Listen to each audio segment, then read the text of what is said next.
Right now we're looking at Kate Gabriel of the United States. This opening round, singles, doubles, doubles. Basically, it's the first nation to get to the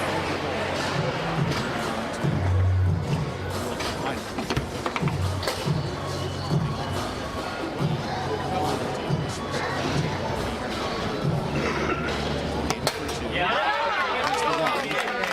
Who strike first during this opening segment. Oftentimes, these kinds of matches come down to which team is better. These days, most nations have the opportunity to train on all 5 of the ITSF sanctioned tables. That's a very interesting statistic to chart.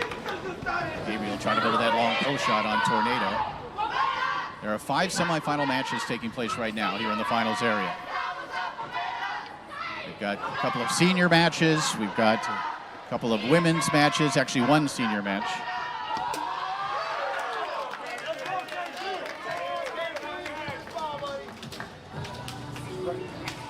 It's 1-1 here in this opening quarter. We'll play till 10.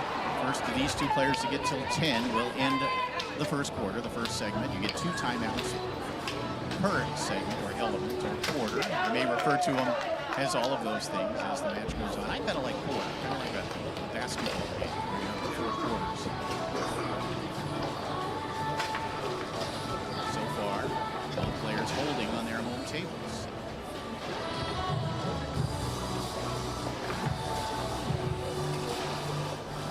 This is Peter Felder. That one down the middle, stolen away nicely by Gabriel.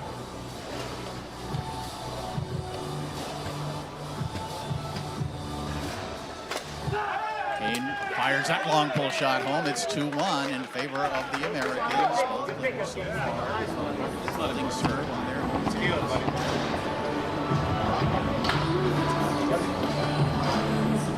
There are substitutions allowed, but only after the player has reached 5 goals in a particular quarter. In other words, after 5 have been scored by one of these 2 players, we could see a substitution. In the second quarter, it would have to be 15 for one of the players for the substitution to take place. You do have to use a timeout to make the substitution. And you get 2 of those. And there's Felder up the table, off the man and in. Again, Orlando, such a good shooting table with that 2-run. And some very good shooters on this Swiss team.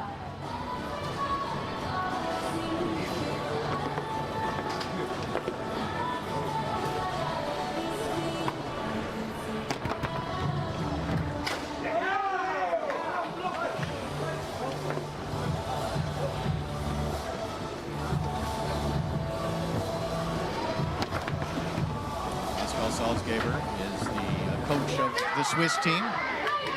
The captain, the manager. Captain and manager of the United States team is Robert Mares. Gabriel trying to come near side, is able to get that one through and in off a man, and the United States surges ahead, 3-2.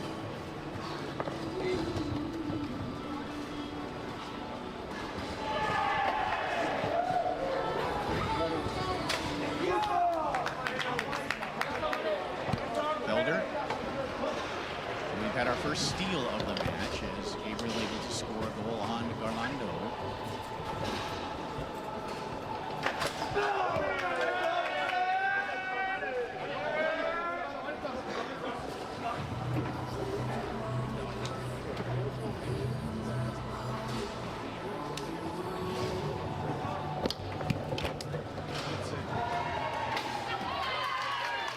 So I guess Pascal Salzgeber is also Gaber is the captain and the manager, and rather the coach, and then Pascal Natter is the captain and manager. So a couple of Pascals leading the way for Switzerland.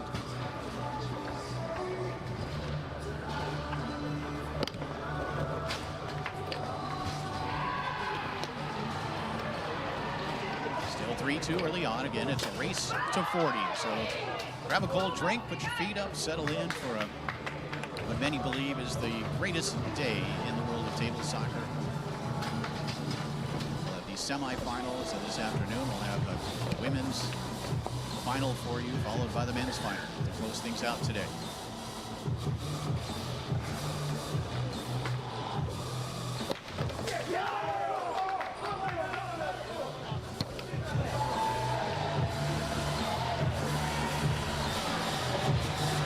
Felder will set up a push shot here. And oftentimes on a table you are not maybe completely familiar with, you're going to set up something that you can just make sure you put shots on goal and that you have some options.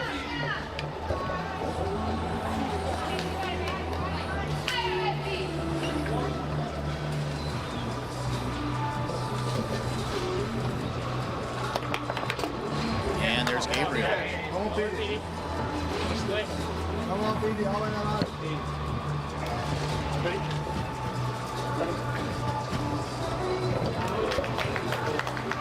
It's now 5-2.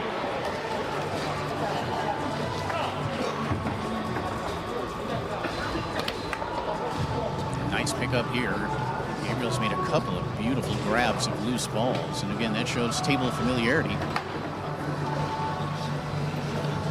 And Gabriel, formerly, 10 years ago or so, played for Team Canada at the World Cup. Since immigrated to the United States and is a permanent resident there now.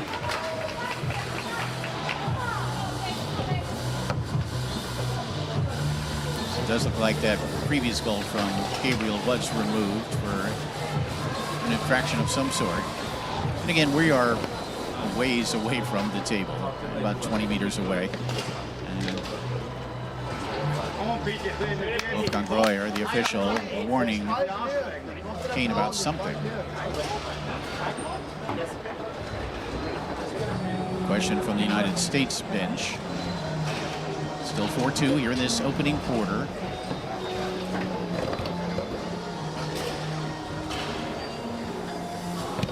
United States as the #1 seed after qualifying. Got a bye in the opening round.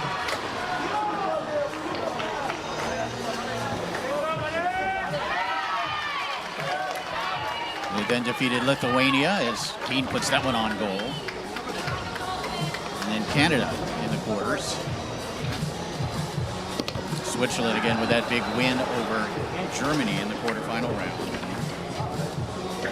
That is a big win for them, no doubt about it. And I talked to Thomas Haas of Germany. He said the Swiss played maybe better than he'd ever seen them play before. And it's a good time to do that here at this event, for sure. And oftentimes that's what it comes down to, who wants it more. And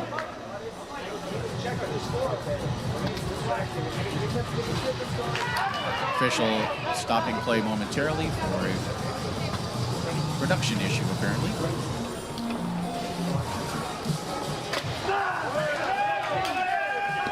And Peter from goal. So that's the first time he has broken through. We now head over to the Galando table with the USA holding a 4-3 lead in this opening quarter.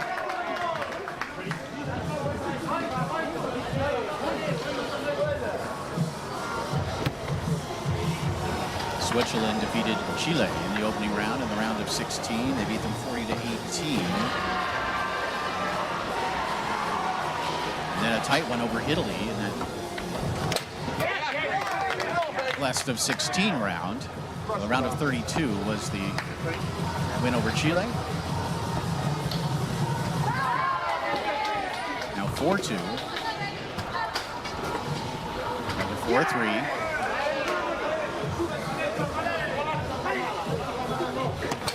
And that push kick from goal. Right. Update that score.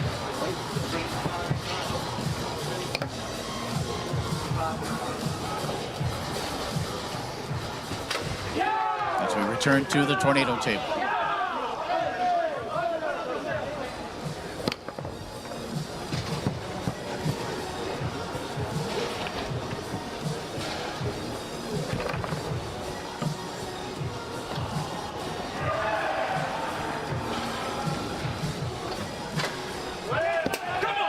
And firing this one home is Felder. Watch this as he sets up the push shot. Gets it out there. Nicely done.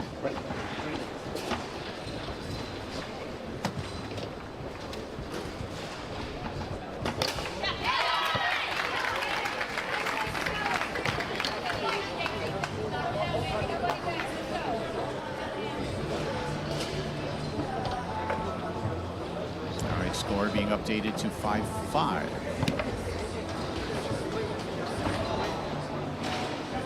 That's 2 on the tornado table for Felder, and that's big. And again, we talked about this yesterday. Kind of the formula is to hold both balls on your table and steal one on the opponent's table. Now, that's not going to happen, but something along those lines. Maybe get 60% on your table, 40% on the other, or 61 and 41%. And there's Gabriel ripping home a pull shot to give the USA the lead once again at 6-5.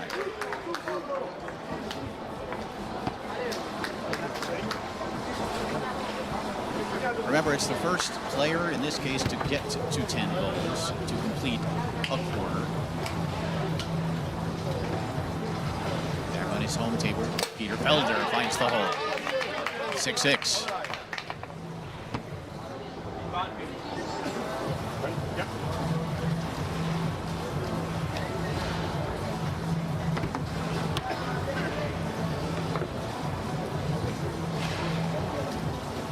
Certainly one of the things that all the World Cup players hope to do entering an event like this is to train on the other tables. And they have that opportunity these days in most places, including the United States.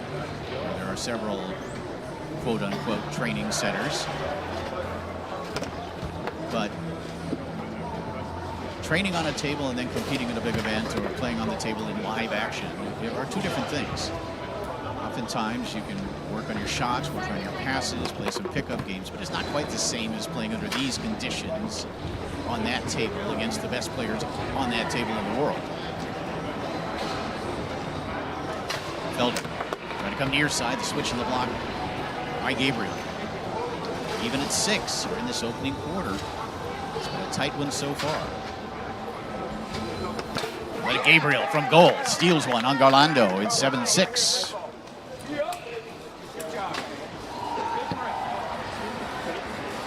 Back to Tornado. And as you see, there are no delays between balls. It is basically one game. You, of course, have the 2 timeouts to use. But you immediately head over to the other table for that next ball. It's as if you're playing on the same table. Nice pick up here by Felder. And he will call time out.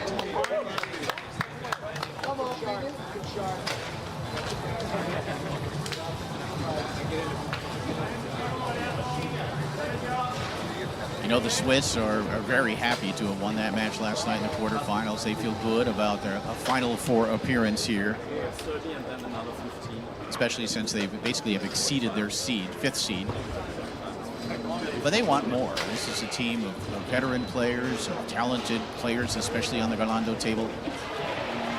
And they really do feel like they can win this title, and maybe they can. But first they've got to get through the 6-time World Cup champions United States national team. There were some expectations that Billy Pappas would be part of the U.S. team. He is not here this week. But the United States still with a very strong contingency of players, led by names like Tony Sprademan and Ryan Moore, Tommy Yor, all of whom we will see in this match. This first one is Kane Gabriel versus Peter Felder. Next will be the doubles competition. And in the United States, their 2 doubles teams are 2 of the top 3 in the world. Now we're going to get a call here, maybe a distraction.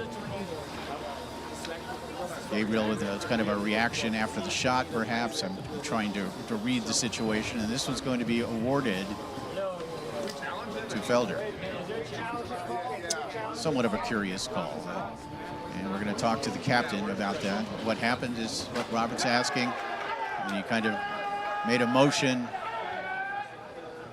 You know, it can be an issue sometimes. The official's primary job is to stay out of the way. And they're calling him for hopping back to the other rods. And I'm not sure that's an actual call you can make. And that's what Rob's saying. They're going to be moving back and forth in singles. That's what singles is about. And really at this stage, unless the distraction is blatant, unless it's perhaps intentional, I think it's probably a good idea to not make distraction calls under these circumstances. There are players screaming in the arena. There's lots of energy in the arena. Now, these players are so focused that I don't believe that they're being distracted, although it does appear that Peter is agreeing with his call. And what may be a distraction oftentimes in Europe would not be one in the United States, and maybe vice versa. But that's all part of a multi-table event with multi-table referees. And I think we have come to a compromise with the ball being now awarded to the 5-row. And I think more often than not, if there is going to be a call made, unless it is blatantly obvious that a player would have caught the ball except for an infraction from the opponent, that's a good thing to do, kind of a compromise. But still, put the distraction calls in your pocket, referee, unless they are blatant, unless they are obvious, and maybe unless they are intentional.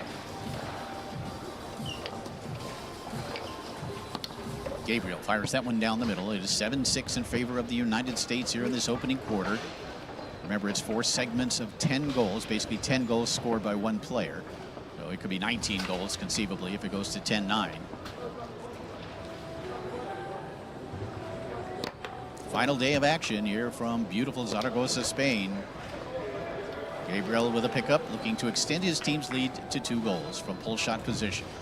He's been really good shooting the ball so far, and that continues here. Kane Gabriel tucking it behind the defense. And a strong opening segment performance from Gabriel. Makes the steal here.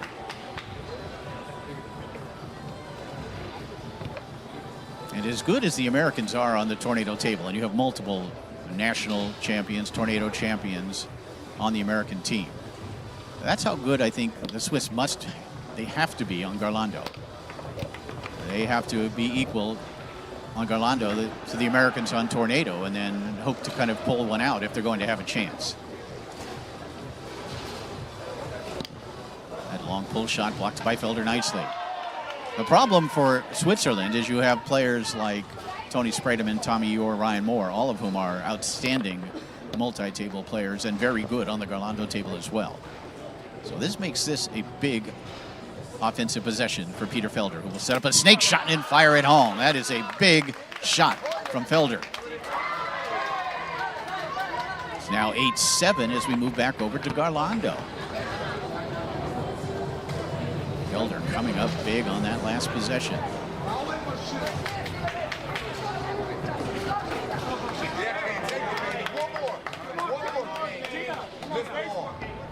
Gabriel answers to make it 9-7, so it's just one more goal and we'll end this opening quarter.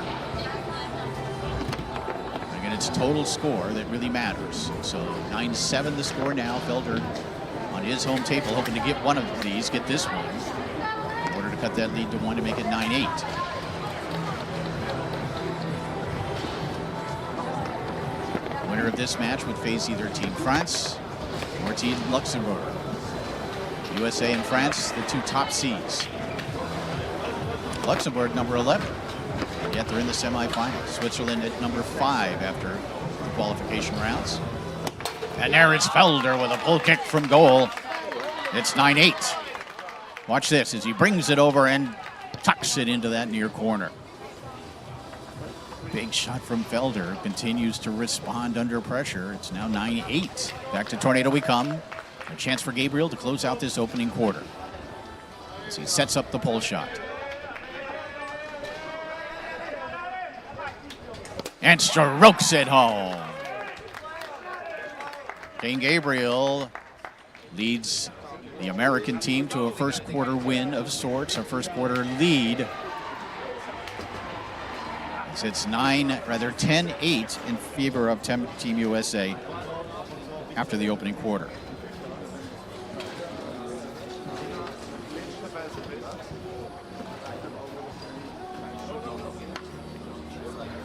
So next up, we're going to get a chance to look at the team that finished third this week in men's doubles.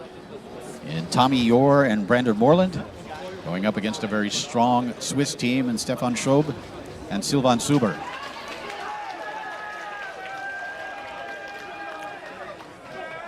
You look at this American lineup, and especially, I mean, Gabriel gets them off to a good start at 10-8, but then you follow that up with the team that took third in men's doubles.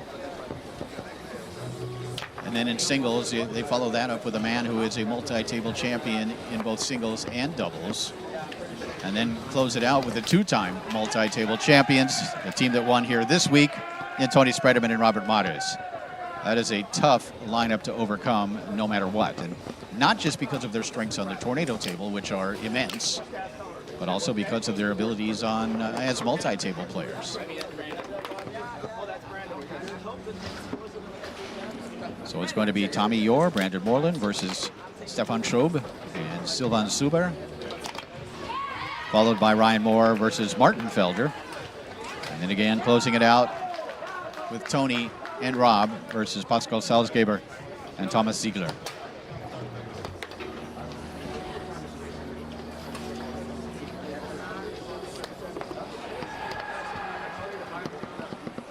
Jim Stevens, happy to be here to bring you all the excitement of the 2025 Copa del Mundo here in Zaragoza.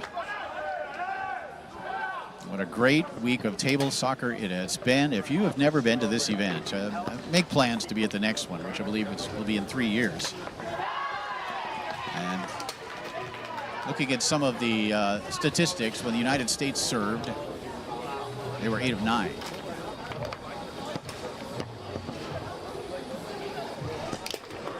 Seven of 9 when Switzerland served. So the teams, when it's their ball, when they put it into play, are scoring at a very high percentage.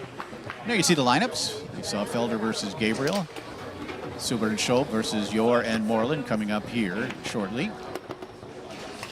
Felder versus Moore in that third quarter, and then Salzgeber and Ziegler against Spredeman and Mares. The first team to get to 40 goals advancing to the World Cup final.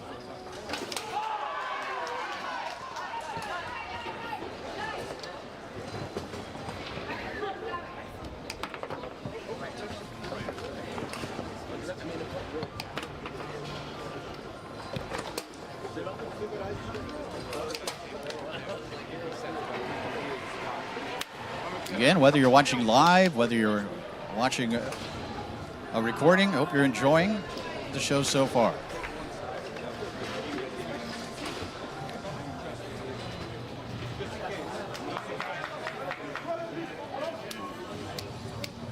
And if you are watching live, you can send me a message on Facebook if you'd like, and I can give you a shout out, or if you have any questions or anything else, I will monitor that Facebook Messenger as we get the second game underway.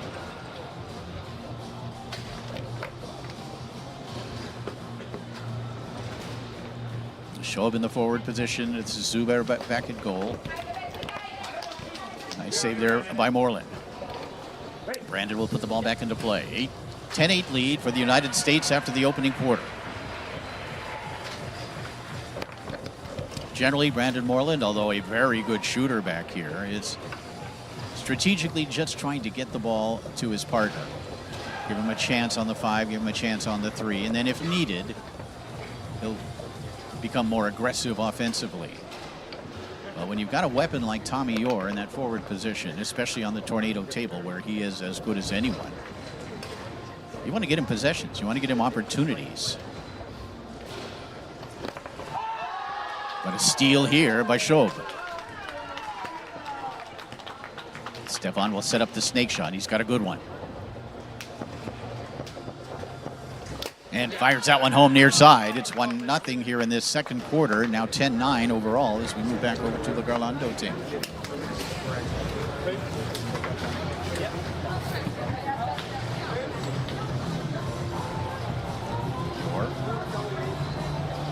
And Tommy has had the opportunity to train on all the different tables. Of course, a very experienced multi-table player. Tommy's been playing since he was on the American junior team. Another great snake shooter. Trying to come near side, Suber with him. Switch on the block nicely. Silvan sends that one up the table and in. And we're tied at 10. Again, we talked about it in that first segment. Oh, a break here for the Americans as that pass off a man and then in. And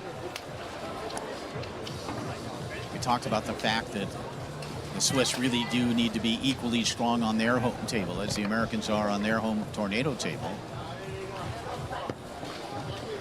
It is 11-10 in favor of the Americans as we get this second quarter underway. Back on the tornado table. Try to come back down the middle. That bouncing ball, Yor had a chance at it, couldn't pick it up. Schob does, try to take it up to the far side. You saw that reverse post-up defense by Moreland, making the block and taking the ball away. Brandon again will look to pass, look to clear, try to bring it near side with a pass. Does clear the zone where it comes back to Silvan Zuber.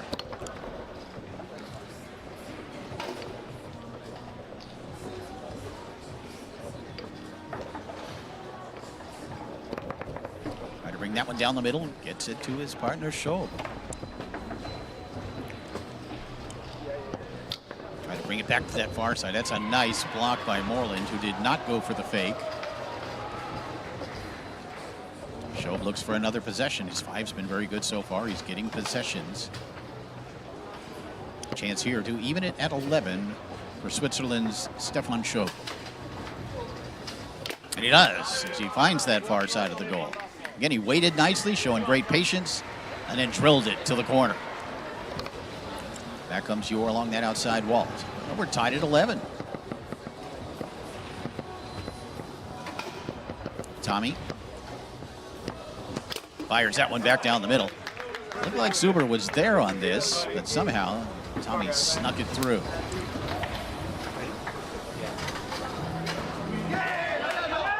Back on the Garlando with the Americans leading 12-11. Nice save there by Moreland.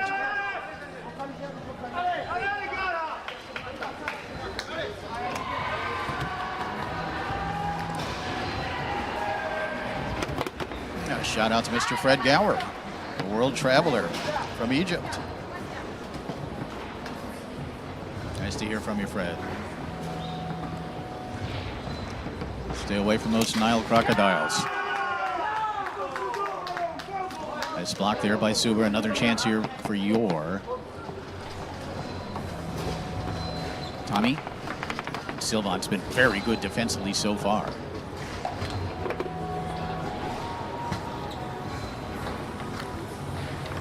Moreland coming back with a push shot as he brought it over, tapped it, and drilled it. 13-11 lead for the USA.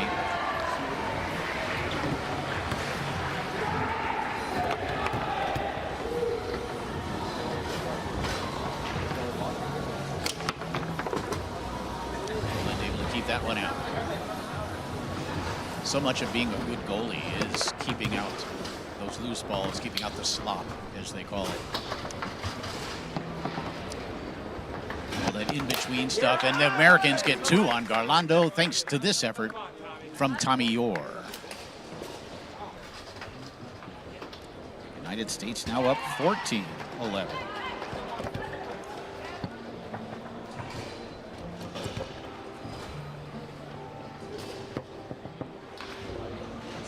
Big possession here for Schob, who converts. Stefan has been very good on the tornado table so far. He's had to be, because the Americans have also been successful on Garlando.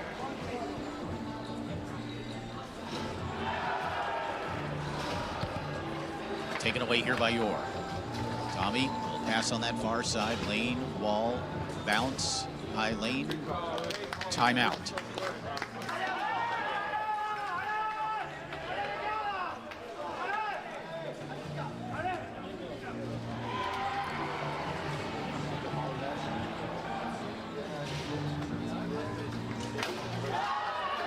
A shout out to Judy Schobert, watching, I believe, in Ohio, if she's there, if she's not in Egypt or some other exotic place like our good friend Fred Gower.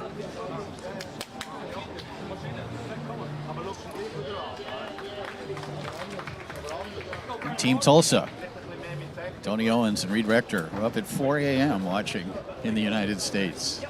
Hey, guys. U.S. leading 14-12.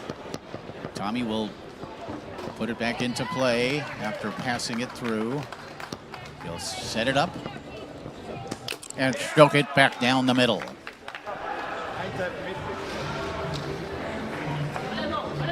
15-12 now in favor of the USA. Won the opening segment 10-8, or led after the opening segment 10-8. It's 5-4 so far here in this second quarter. Show. Regrips. Takes a look. Trying to come back down the middle, blocked by Moreland. That one back towards Zuber. Sylvan now will look to be offensive. Front pin position and goal.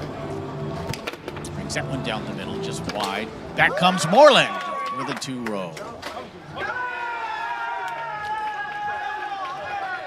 16-12 in favor of the USA. And again, they have been very good on the Galando table here in this second quarter.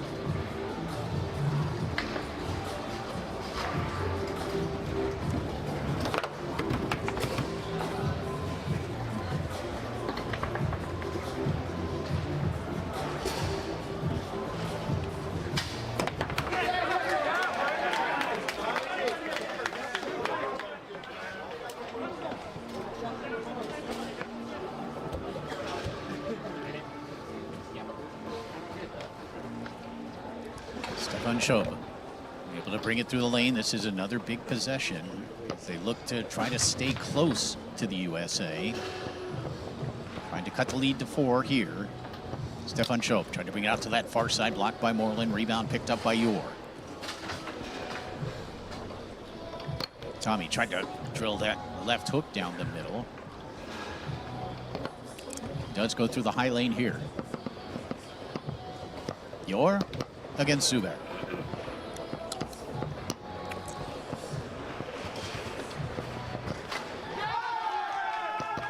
Tommy finds that short side of the goal, gave you the fake, and then hit it straight. 18-12.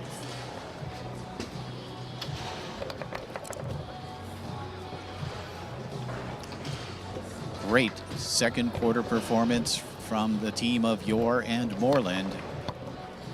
Outscored the Swiss 8-4 here in this second element. Looking to increase on that. There's Zuber to make the block, couldn't contain it. It comes back to Tommy, getting a second chance to pull ahead by 7 goals.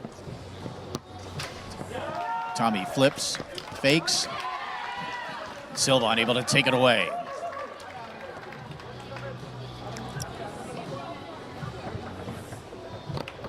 Shot down the middle.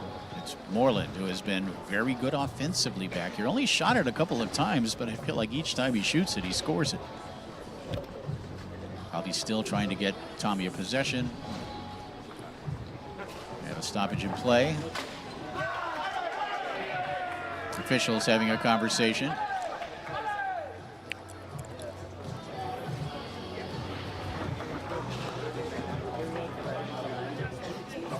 And I believe we have a technical foul.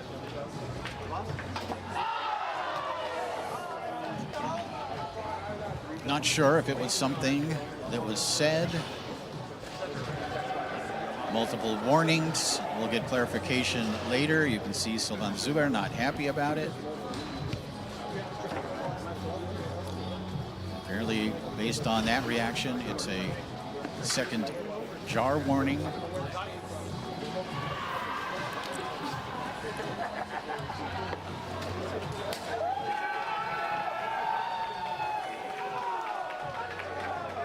And maybe we're getting a timeout here, or a different player is going to defend. Let's see. No, it will be Sylvan. As Tommy Yor will get a technical shot here. I think it was probably multiple jar warnings. A lot of times that comes from unfamiliarity with the table. But of course, the energy of this situation also can contribute to that. Tommy taking some time here. And then shot fires it home near side. It's 19-12.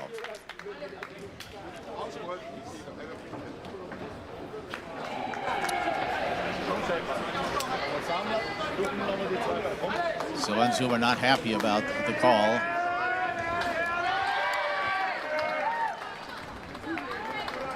Turning to Garlando, where you have to think the Swiss need both of these.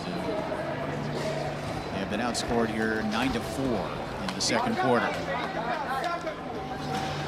Show. There's Moreland.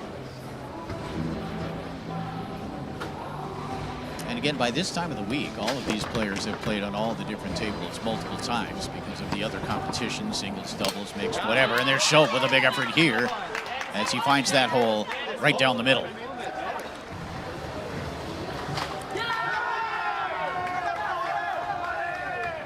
Tommy will step away and call timeout. It's now 19-13 in favor of the USA. There's Ryan Moore. He's ready to play. Wraps in hand. He'll be up next.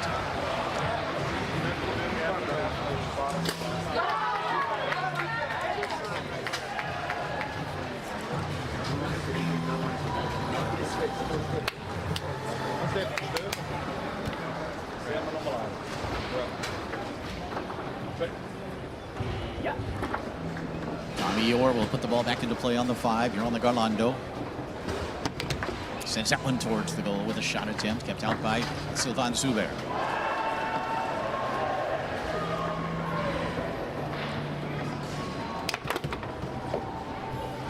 God grab here by Moreland. 6-goal lead for the Americans. 9-5 so far here in this second quarter. And there's Moreland again from goal. United States leading 20-13 after the second round. 10-8 in the first quarter, 10-5 in the second quarter. For an overall score of 20-13.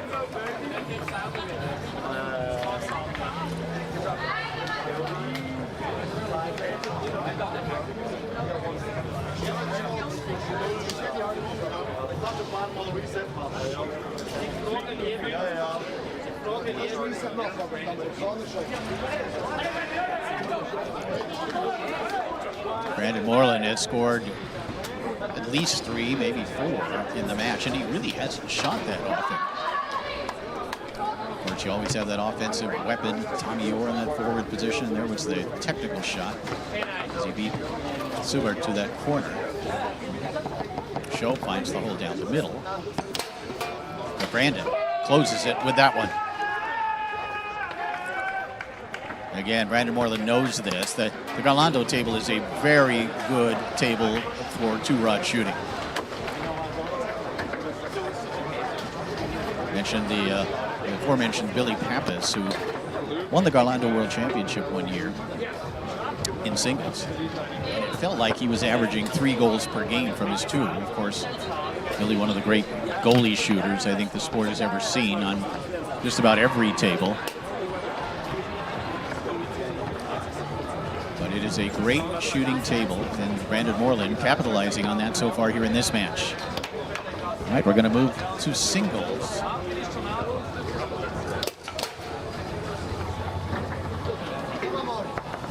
It's going to be Martin Felder versus Ryan Moore.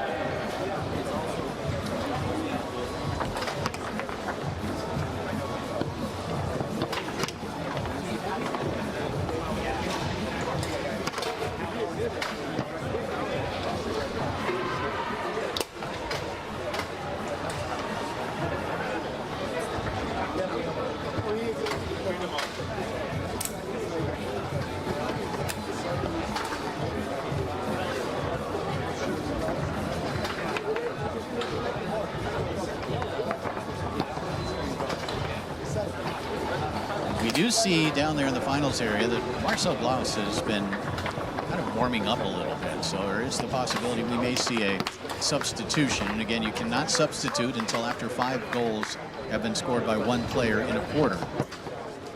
There you see the score, 20-13 in favor of the USA so far, with that 10-8 opening quarter followed up with a 10-5 second quarter.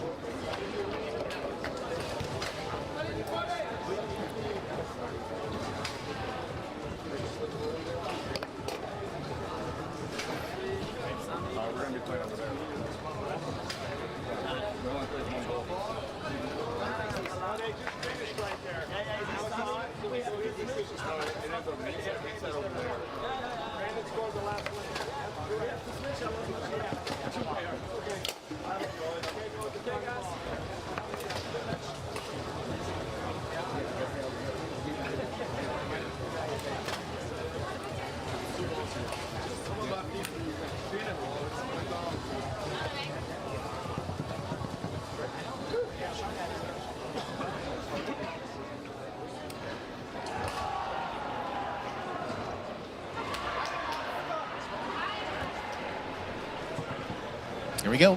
Third quarter underway, starting off with this first ball on the tornado table. This is Martin Felder.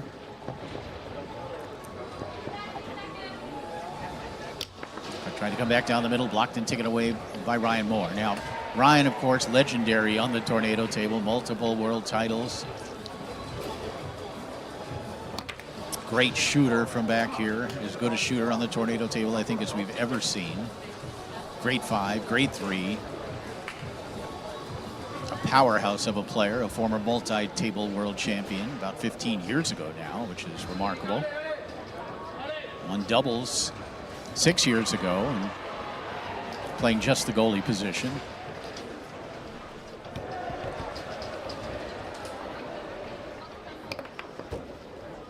Talk about multi-table players.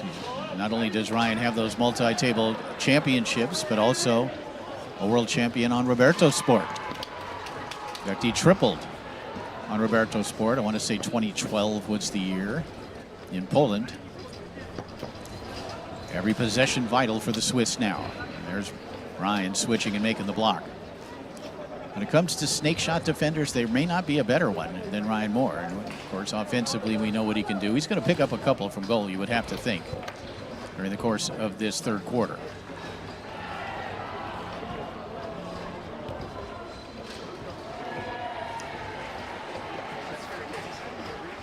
Ryan will have a chance here to strike first in this third quarter. Aggressively walks the ball and fires it home. It's 21-13.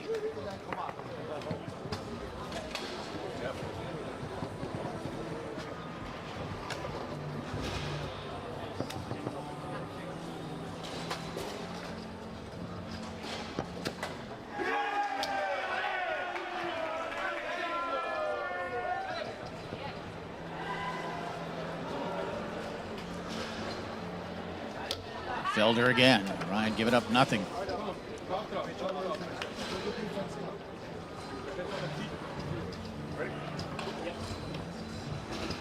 Of course, because we finished with 2 goals or 2 balls on Garlando, we open up with 2 here on Tornado to open up the fourth quarter, rather third quarter. Ryan staying aggressive offensively. This executes there, picked up, sent on goal by Martin.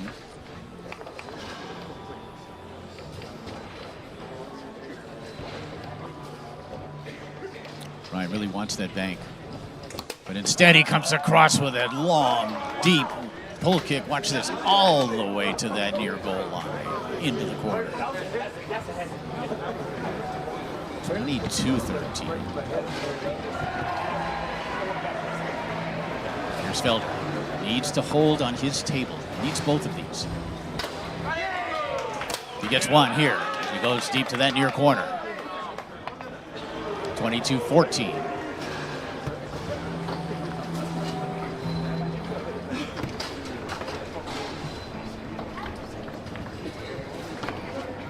Or a couple of passes, a couple of blocks from Felder. Steal by Martin.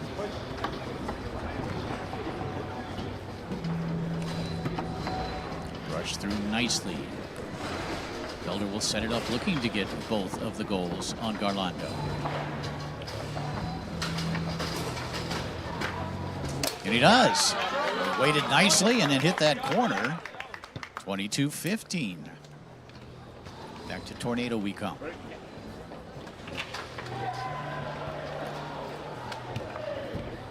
Ryan losing it back to his goal area. Not sure that's an advantage for Felder, or Ryan's ability to shoot from here. Well, had some difficulty so far in execution, except for that big pull kick he hit to close out the last Tornado segment. And the steal almost here, sent up and back, and then Ryan jumps into the forward position to grab the rebound. Setting up the snake shot, Ryan Moore. Shot attempt blocked by Felder, back the other way. Ryan able to pick it up with a left hand. Now we'll step back into offensive posture.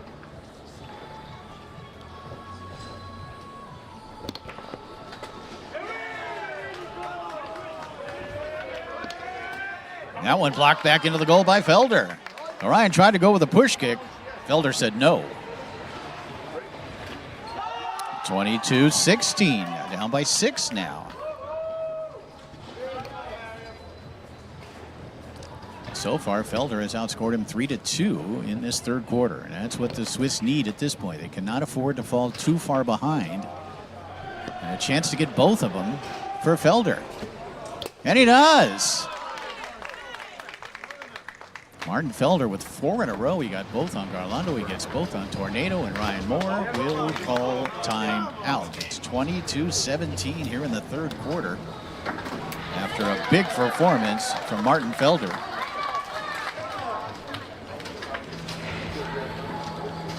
He has outscored Ryan 4-2 so far. As you see the 2 opening quarters, 10-8 and 10-5 in favor of the Americans. Just a great shooting from Moreland, and then Ryan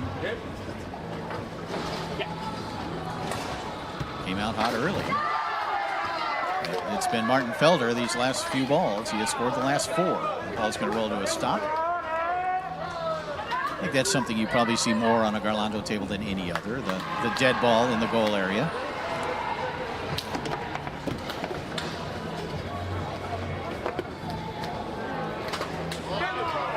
All right, Ryan will look to shoot here. But taken away by Martin, who loses the ball. Uncharacteristic loss of ball control there, and that pass into the goal. Big turnaround there as you saw Felder lose the ball back to Ryan, who got a break on that pass that turned into a score. 23-17. Americans up by 6 here in the third quarter.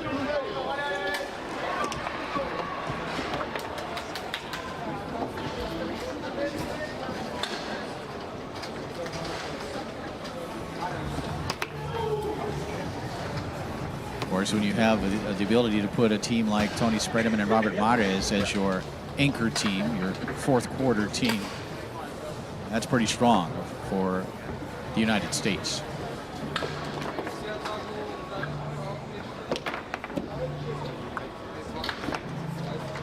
23-17 lead for Team USA. Martin looking at that short corner. Now brings it across with a push shot. Ryan couldn't grab it on the 3 run.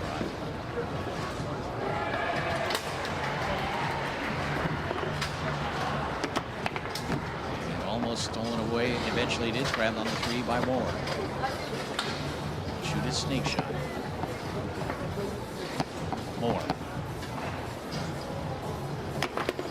Near side taken away by Martin. It's USA versus Switzerland. It's a semifinal. 2025 World Cup. Okay.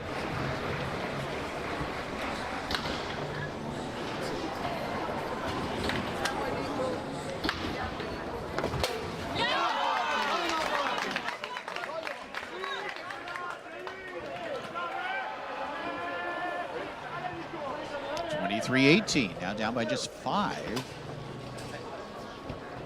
5-3 for Felder so far, but Ryan back on his home table. Aggressively passing it, aggressively walking it. And then stroking it home near side.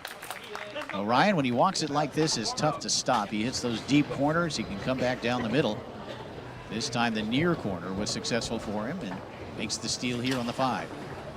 Looks like Ryan's energy has picked up just a little bit. That went back into the goal, so some hustling defense by Martin Felder results in a key goal for Switzerland.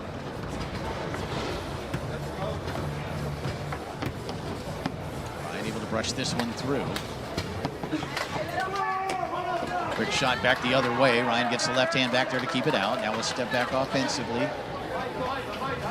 A good performance in this third quarter from Switzerland's Martin Felder, who makes the steal here. 24-19 lead for Team USA as Martin rocks. Trying to take it out to the far side, blocked by Moore. Sent on goal with a 5 by Felder. It's Ryan Moore again with possession at goal.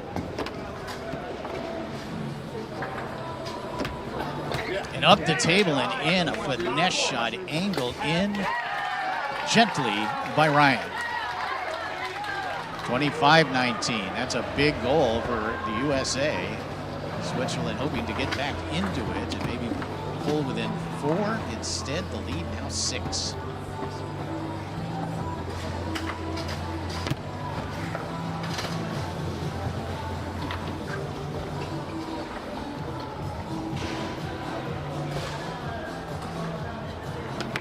Felder puts that one on goal with a push shot. Rebound grab with the right hand on the 5 by Ryan Moore.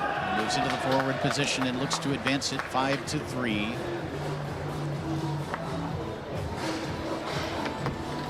And he does. Setting up the snake shot. Moore. Strokes that one home near side. It looked like the defender was there, but Ryan went just between those Garlando men. Now 26-19 in favor of the Americans.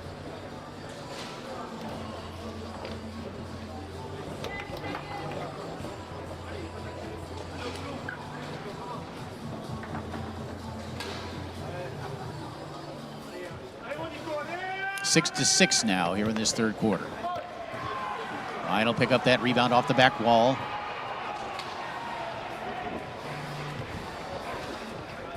And the left hook from Moore.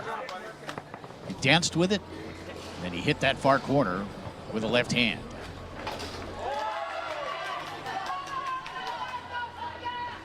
Felder with an important possession here. He looks to pull Switzerland back within 7, and he does. With a snake shot to the far corner. Back to Garlando we go. Switzerland would love to get both of these if they can. Ryan will have the first opportunity in this 2-ball segment on Garlando. And he finds the hole again. Again, I think it's that same hole. It looks like Felder may be overreacting a little bit to the corner and Ryan cutting it in between. 28-20.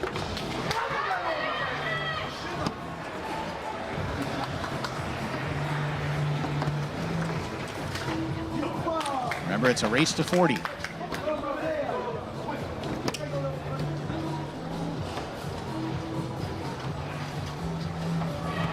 give you some perspective, the Americans now 70% to 40. The Swiss just 50% of the way there. Ryan looking to claim both of them on the Garlando table in this segment, but the block made by Felder. And now we're in that situation that we talked about yesterday with those 2 matches that we covered where the one team got ahead of the other by quite a bit.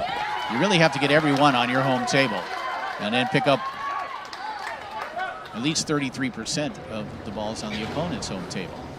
Ideally, 1 of every 2 if you can. But you've got to hold serve on your home table in this situation.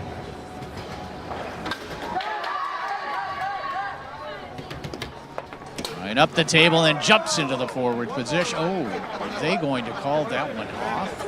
No call. Oh, wait a minute.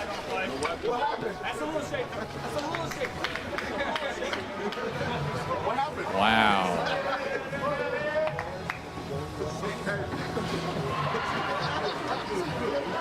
There should not be a call on this play, folks. That looked like just a good play, and Ryan is beside himself. He cannot even imagine that a call could be made here like that. As that ball hit off the back wall, you see Tony over there, who now lives in Europe, communicating with the official, Wolfgang Breuer.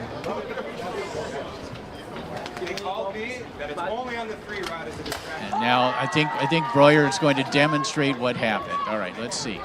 So here's the shot. Wow. It wasn't even that hard. It's not about the hardness. It is. No? And how is that okay? You know, it's on the same behind. It's the referee's job to stay out of the way. You'd be as invisible as you possibly can be, and then if there is a call to be made, an obvious call, you make it. Ryan shaking, if he even did shake that left-handed rod as part of his release, really did not affect the opponent negatively at all. You wouldn't think. You see Tom Yor, who is the head referee of the world, or formerly the head referee, is going to get involved in the conversation.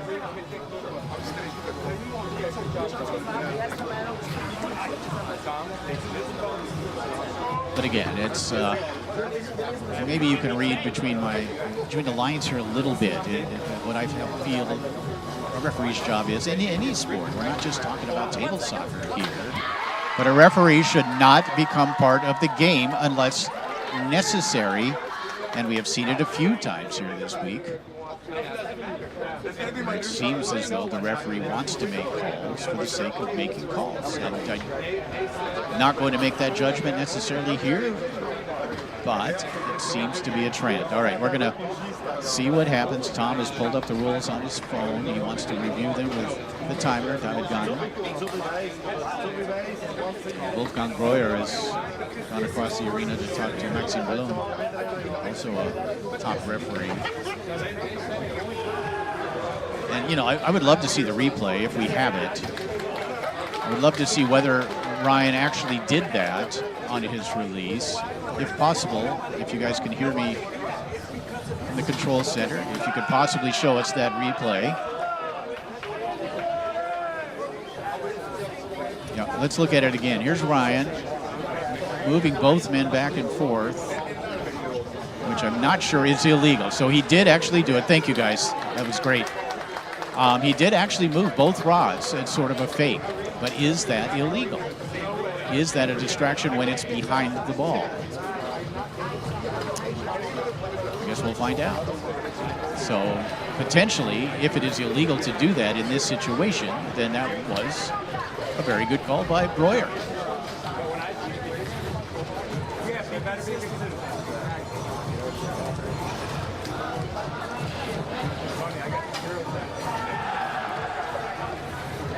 Conversation goes on. You see Tom still speaking with David Gana, looking for clarification on whether that is an illegal play. Not sure we've really ever acknowledged that kind of thing. In the United States, we wouldn't think twice about that. Ryan loves to do things like that. But if it's in the rules, if it says you cannot move that goalie rod behind the ball like that, then I'm going to change and give Breuer some credit for seeing that.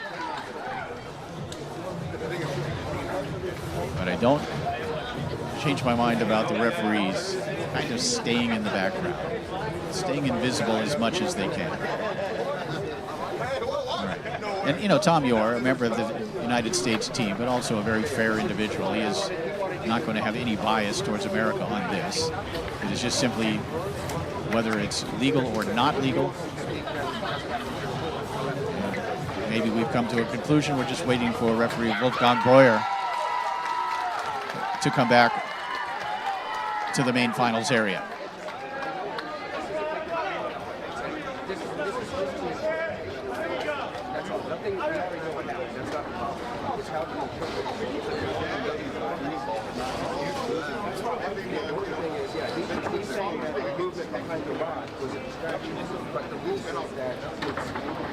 When there's actual possession on a rod, you get behind that rod back in possession. Both rods are one possession.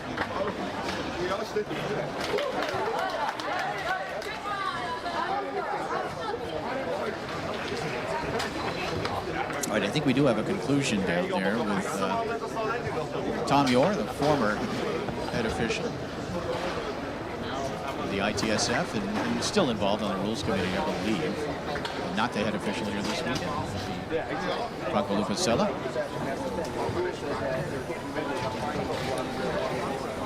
We have lost our referee. We may be reviewing the rules somewhere else with a different official. Great match over in tables 3 and 4, the United States versus Bulgaria, in a semifinal in women's.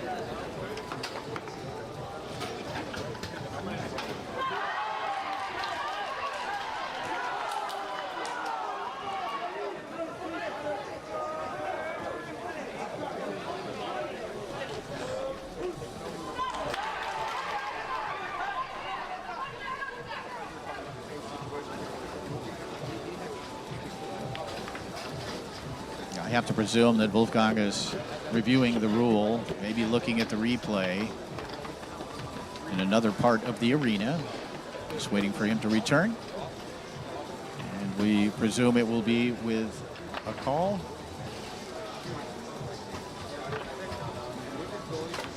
Interesting, though, to see the replay, to see what actually happened there. And now it's just whether or not that is illegal.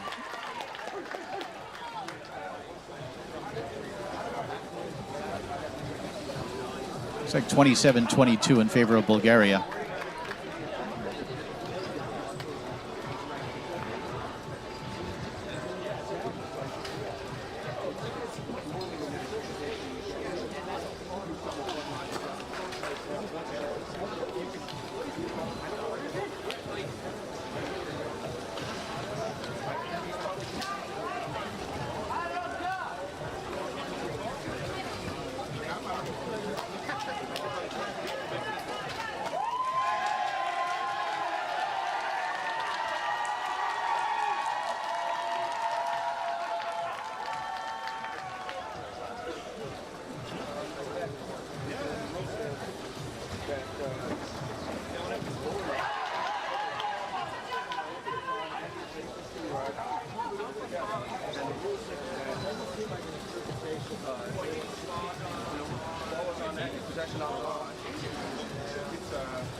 Two women's semifinals that are taking place here in the finals area, both pretty close, 28-23 in favor of Bulgaria over the USA, 30-29 France over Germany.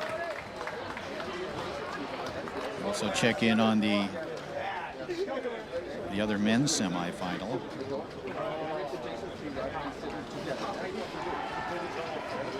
Where it is 30-28, Luxembourg, the 11th seed, leading France in a match played entirely on Bonzini. That's after 3 quarters, of course.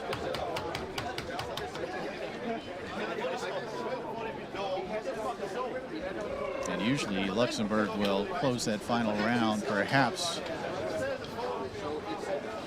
with Yannick Correa, but I'm sorry, Steve Diaz and Fabio Ferreira. Yannick Correa, of course, now playing for Portugal. Still waiting on the official. I just want to make sure that it's legal or not legal. I know the Swiss, from their body language and their chatter down there, looks like they think it's probably illegal. Tom Yor of America speaking with Marcel Glaus, both top officials. But quite a lengthy break and play here of at least 10 minutes to decide this. And of course, every play is so important in a match like this. You want to make sure you get it right. But that replay really did show that Ryan, with that left hand going back and forth, and now it's just a matter of whether that would be viewed as being illegal. All right, here comes Wolfgang Breuer with a computer in hand with the rules pulled up. And he looks confident that his call was correct, and it could have been. It might have been. So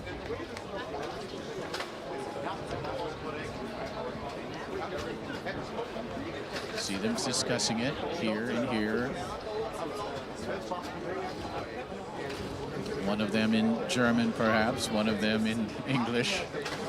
But that's really, this is basically the Olympics of table soccer here, with so many different languages, with English being mostly the common language that players will use to communicate.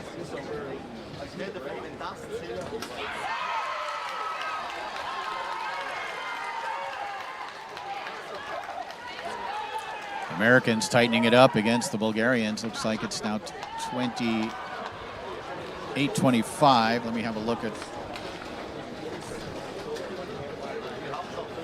that. It's like 28-25. That's after late in the third quarter.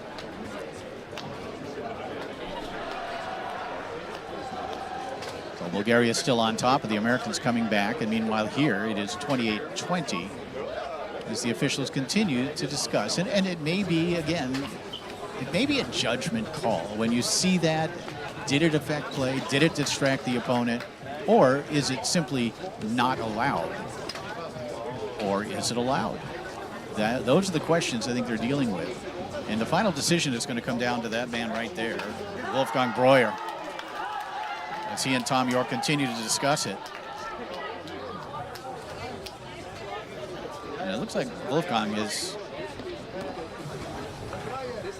confident with his decision.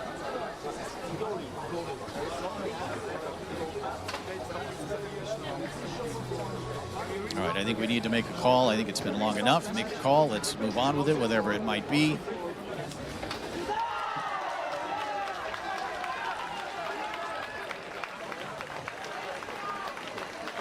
After three quarters, Bulgaria leading the USA 30-25 in that women's semifinal.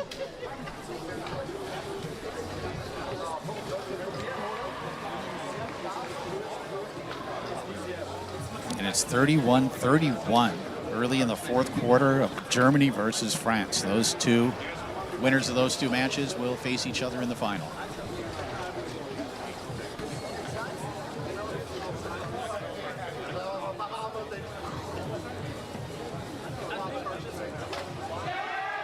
All right, I think it's time for Wolfgang to make the call and for Tom maybe to head back to the bench. I think a lot of it now is philosophy of rules, which these two gentlemen, if you're an official, you love talking about this stuff.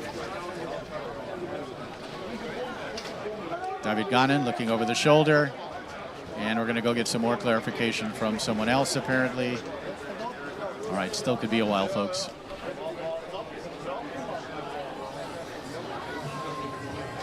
But I believe you can also switch over to the other stream to watch that women's semifinal, either a women's semifinal or the other men's semifinal, and we'll update you on that one as well.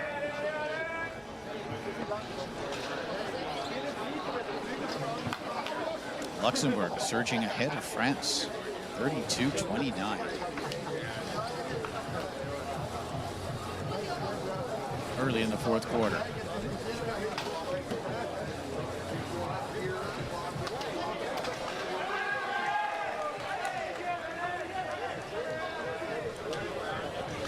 Now 32-30 over there in a very, very tight match. Again, that's being played entirely on the Bonzini table. And you would not see France lose a match played entirely on Bonzini very often. But Luxembourg also really good on that table, obviously. And both teams former World Cup winners. There have been 11 previous ITSF World Cups. United States men's team has won 6 of those. France, Luxembourg each with 1. Belgium won 1 with Frédéric Collignon. And Austria has won 2, including last year, or last World Cup back in 2022. As we look at some highlights from the match so far, referees and Tom York have left the arena again.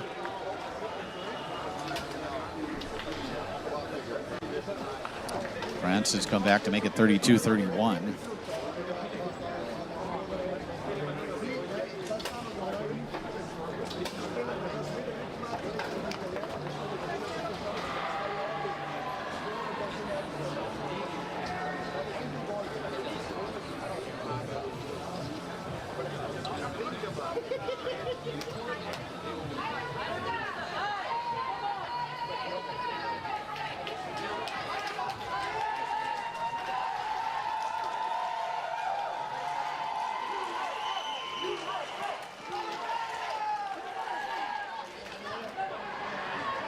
That women's match is being held just to the right of this center zone in the finals area where you're watching this match. 30-25 lead for Bulgaria, and they're starting off over there on the tornado table.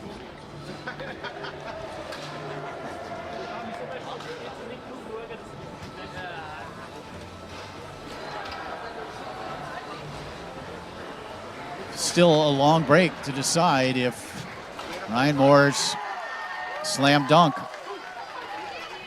on the rebound will be good or not. I'm sure we'll have a decision soon.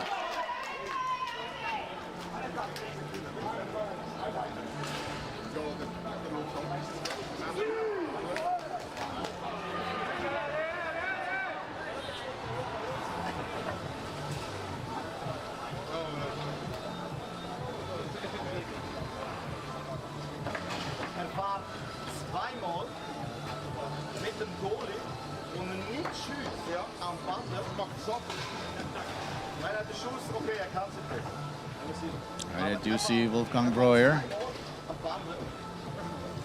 taking a seat across the arena.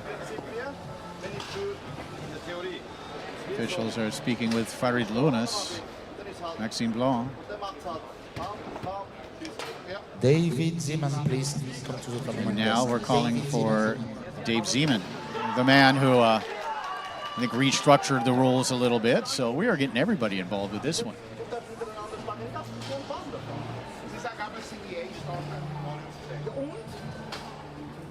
All right, let's see if they're going to show the play. It'll be the last replay that we see here.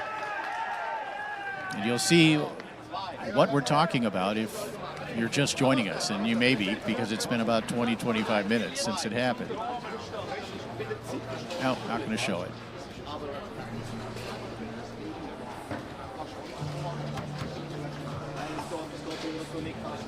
David Zeman, please. David Zeman. Oh, I do see Dave Zeman now down there speaking with the officials. And, you know, it could be that this particular situation has not been specifically addressed in the rules. In other words, how often do you see something like this happen? I mean, there are rules about moving a rod behind the ball. However, does the ball have to be set up? I think if the ball is set up and you move behind the ball, certainly that could be construed as a distraction. But if the ball is moving, as it was here, the ball was moving. There was no set-up shot by Ryan.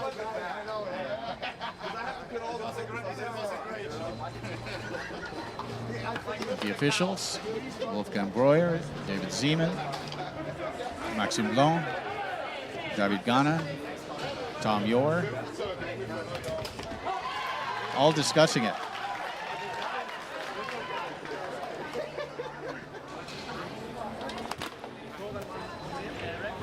We are in that third quarter there, the Martin Felder versus Ryan Moore segment, where Ryan is up 8-7 in the third quarter.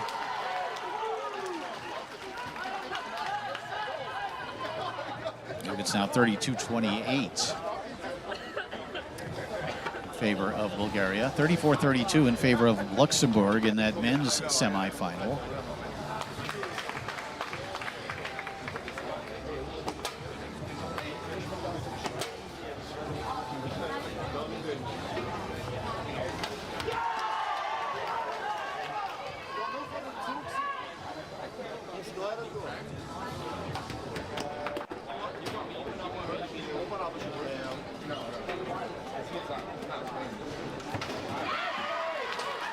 And yes, they are still over to the left of us discussing it. Of course, Dave Zeman has just been brought in.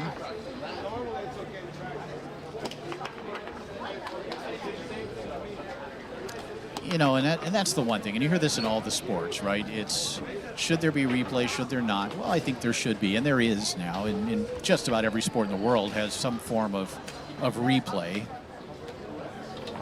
But the key with that is always, let's not interfere with the flow of the game, right? You want that game to continue. You want the pace of it to continue. If one team has momentum, this kind of break potentially can slow that momentum down.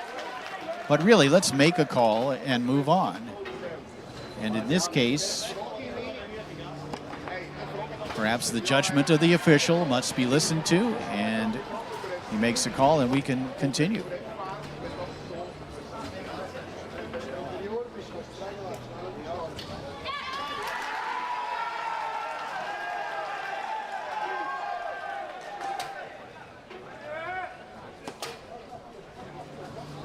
waiting. Rubber.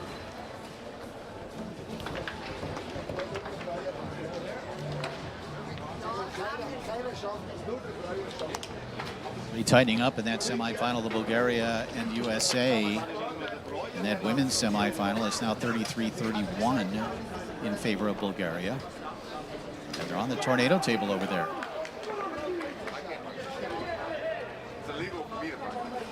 For you, but me and him, I don't think we can practice.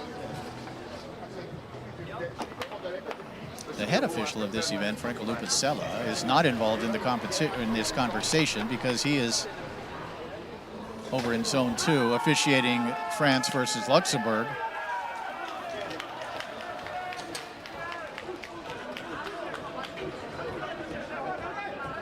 I think it really has gotten to the point, though, where a call needs to be made. And at this stage, I'm not sure the Americans would mind if the call went against them. They just want to keep playing, want to continue to stay warm.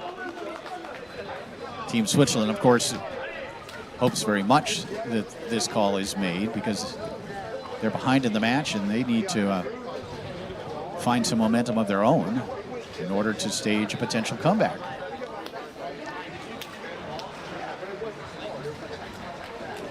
Conversation goes on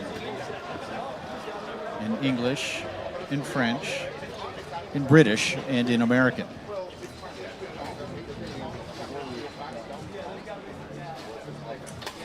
But language oftentimes can be a barrier here at this event, and it's part of what makes this event great. Certainly the different cultures, different languages, all the different countries, but sometimes communication can be challenging.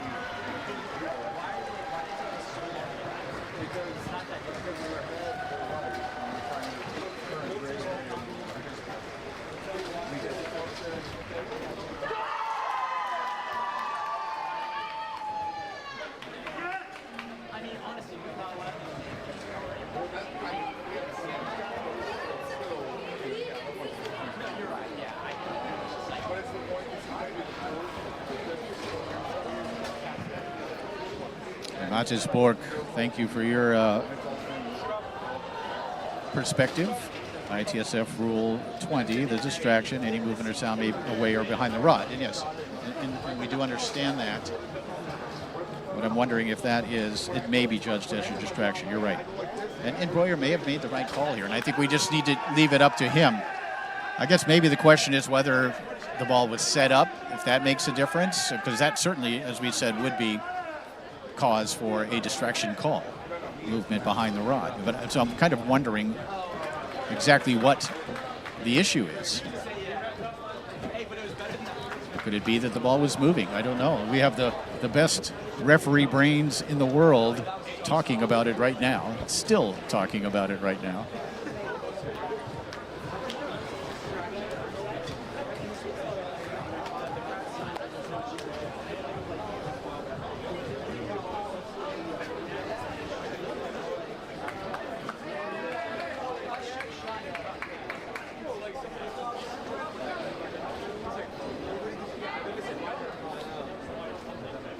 Update you on some scores. It's now 35-31.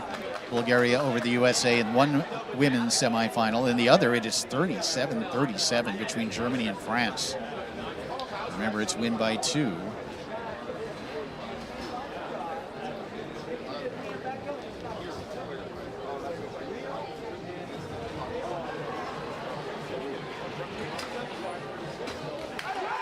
And it's now 36-36 in the Luxembourg versus France semifinal. That one looks like it could go into overtime as well.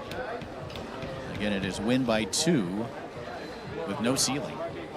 These matches potentially could go forever, and Luxembourg has just surged back ahead. In that final quarter, it's Steve Diaz and Bruno Gonçalves, that's who that is, going up against Miguel dos Santos Lote, it looks like, and Sebastian Meques. As we still continue to have a conversation about the rules, with other referees now joining. Tony Spredeman is over there trying to get an answer, trying to maybe just say, let's play. And now Farid Lunas looks like he is going to maybe say, let's play, make a call, and let's play. And it looks like it's breaking up. And it does look like that there was a disagreement between Wolfgang Brauer, a friendly disagreement, but between Wolfgang and Dave Zeman.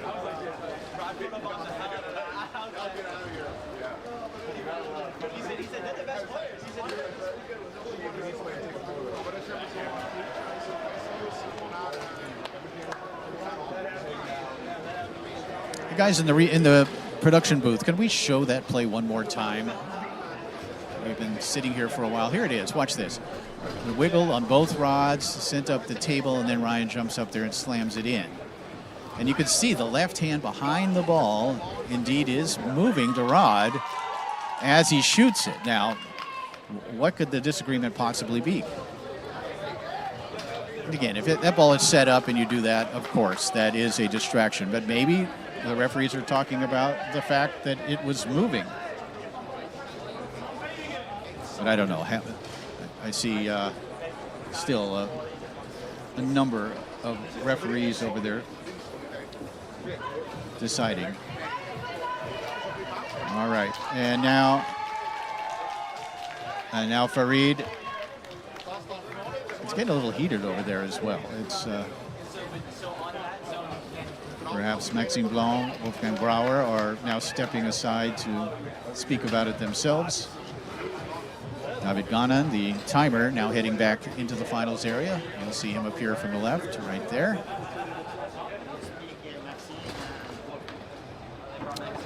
Dave Zeman has left the scrum, and it looks like Breuer. Here comes Wolfgang Breuer running back over. Okay, so let's see what the call is.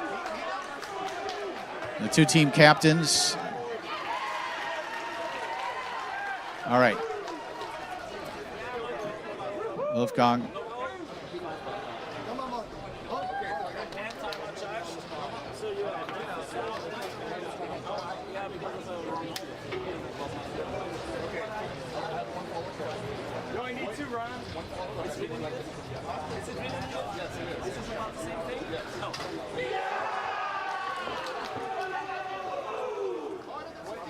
The score is 28-20. And Ryan wants to get some input as well.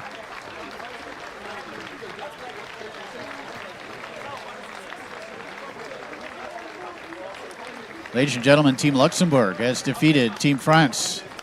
And the other semifinal, Luxembourg is in the World Cup final, the number 11 seeds, making it all the way to the final. They will face the winner of this one.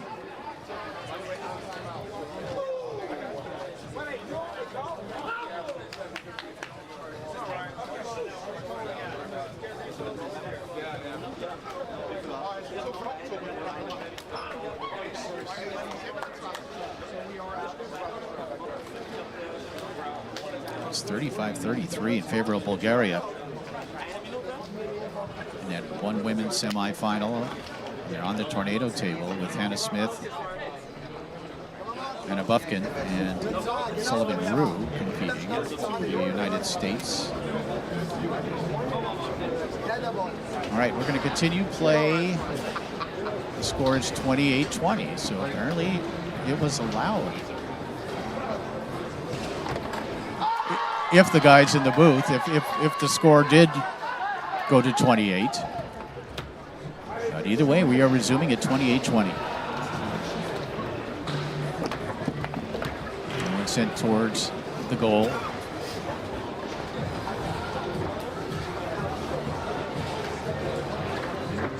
And again, I could not hear up here.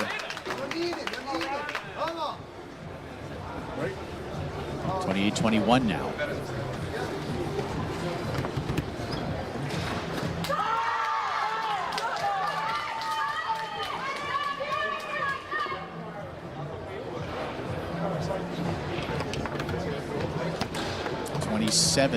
Okay, they did take the goal away then. All right, I see it now. They took the goal away. I believe it's 27-21 then.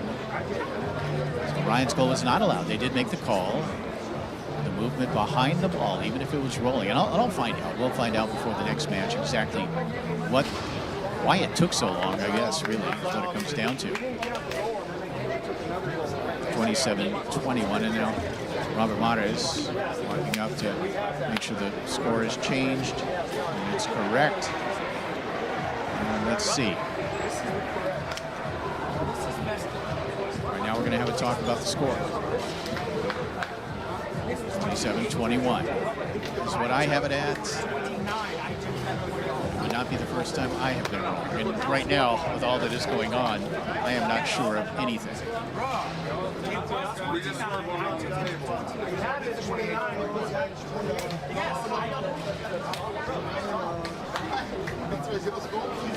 So they took the goal away, it appears, from Ryan for the movement behind the ball.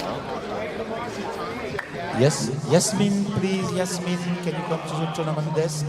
Yasmin, please. And then Martin Felder was able to score one on Orlando.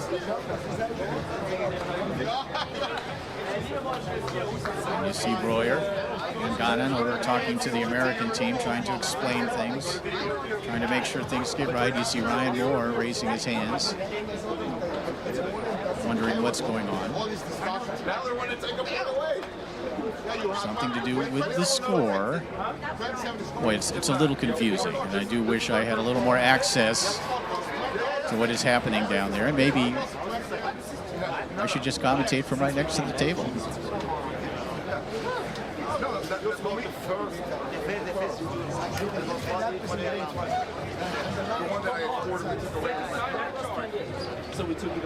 As soon as this match is over, I'll go down with a microphone and maybe have a talk with Tom Yor.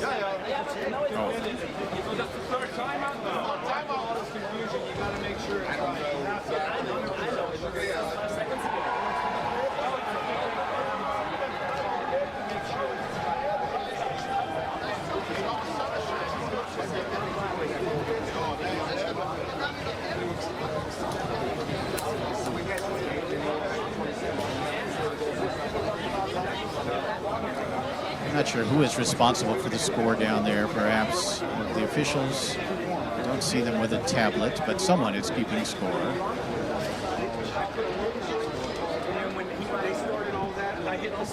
Maybe we'll take a walk and kind of go figure out what's going on.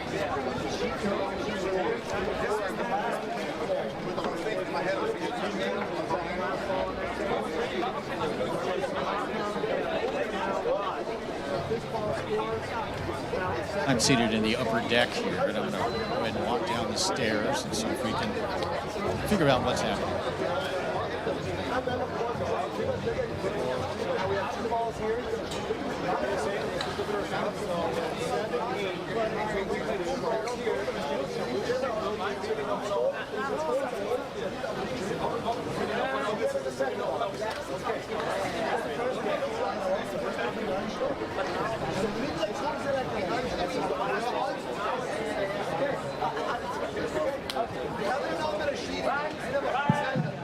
Maxime Blin, peux-tu venir à la table de marque, s'il te plaît?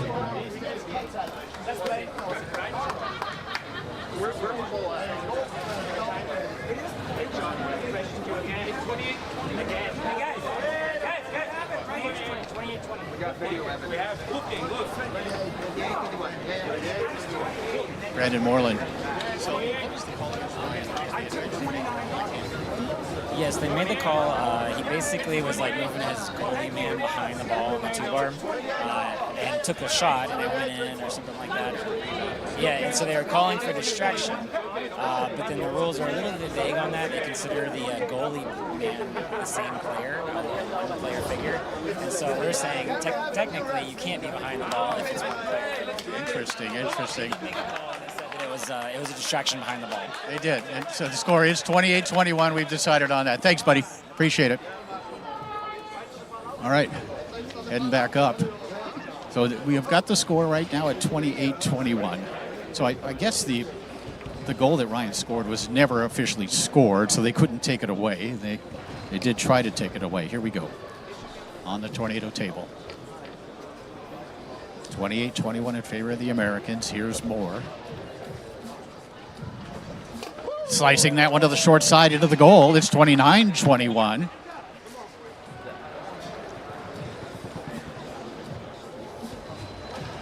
Still on the tornado table. Americans up by 8. Felder has that one knocked down, stolen away by Ryan. Looking to send this one to the fourth quarter. From snake shot position, Ryan Moore. Walks it and strokes it home to that far side. So the Americans now up 30-21 after 3 quarters. We will head to the fourth quarters.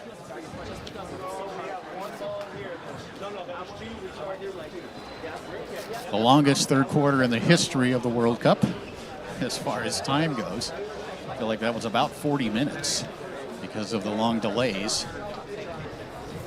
But I do thank Brandon Moreland for providing a little clarification. Interesting, though, how the goalie men are sort of one rod, so to speak, but maybe the rules need to be a little more specific on what is allowed and what isn't. Either way, we will now head to the fourth quarter. The Americans leading 40-21, rather 30-21. Got to get to 40 to win it. You see Pascal Salzgeber, Thomas Ziegler going up against the 2025 ITSF men's doubles champions, Tony Spredeman and Robert Mares. The winner of this will face Team Luxembourg in a rematch of the 2015 World Cup when Luxembourg defeated the USA.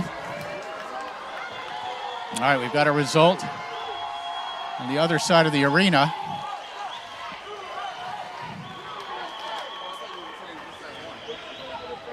It's a tight one over in zone 2 with the women. USA versus Bulgaria. Update you on that score. It is, I want to say 37-35. Let's have a closer look.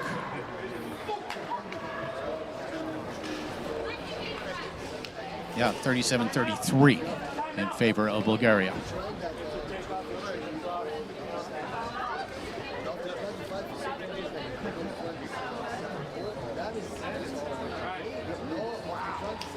France may have just defeated Germany. That's maybe what we heard. They were up 39. Lauren Breuer, please come to the tournament office. Lauren. Ref desk. The United States 10 goals away from another World Cup final.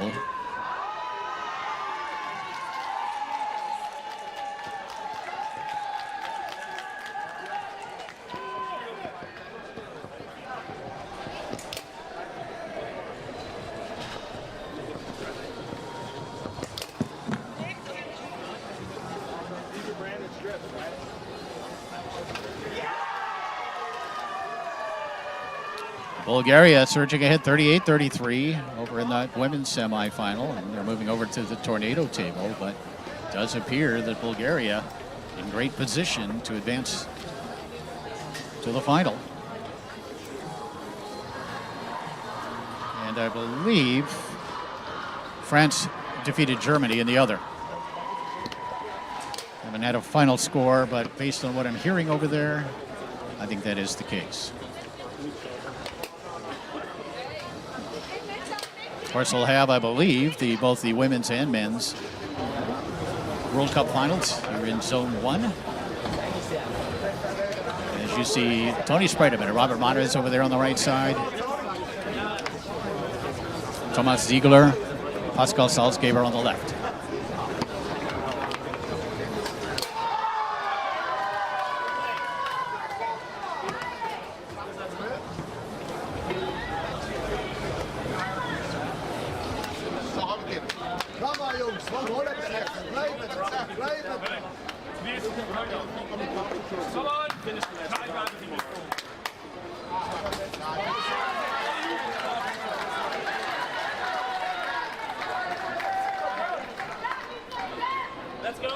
It is match point for the Bulgarians. Team USA trailing by 5 as we get the opening game on Garlando underway. And you see Robert Mares starting in the forward position. That may have something to do with defense. Let's see if he's going to shoot it. Does look like he will. Now, Bulgaria has just advanced to the final, folks. Mares going to shoot it. Pascal Salzgeber takes it away. Fires that one up the table and in. Watch here as Pascal rattles that one in against Spredeman. 30-22 now in favor of the Americans. Tony returning to the forward position, able to brush this one down. Of course, Tony Spredeman outstanding on every table, and he does find that near corner. It's 31-22, and that's the problem for opponents of this American team is, of course, they're the best in the world on Tornado by a fairly wide margin, and that one's going to get through. Mares. 31-23.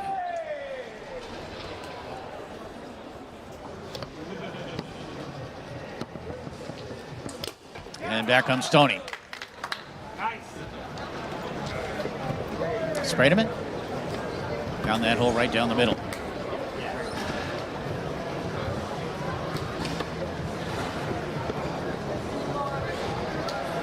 Back over to Garlando we go.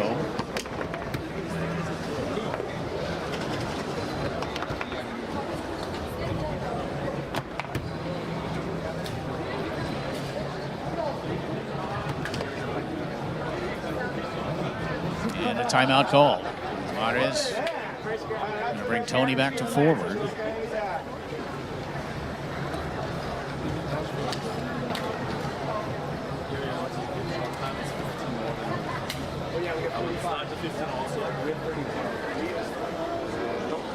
(31-23) I believe is the score, and that's what they're saying.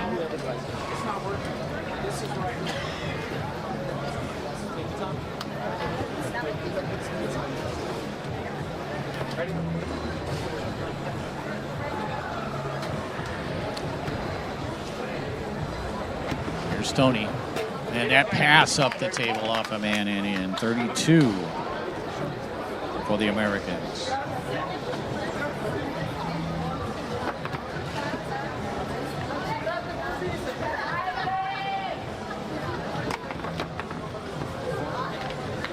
It's 32-23, I believe, the current score.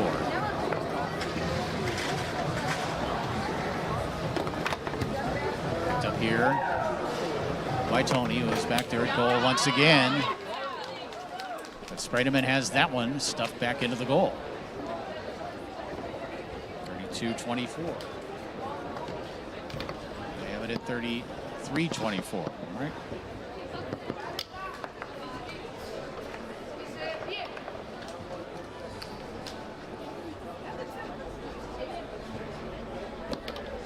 Shot down the middle on goal by Salzgeber, picked up here by Mares.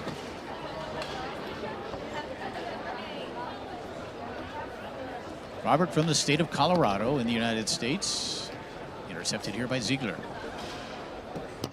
Thomas, quick shot far side. Looked like a spin there. Ball will be awarded to the 5 of Tony, who quickly advances it through that far lane. Looking to give the Americans a 10-goal lead, and he does. As he fires it home to the near side, it's 34-24 as Tony hits the corner. Spredeman with the steal. Again, a testament to the quality of this American team is that you have in your final round probably the best Tornado player in the history of the sport. Certainly could make an argument for Frederic Collignon being maybe the best, but he doesn't have the numbers that Tony does on this table. And Ryan Moore, of course, also in that conversation.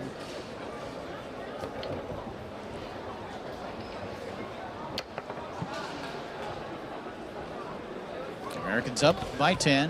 Fairly comfortable lead here, especially with this team at the helm, the multi-table world champions. Spredeman against Salzgeber.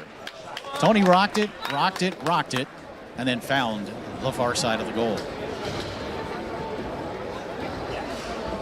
35-24 lead for the Americans. Team Luxembourg awaits the winner. Of course, that one would be the always interesting matchup of Tornado versus Bonzini. A rematch of that 2015 controversial final. Luxembourg defeated Team USA. And a nice pickup and score here by Ziegler. Didn't take much time, just got it and went with it.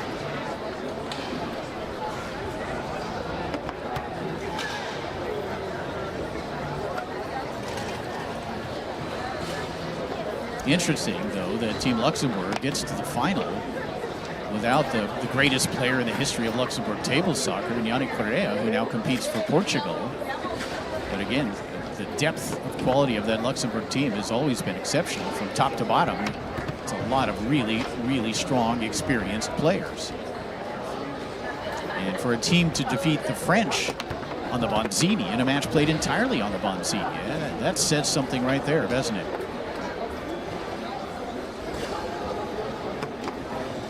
Beautiful pass, Mares to Spredeman.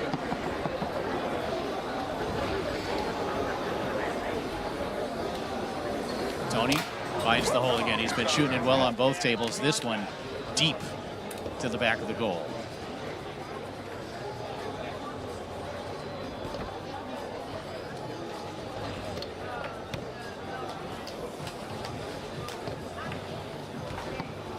Salzgeber can't contain it. It comes to Tony. 36-25 lead for the Americans. 37.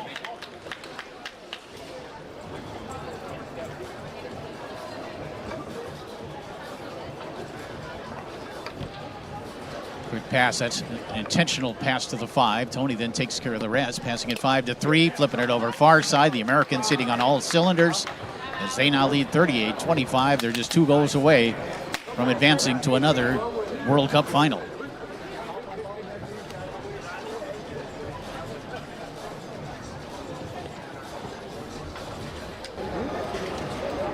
Tony Spredeman already at the table. Can't wait to go.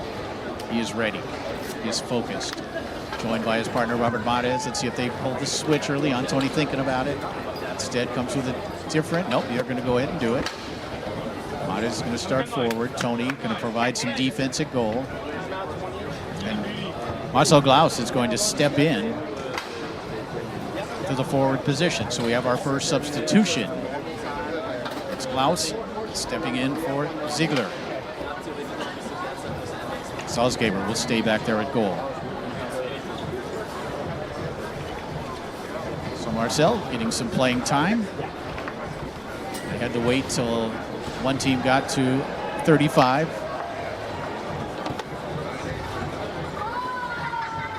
Right now it is 38-25.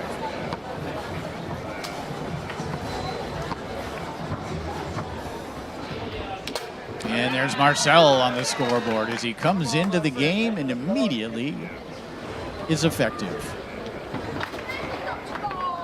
38-26 and the steal here. Glaus.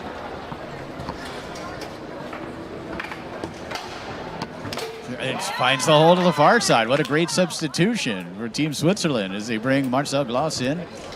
And he comes in off the bench, stone cold, and scores his first 2. Back to Tornado we go. 38-27 lead. The Americans can close it out here with this one and one more. Tony. That shot attempt blocked up into the air and then kept out of the goal nicely by Salzgeber.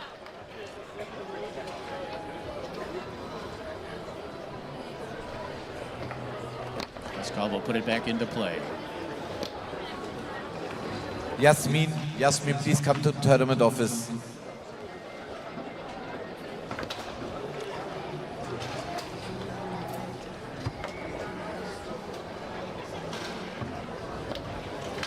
Winner of this one will face Team Luxembourg, who defeated France 40-36 in their semifinal. Salzgeber. 3 in a row from the Swiss.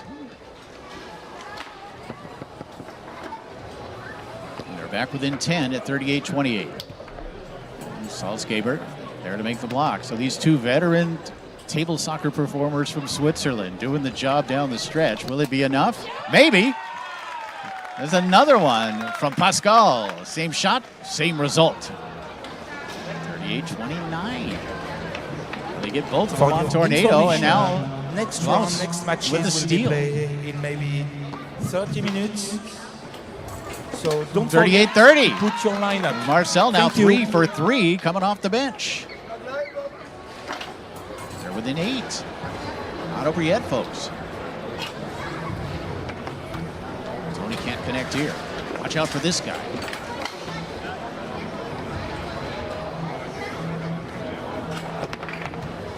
Shot attempt almost taken away by Tony. It does come back to Mares. I believe that's 5 in a row for Swiss. Tony looking to end that here. So it sets it up. Shot attempt near side, blocked and taken away by Pascal.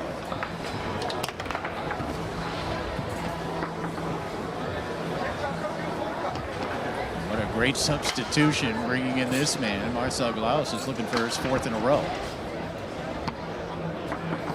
Regrip and fire it down the middle. 38-31.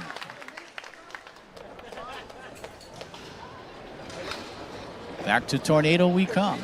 Again, if the Americans get both of these on their home table, they'll move on to the final. Tony looking to get the first one as he goes along that outside wall. Tony Sprederman. Strokes that one home. It is match point for the Americans after Tony finds a tight near corner. Marcel might want to pass it back to Pascal, but he is able to get this one through, and he'll set up a snake shot. Glaus try to come near side, the switch, the block, the takeaway from Mares. Tony along, Mares along the outside wall to Tony, and he has a chance to put it away right here. Looking to advance to the final. Tony Sprederman strokes it home, and there it is. Team USA holds off Team Switzerland 40-31 in this semifinal in the 2025 ITSF World Cup. They will face Team Luxembourg in the final after another solid performance from this star-studded team from America. Great job as well by Team Switzerland, especially Marcel Glaus, who came in at the end and was effective, made an impact, and brought the Swiss team back into the match with some help from his veteran partner, Pascal Salzgeber. All right, folks, our finals are set. It's going to be Bulgaria versus France for the women. It is going to be the USA versus Luxembourg for the men's final.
trying to pile it in on Friday and Saturday. And they always get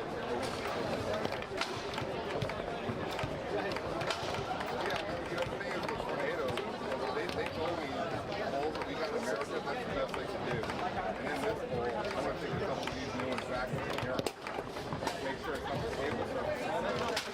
But these will stick here for anything that they don't for a year. Table surface of the bowl. What do you call tornado? Manufacturing. Yeah, no, I think these are straight from the manufacturer.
Lauren, bitte zur Turnierleitung.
In few minutes at 1:30, we will play the finals.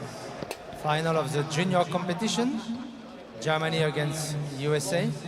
Final of the senior national team competition, Germany against USA also.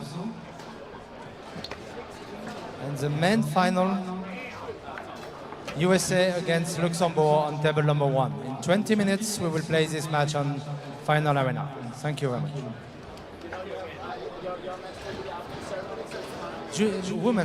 Women will play at 1:30. Women, France, Bulgaria will be in table 1 and 2. Women at 1:30. Men will follow the final of the women on table number 1.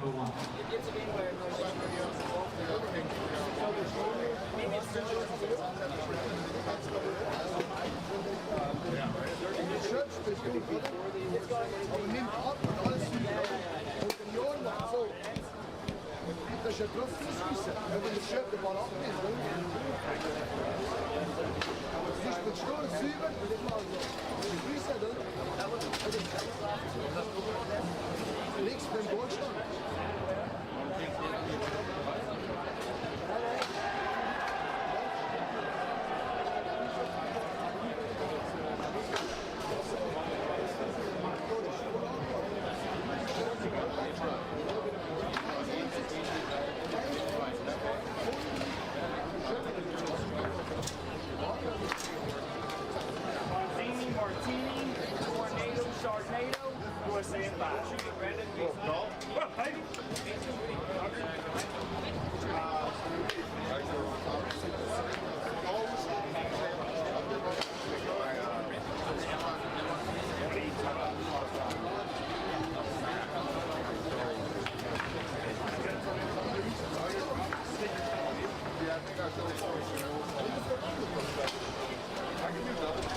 The men's final will be played on area A and B right after the women's final.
Please, all the teams that are going to play in a few minutes, we need your team lineup composition, please.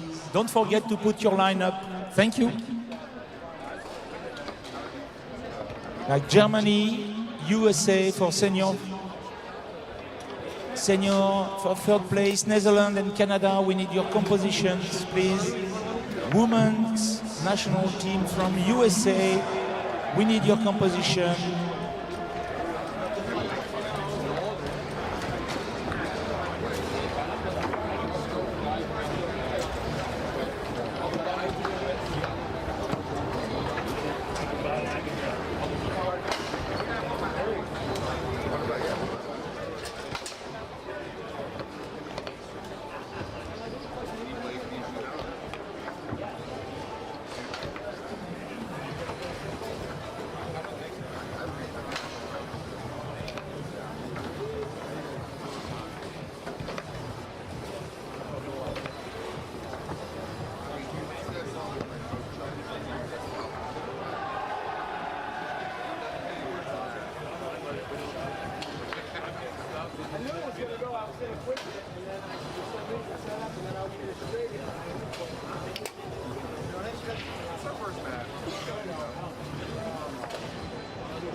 I'll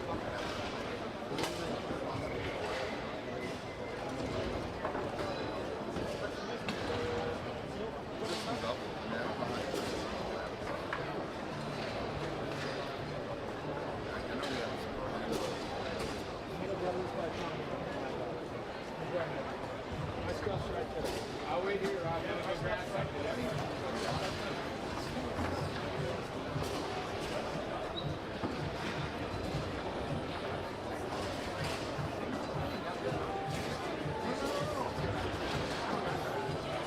If it works for Texas, it might.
Ich habe den gar nicht. Die Ellie hatte Zwischennummer noch.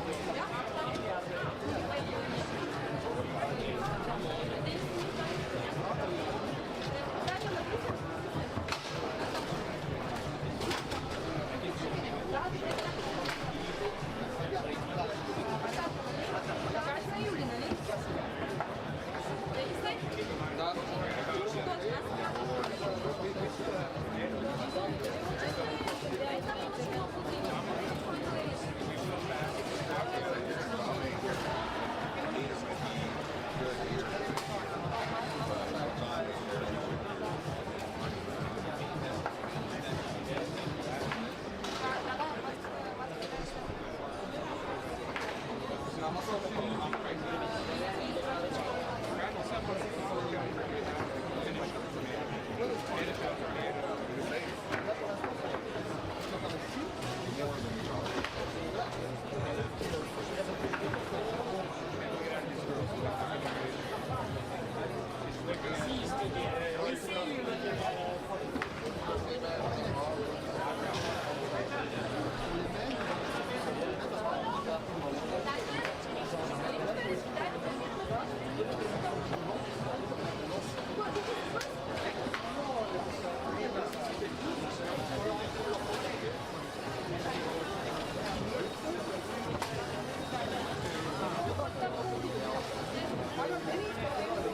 Stephen Dumont, please, can you come to the store? We have your credit card and things like that. Stephen Dumont.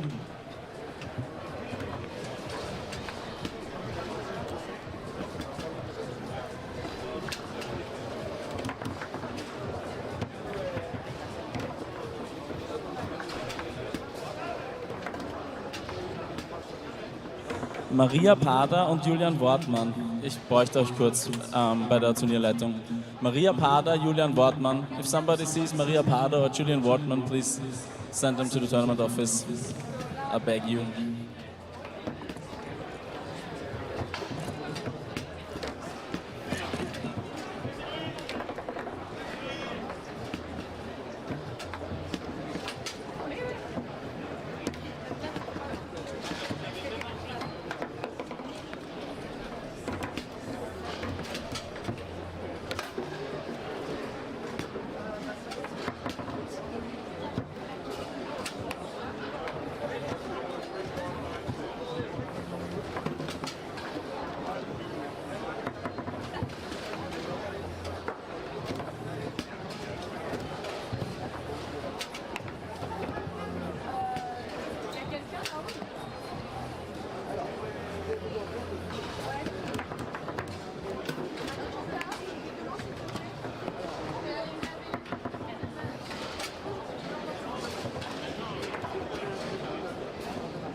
Assistant Referees zur Turnierleitung bitte. Free Referees to the tournament office, please. Still calling for Maria Pader. Maria Pader, wenn du mich hörst, bitte zur Turnierleitung kommen.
Lauren, bitte nochmal zur Turnierleitung. Lauren.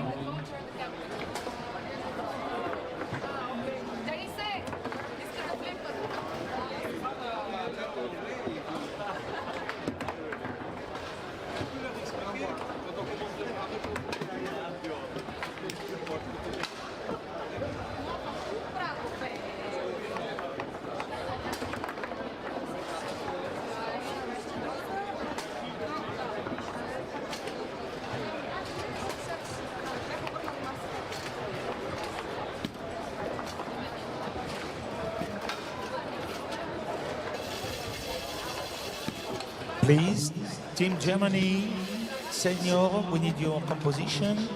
Women team from USA, we need your lineup too, please.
We need one more experienced ref who's not from Germany or USA. One more experienced ref, not Germany, not USA. If there is somebody free, or if you know somebody who's free, we need one more good ref.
Ne,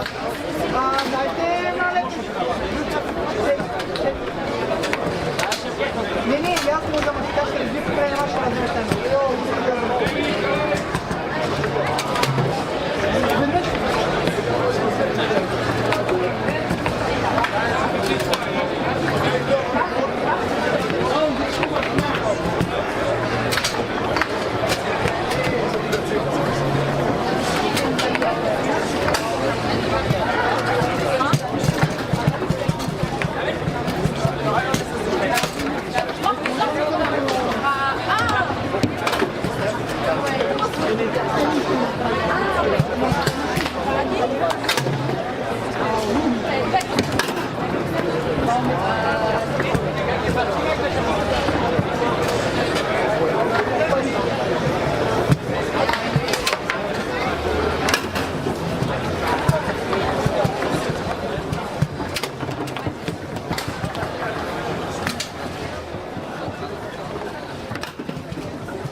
Janik, Rossini ist fein.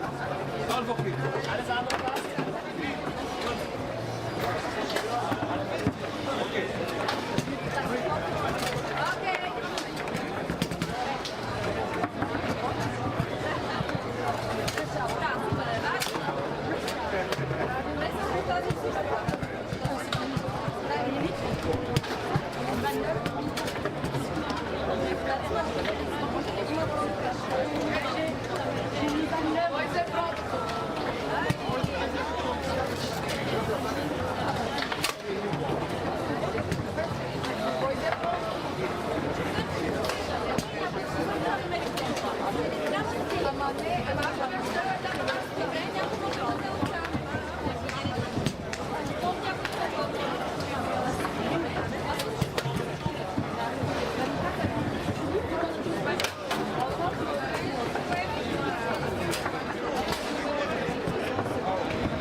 Ladies and gentlemen, we have 5 more big matches for you in the finals area. Let's start with tables 9 and 10 in the third place match in women's team. Let's introduce the two nations playing on Tornado and playing on Leonhardt. First, please welcome the national team of Germany playing on the Leonhardt table.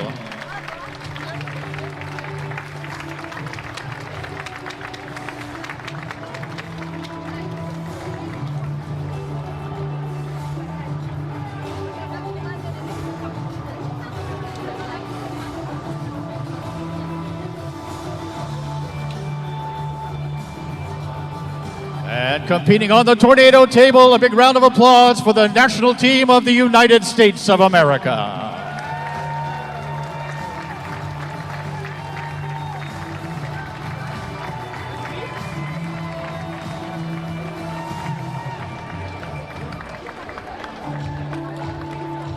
And on tables 7 and 8 in the third place match for the national men's team competition, please welcome, playing on the Bonzini table, the national team of France.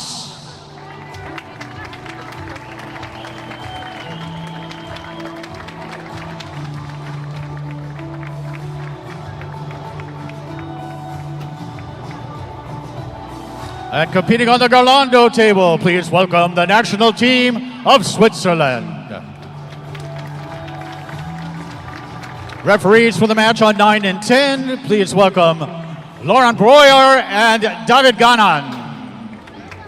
Referee for the match on 7 and 8, please welcome Tom Yor.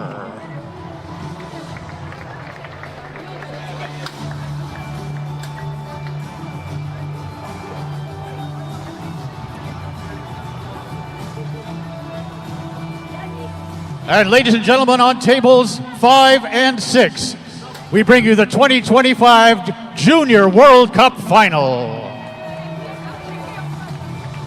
First, playing on the Leonhardt table, please welcome the national team of Germany.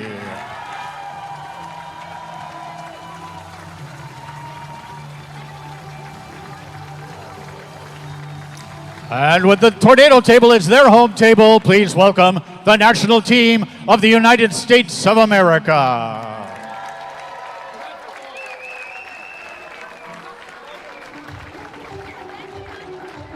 Referees for the match, Jochen Madgor and Ben Vilfort.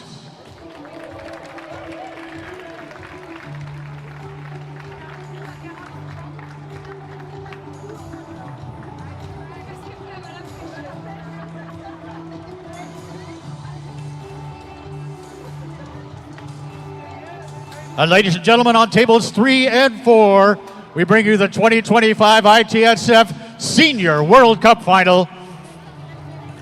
Playing on the Tornado table, please welcome the national senior team of the United States of America.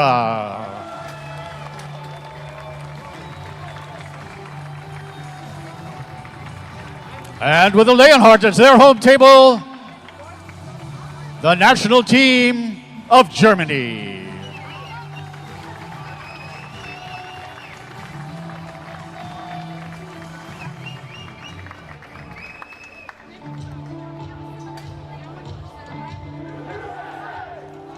And now, ladies and gentlemen, in the center ring, on tables 1 and 2, it's the 2025 World Cup Women's Final.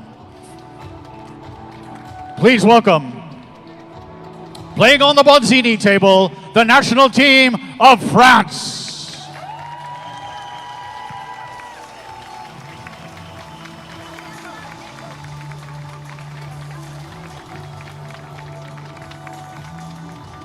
And competing on the Leonhardt table, please welcome the national women's team of Bulgaria.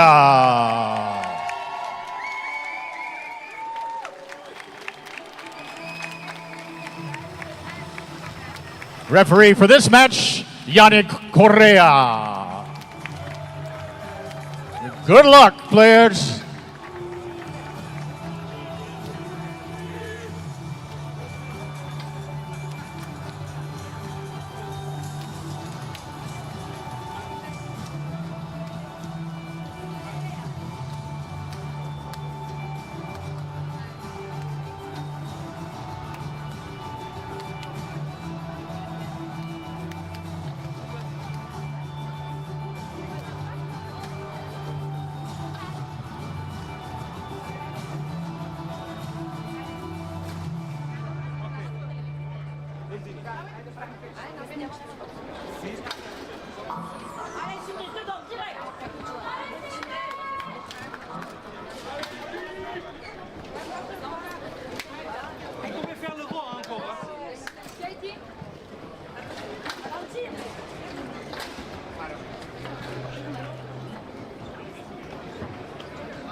And hi again, everybody. Jim Stevens back with you here on tables 1 and 2 in the finals area for the women's team final.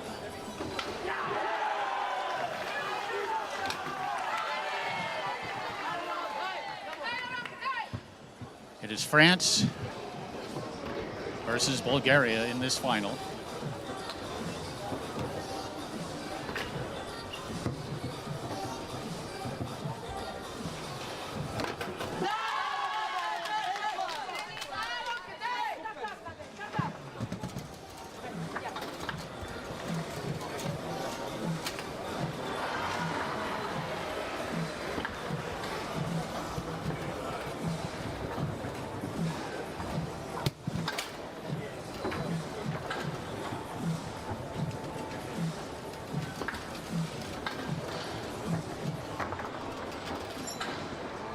Remember, it's a race to 40. It is France, of course, playing on Bonzini. It is Bulgaria, the #1 seeds, competing on the Leonhardt table. 2-1 early on in favor of Bulgaria.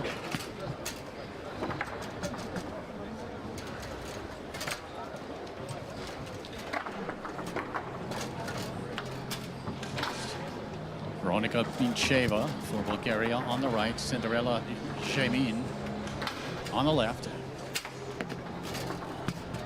Again, it'll go singles until one player scores 10 in the first quarter. Second quarter will be to 20 when one of the teams scores 20. Third quarter when one of the players scores 30, and then of course we race all the way to 40.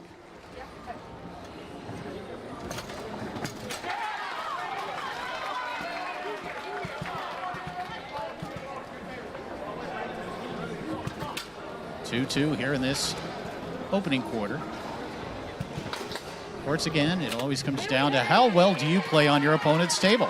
Can you hold on your table? And can you score maybe 33% of the goals on the opponent's home table?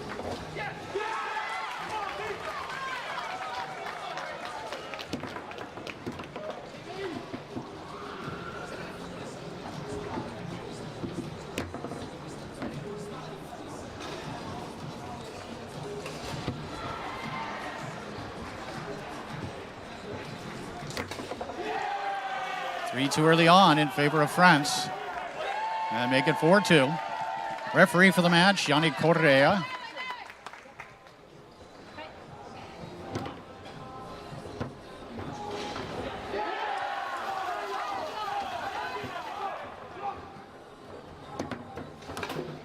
And Gimon leading her team to an early 5-2 lead. Cinderella.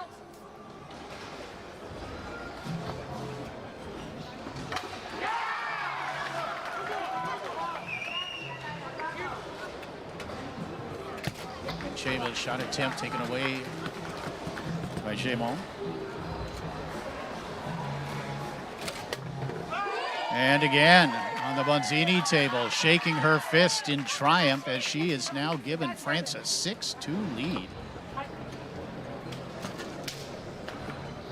Bulgaria defeated the United States in the semifinals to get here. France beat a very tough German team to reach the World Cup final.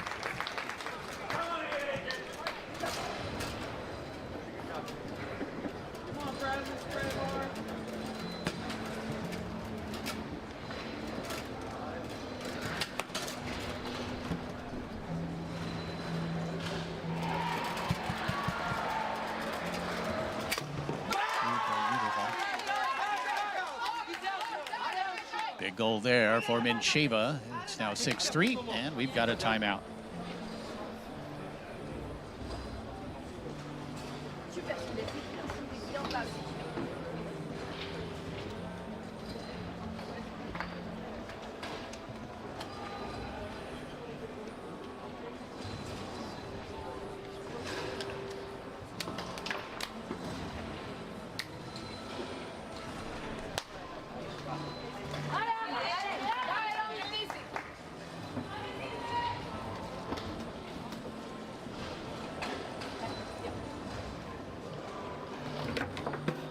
And that one's going to rattle in. A break there for the French has increased their lead to 7-3. So a very strong opening quarter performance from Cinderella Gimon.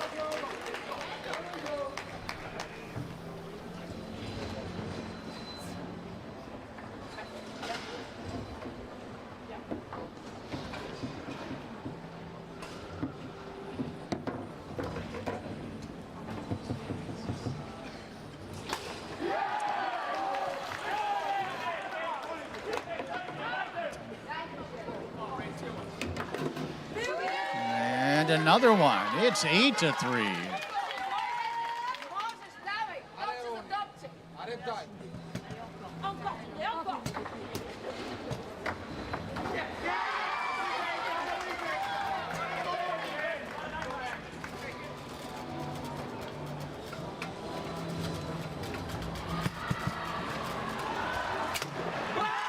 Mincheva with an answer here to make it 8-4.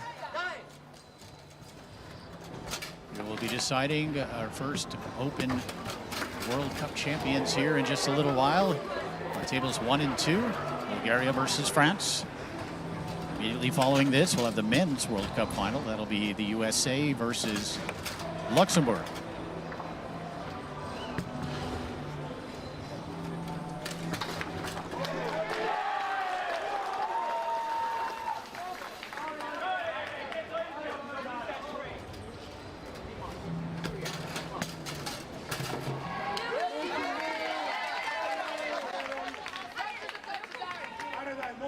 Cinderella with a very strong first quarter here.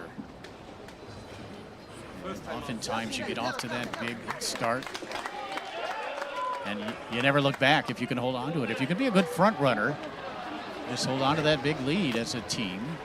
This is the kind of format where you can do that. It's tough oftentimes for teams to come back.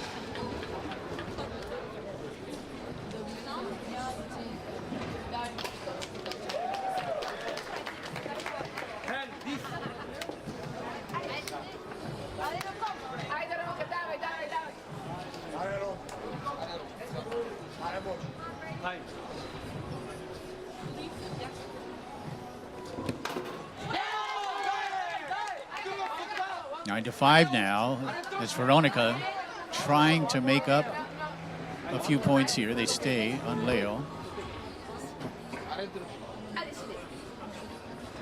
which is Veronica's home table.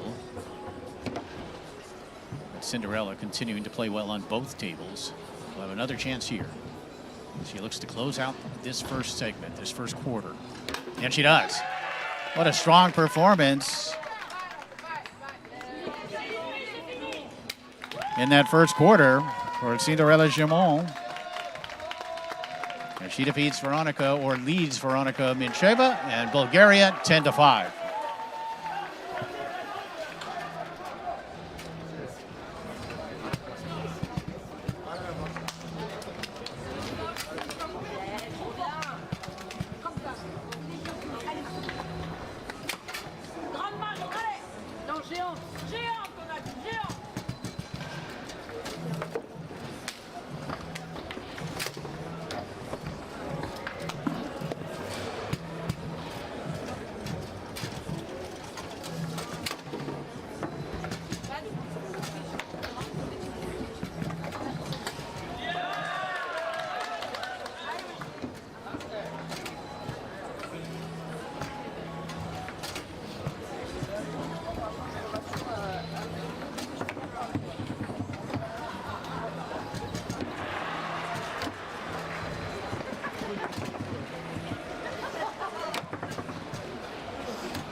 Bulgaria, the number 1 seed. France, seeded number 2.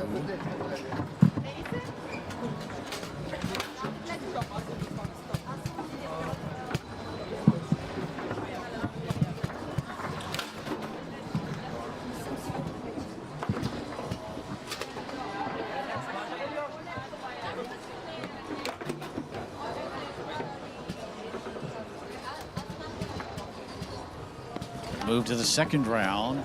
It's going to be Marina Pol and Anaïs Noël, two of the great Bonzini players ever.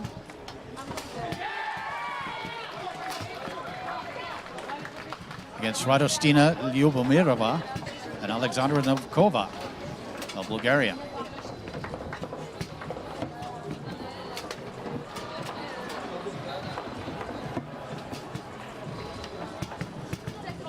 Again, Cinderella Gimon getting Team France off to a tremendous start.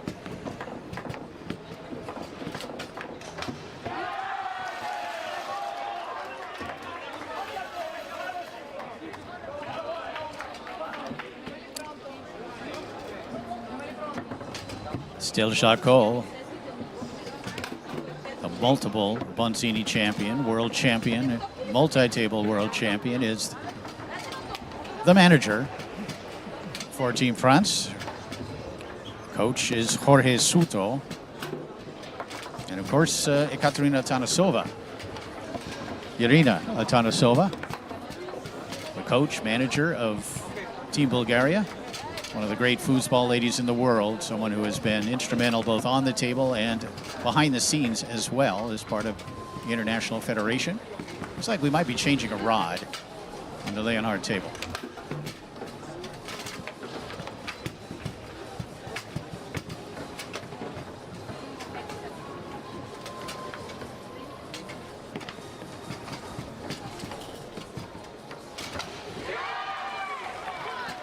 Of course, Bulgaria had a bye in the first round. They defeated the Czech Republic 40-25 in the round of 16. Defeated the Netherlands by an identical score of 40-25 in the quarterfinals, and then overcame a very tough American team, 40-34 in the semifinal. France also receiving a bye in the opening round.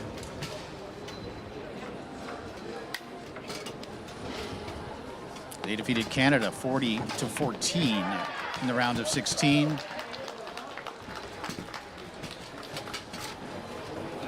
Italy 40-32 in a tough one in the quarterfinal, and then a really tough one in the semifinals as they bested Germany 40-38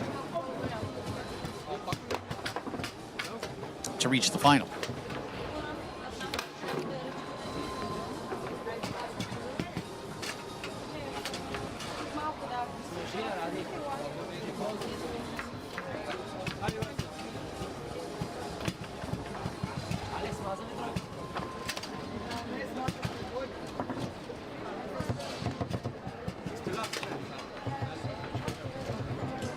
We'll do our best with some of these names.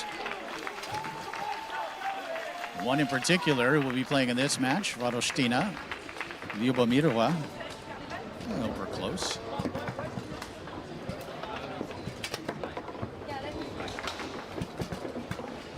She and her partner, Alexandra Novkova, will be playing Marina Pol and Anaïs Noël here in a moment in that second quarter doubles matchup.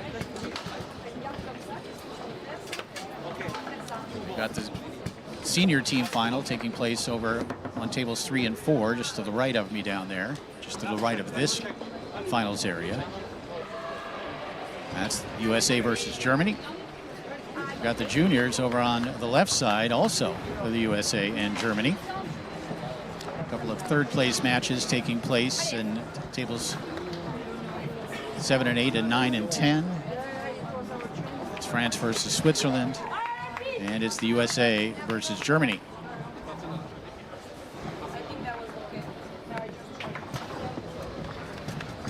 The three finals here in front of me. 2 of the 3 featuring American teams and 2 of the 3 featuring German teams. Of course, the Americans also in the final of the men's team competition. All right. Looks like we're ready to get this second round underway. The team on the right, that is Lyubomirova in the forward position, Novkova at goal.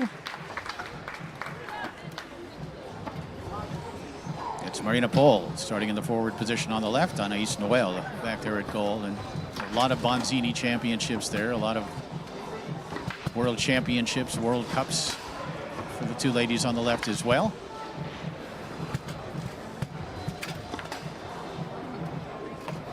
10-5 lead for France.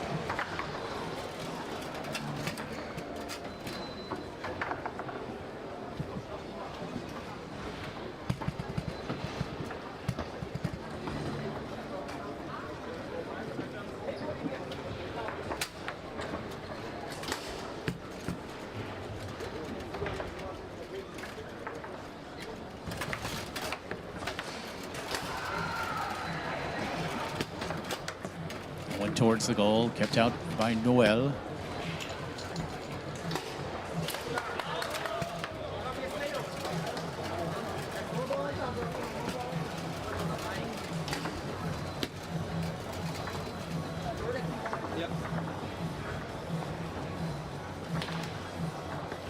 Interesting that neither of these teams were even in the top 3. They were not on the podium in 2022 at the previous World Cup, where it was Germany that took home the title, with the USA finishing second and Austria getting the bronze medal.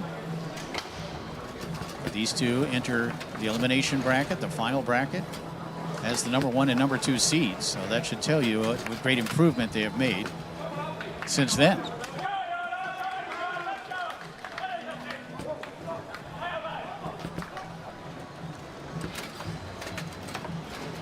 Still 10-5 as we open up this second quarter.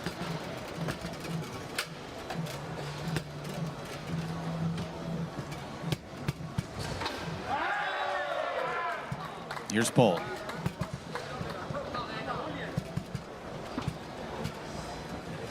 Watch what she does here. Sets it up far side. She can bring it all the way to the near, or she can give that good hard fake and take it back to that near corner, that far corner.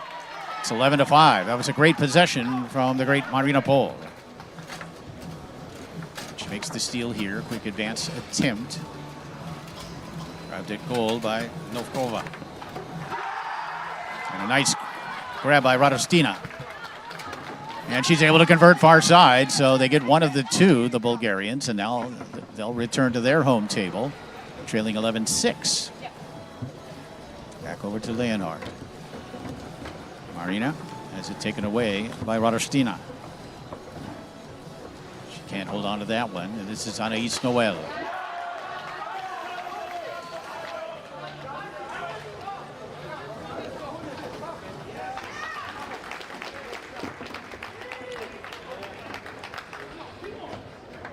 Anaïs Noël setting it up near side. Up the table with a pass attempt. Novkova sends that one off the inside wall, and again, it's Noël.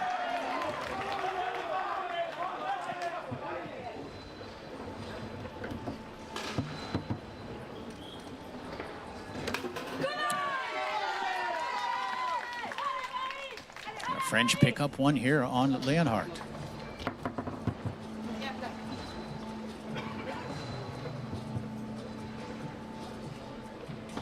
Lyobamirova will get an opportunity here. Shooting against Noël. Shot attempt taken away by Noël.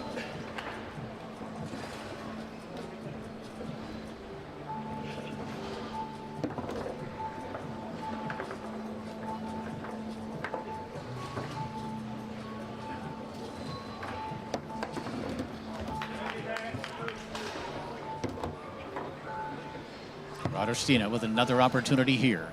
The Bulgarians need to take advantage of these opportunities on their home table in particular. Oh, beautiful switch and block by Noël. And defense is defense on no matter what table you play on.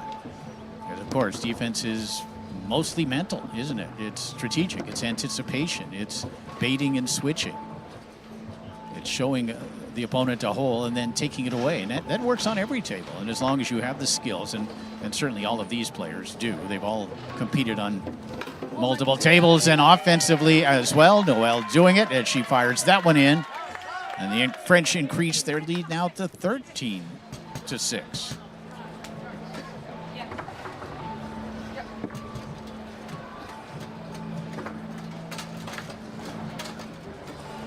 Taken away here by Pole. Marina will set it up far side, trying to bring it all the way to that near side, and you saw Novkova race her over there to make the block and take it away. Sends it up the table where it's picked up by Radostina, who advances it to her 3-rod.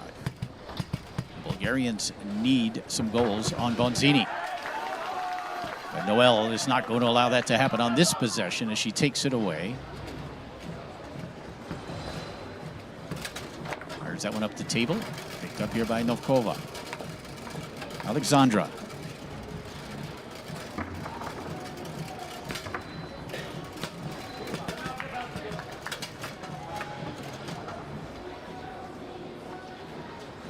Pole able to dig it off the wall, and she can't hold on to it.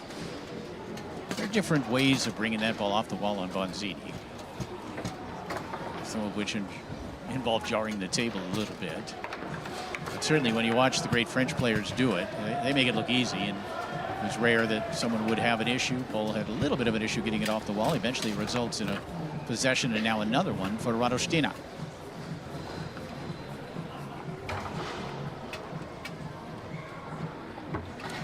Looks like she wants to set up a pull shot. Yep, quick shot here. Again, Noel not giving up anything. 13-6 lead for the French. A race to 40.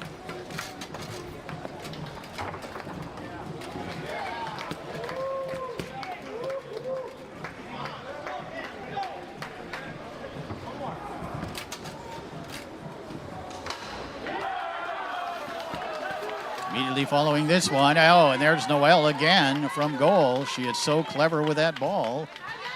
She fires it in. It's 14-6.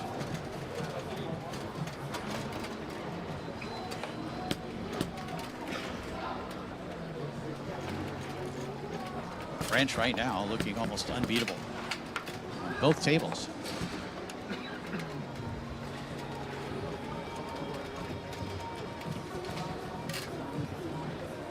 And again, that's how things have evolved in the last now almost 20 years.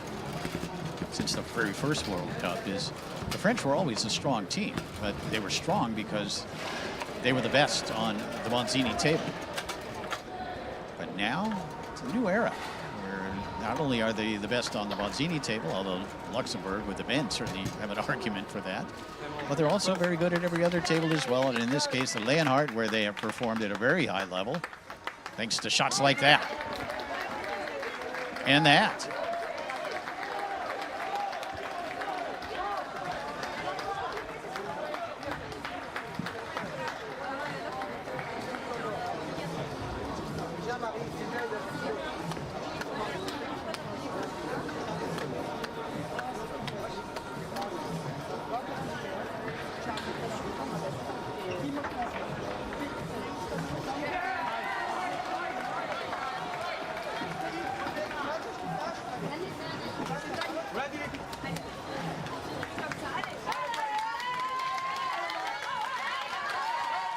Right now, Germany leading 15-11.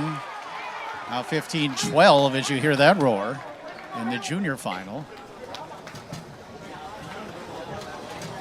Germany's so strong. When, you know, I do these award ceremonies here where I'm the announcer, and it seemed like every junior event, first, second, and third. And up the table and in here for Novkova. 14-7 as we head back over to Leonhardt. But so many great results from so many great young German players, under 13, under 16, under 19, the three levels of play. You know they've got a strong junior team. And right now they're leading 16-12 over the Americans.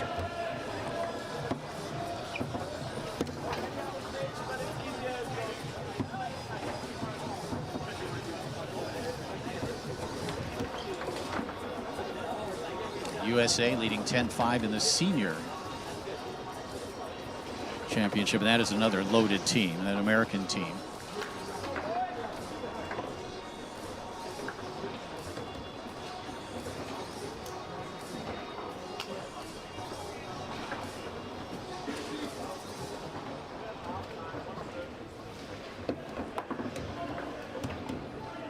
American senior team. It's got names like Gummison, Lafredo, and McMillan. Three of the greatest American players of all time on that senior team. Big shot there from Lyubomirova. Radostina makes it 14-8. Bulgaria trying to fight their way back into it. If they're going to do that, they need to take care of their business on this table, the Leonhardt, their home table. Radostina again with possession on the 5. Try to brush it along the walls. Knocked down by Marina. Comes back to Alexandra.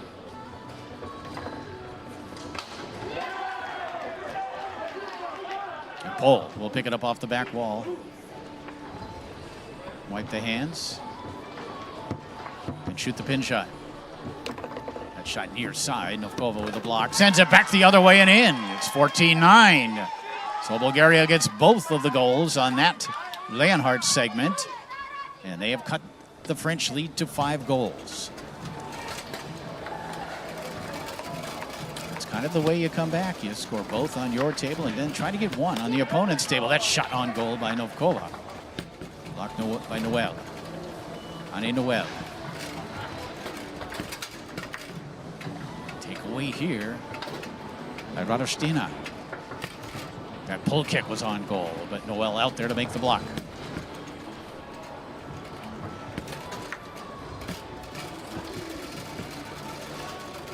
Novkova.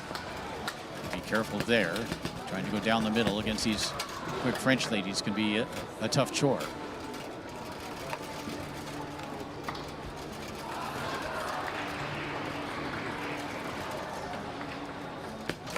Oh, nice attempt there by Alexandra, just short of the goal, then wide of the goal. She continues to put shots towards the goal. But it's Pohl who comes out with the ball.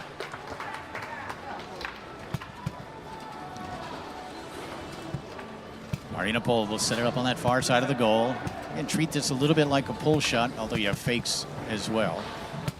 She'll try to bring it all the way near side, which she does, and Novkova there to make the block. It's good defense from Alexandra. Marina Pohl set her up early on with that fake to a straight, so to speak, early in the match. Poked forward here by Radostina.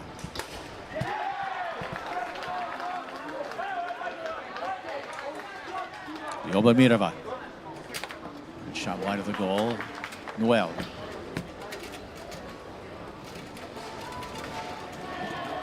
She is always dangerous offensively from back here. Remains 14-9 in favor of France. About halfway through this second quarter. Remember, quarters are measured by one team or one player scoring 10 goals. Here's Marina again. Here comes to that short side. You knew she had to go there. Novkova had been all over her shots to the near side, and we're going to get a timeout called by Bulgaria.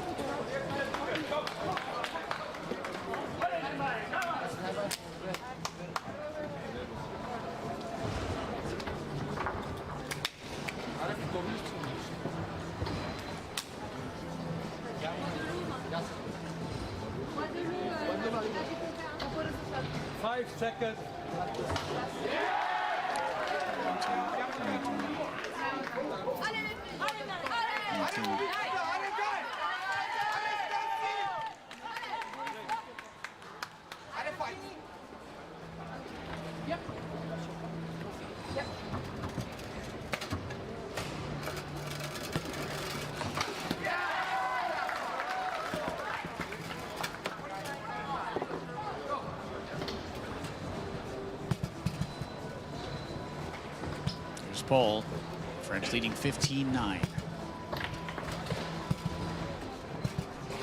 Marina finds the hole near side. It's 16-9 as they get both on the Monzini table.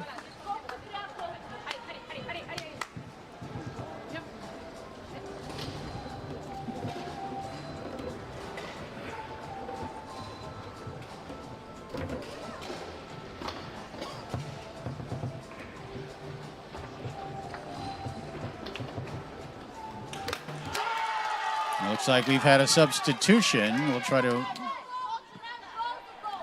get that one for you here.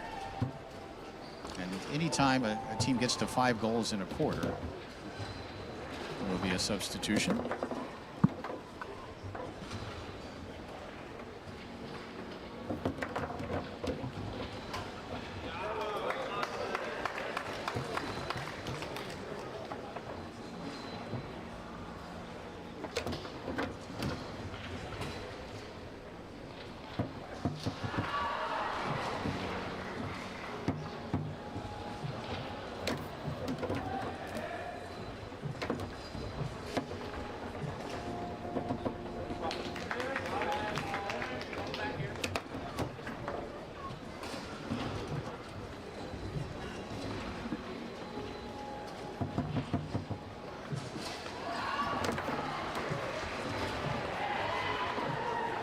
Stanislava Stajkova has moved into the forward position, and with her substituting, they have got both of them.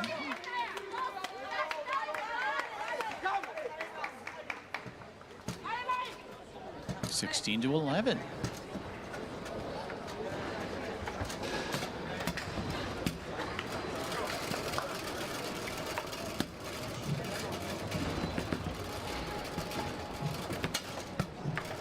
Stanislava Stajkova has come in as a substitute, and always nice when you change players and they have an immediate impact, and that is what has happened here. It's Bulgaria now trailing only by 5 after being down by 7. There is Stajkova. Shot attempt blocked, sent back the other way by Pole.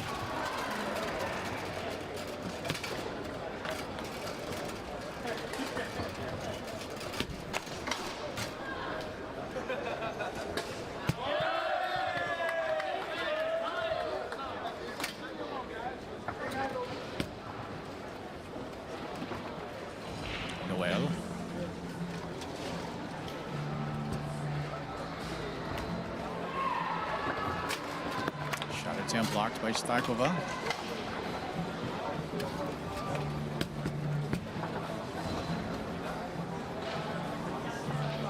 Anne Noel fires that one down the middle, sent back towards the goal, and picked up almost by Stanislava. Let's see which way it rolls. It rolls to her.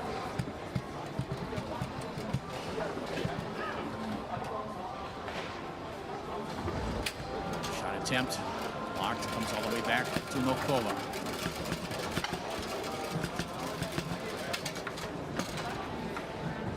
Chance here for Stanislava.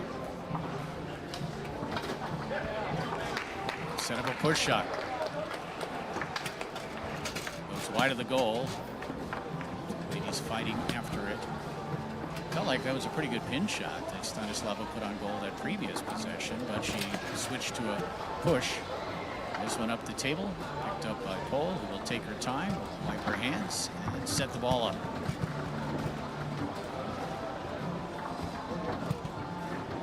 Marina Pole fires that one right down the middle. She saw that hole, took advantage of it. And those middle holes on the Bonzini are often there with whatever shot you elect to choose. Narrowness of the man's foot, wideness of those holes makes it advantageous to utilize those cut angles, or a split on a pull shot, for example. All right, let's see what she does here. Quick shot from our side, blocked away, comes back the other way, or it's picked up by Stanislava Stajkova. Block it. Try to come near side. Didn't execute the shot. Anne Noel will pick this one up.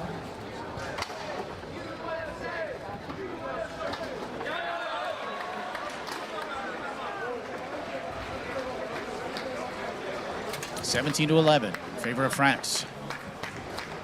Here in this second quarter, the Women's World Cup final. The table to Pole.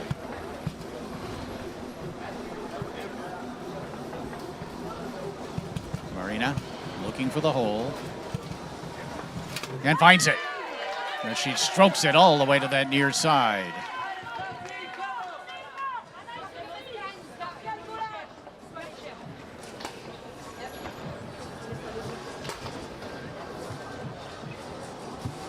Back over to the Leonhardt table. Stajkova almost has that one stolen away.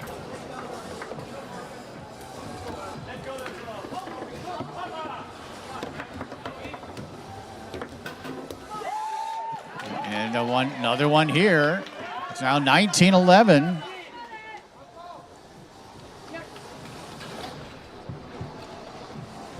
French in control here on tables 1 and 2 against the Bulgarians. Again, a lot of it has been due to the fact that the French ladies, Marina Pole, Anaïs Noel, have played well on this table. They've played very well on the Leonhardt table. Back the other way comes Novkova. Bulgarians needed that one. It's now 19-12.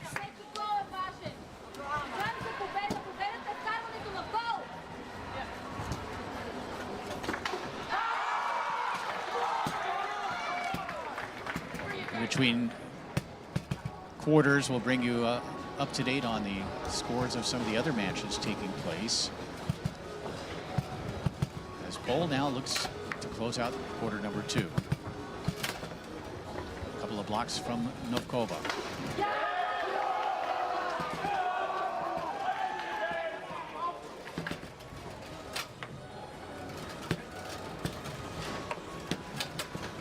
On goal beautifully by Novkova, picked up by Stajkova.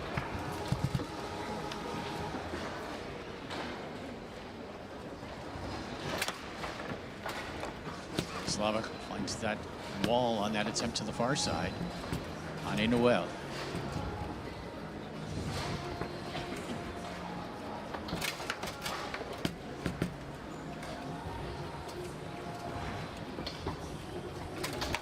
There goes that one wide of the goal. Sent towards the goal with a fly by Pole, who then picks it up on her 3 right. Quick shot near side. Blocked and taken away by Novkova.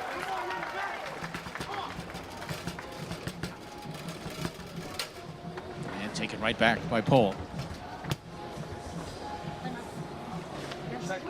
And we've got a timeout.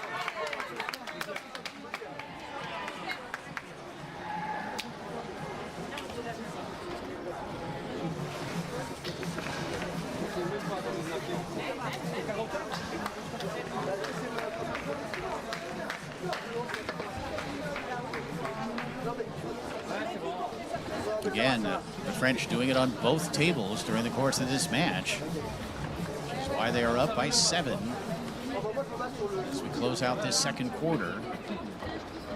Bulgarians need more of that.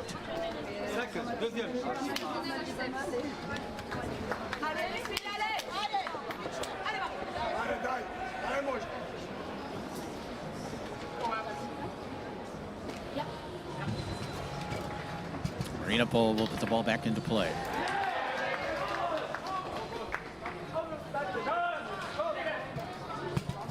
Gets a good set.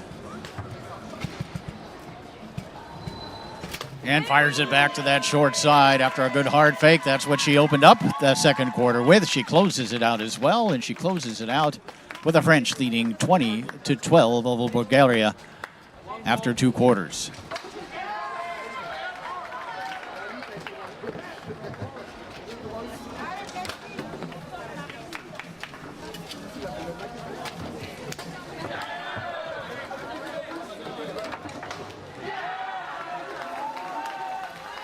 Looking at some other scores in the final of the Junior World Cup. The number 2 seeds USA trailing number 4 seeds Germany 23-18. Kind of surprising that Germany is only the number 4 seed. 23-18 in favor of Germany in that one. Final of the men's senior World Cup. It is the USA leading Germany 13-10.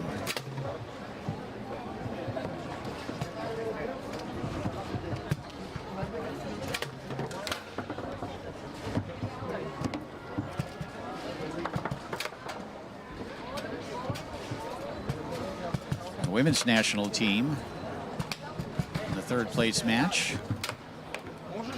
United States leading Germany after 2 quarters, 20-14, and Switzerland leading France early in the 3rd quarter, 21-19.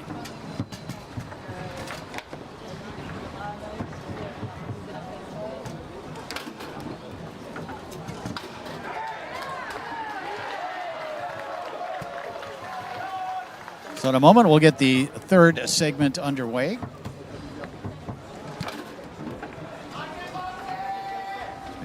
Clementina Tomar for France, Vesti Hoffman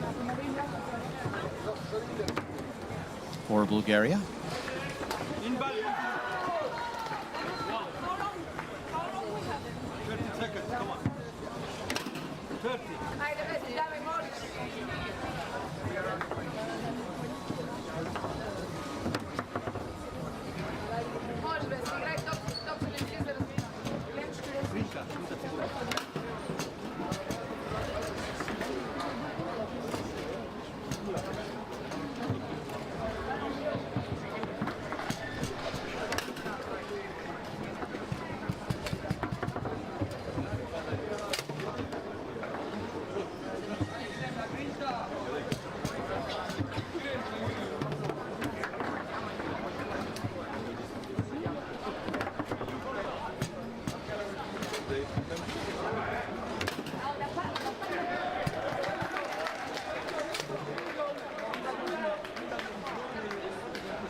Clementina Tomar on the left, Vesti Hoffman on the right.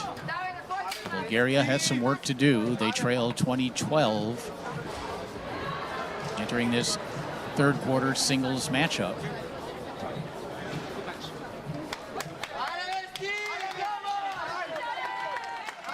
And we'll open up on the Bonzini table.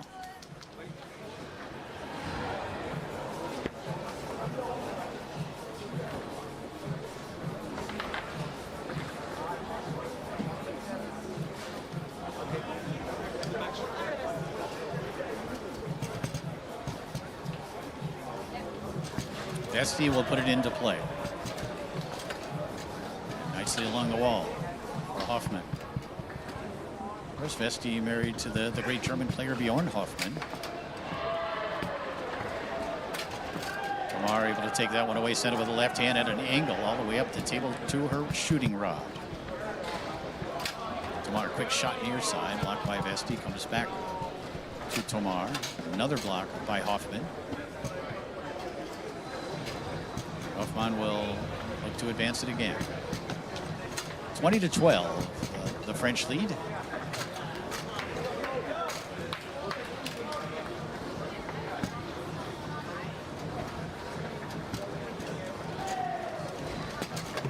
And that one sent into the goal with the 5-row by Tomar. It's 21-12.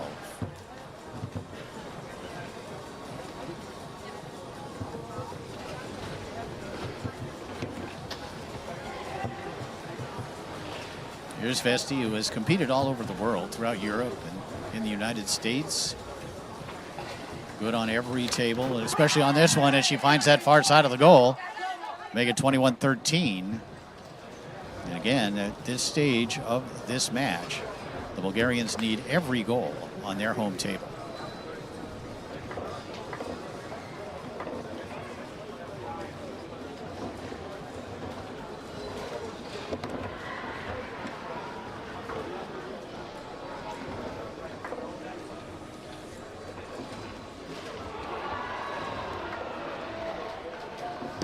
And again, it's Vesti, so she does indeed get both. In this Leonhardt segment, it's now 21-14. Bulgaria really closing with their strengths here. With Vesti Hoffman in this one. The great Katerina Atanasova. And Tanya Krencheva compete in that fourth quarter match, that doubles match.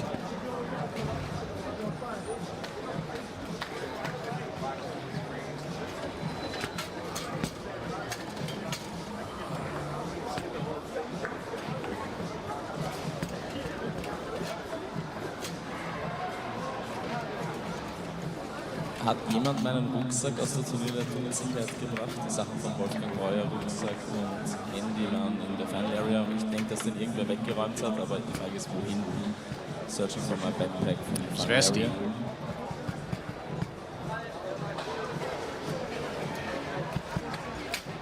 Shot attempt blocked by Tomar, but you can see Vesti with a very good game on Bonzini as well. And if Bulgaria is going to get back into this match, they're going to need a big performance from her here in this third quarter.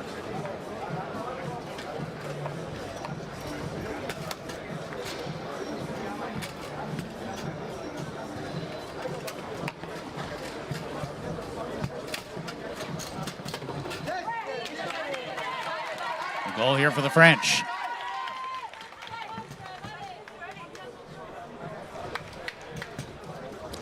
Montina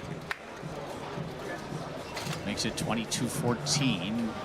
Hoffman coming back. Again, you get two on your table, you get one of the two on the opponent's table. You've got a shot at coming back. And that means Vesti needs this one. Tomar there to make the block. And then up into the air and off the table. Clementina will put it back into play at goal.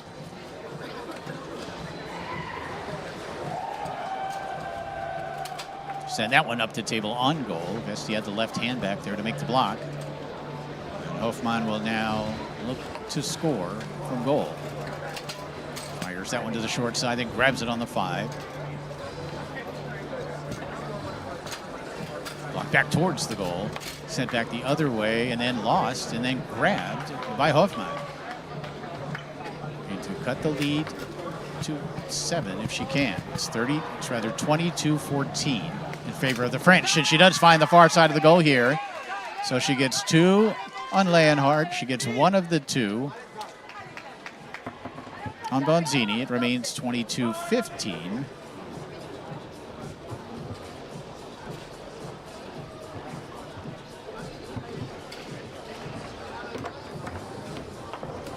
Sent on goal and a rebound grab by Tomar. Montina Tomar. Trying to take it to that short side, blocked by Hoffman.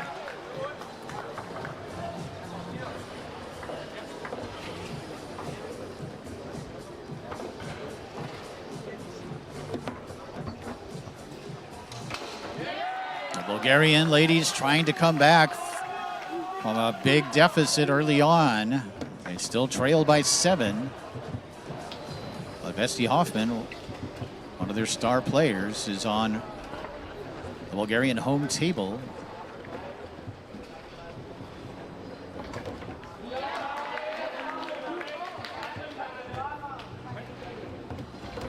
Some good defense there by Tomar, keeping the ball away from Hoffman. Sends that one gently up the middle.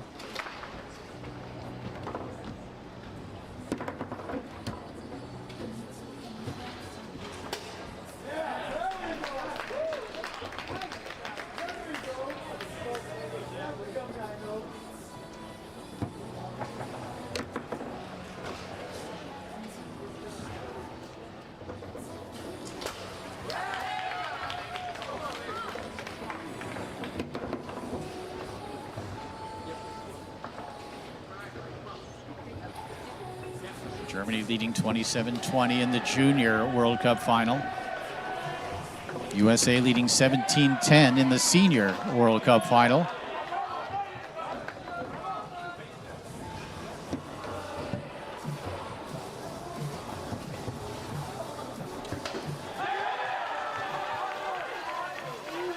Yeah, there's Vesti.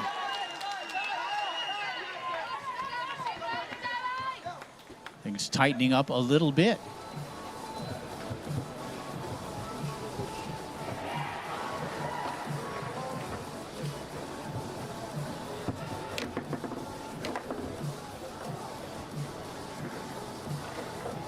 (22-16). Lead now for France. Vesti Hoffman. And every goal so valuable in this format, in an event like this. You know, I was talking, if you saw the match earlier, the USA versus Switzerland in that semifinal match, we had that long delay. And I talked to Tom Yor about it afterwards. What took so long? What was the eventual call? And he was still arguing the call. And he said, we're going to argue every point no matter what. We want every goal. We're going to argue it. And there's Vesti down the middle. And suddenly it's only a 5-goal lead for France at 22-17 as Vesti Hoffman doing the job. It's outscored Clementina 5-2 here in this third quarter.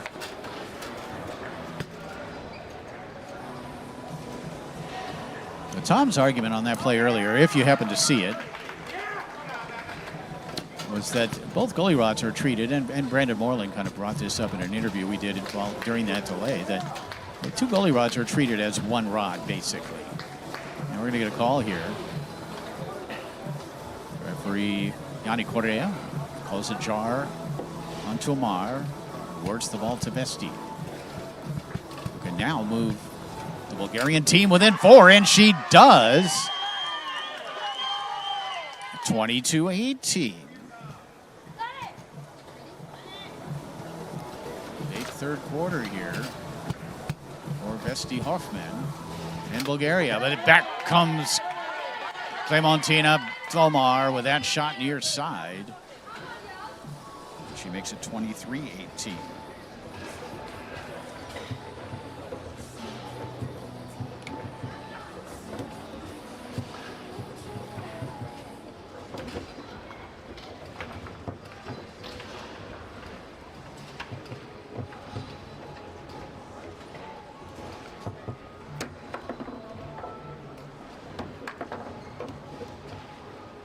Picked up here by Tomar.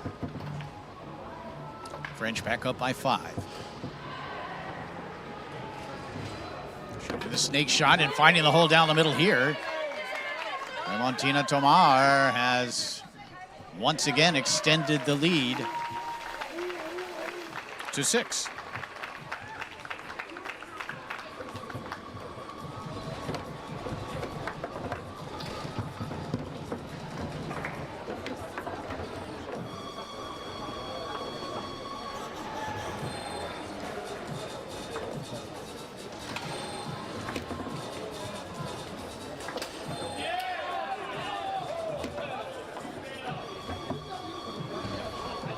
With a little bit of difficulty handling that ball, and it gets away from her to Tomar on the 3-rod.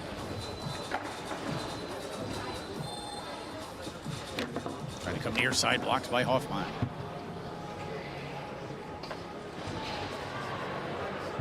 French leading 24-18 here in the 3rd quarter. 3rd element of this Women's World Cup final.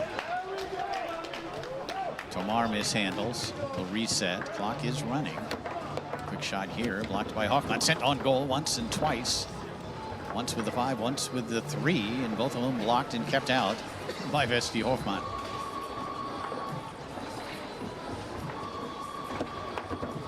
That one's going to get knocked back in. You saw Vesti come to the short corner.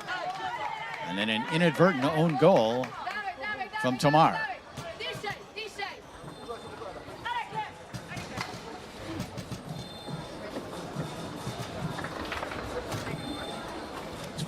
19. This is about as close as the Bulgarians have gotten since that early deficit. But Tomar with an answer.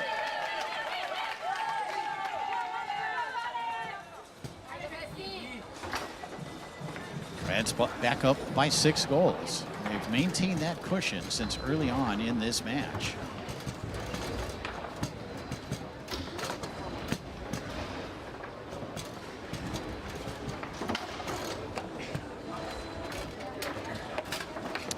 Format where you have the 2 and then 2 and then 2.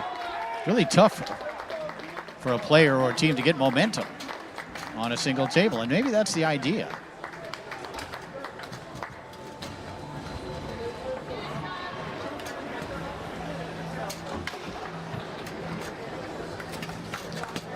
USA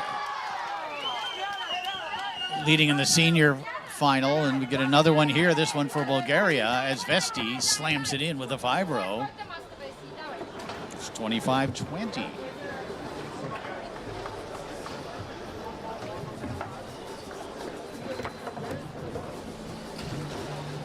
Germany in control in the junior final, leading the USA 30-21.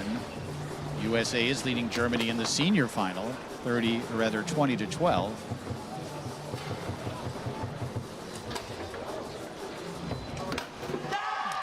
And another one here for Vesti. Things are really tightening up now. It's 25-21. This is the closest the Bulgarian ladies have been since very early in the match. And Cinderella Gémon got France off to such a great start.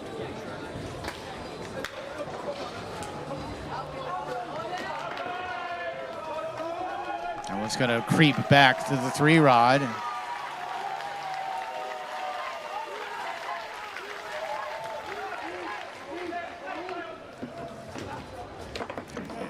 Tomar was able to pick that one up and slam it on goal. Somehow Vesti got a man on it. Off the inside wall and in. A fortunate break there. That was a pull shot that turned in to a bank and a score. 25-22. So far, Vesti Hoffman has outscored Clementina Tomar 10-5 here in this 3rd segment. Third quarter will end when one of these players gets to 30.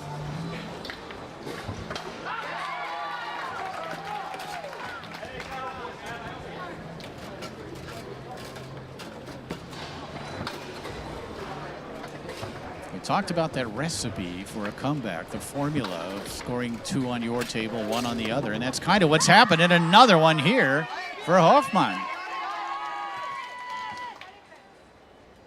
It's 25-23.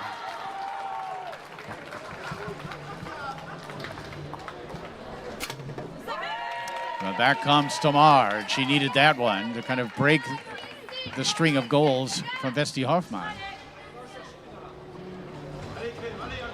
26-23 the score. Vesti back on her home table.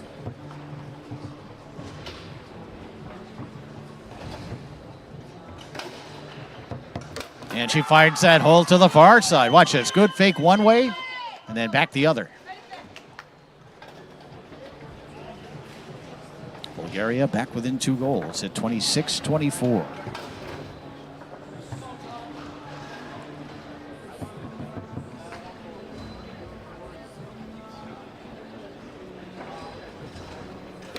And back comes Tomar with a big score here on the Leonhard table as she finds the near corner of the goal. 27-24. 12-7 this third quarter has seen Vesti Hoffman outscore her opponent by 5 goals and bring Bulgaria close. Trying to get a little bit closer right here. Hoffman. Shot attempt blocked by Tomar and taken away. Clementina down the middle, and Vesti can't keep that one out. And the French are back ahead by 4 goals at 28-24. And the timeout called by Bulgaria.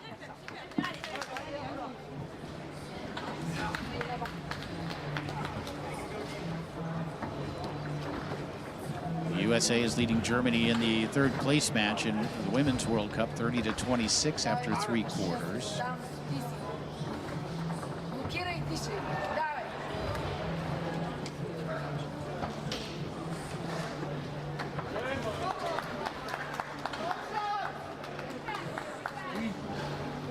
Jean-Christophe Renaud to the tournament office, please. Jean-Christophe Renaud.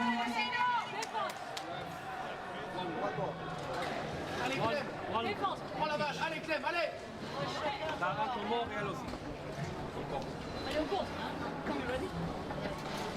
28-24 lead for France. We're on the Bonzini table.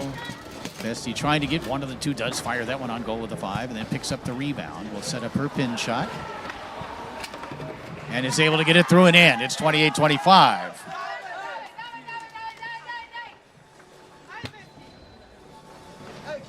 Bulgaria slowly but surely working their way back into this match after a great start by Team France.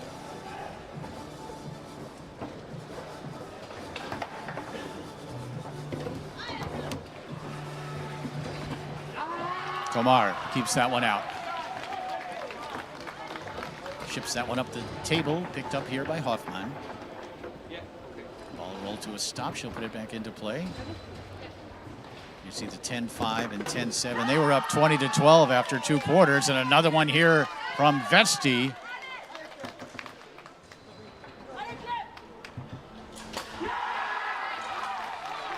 It's 28-26. And if Hoffman can get this one, we'll move back over to Bonzini, with France leading only by a goal. Trying to make it off the outside wall. But Tomar has shown herself to be a good clutch player, as we like to say. When she needs one, she usually gets one.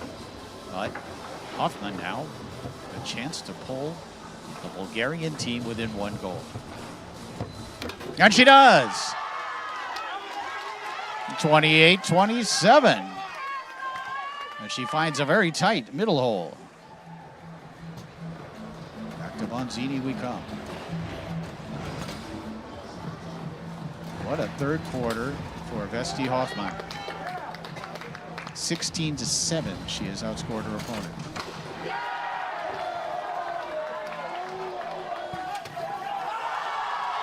And another one. We're tied at 28, and now it's 16-7 in this quarter.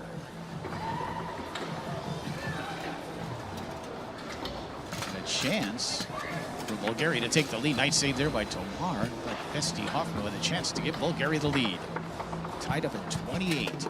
She does! She gets both. And for the first time in the match, Bulgaria has surged ahead. It's 29-28, and what a third quarter performance from Vesti Hoffman. Entering this third quarter, it was 20-12 in favor of the French. That is 17-8. Vesti Hoffman has outscored Clémentine Tomar.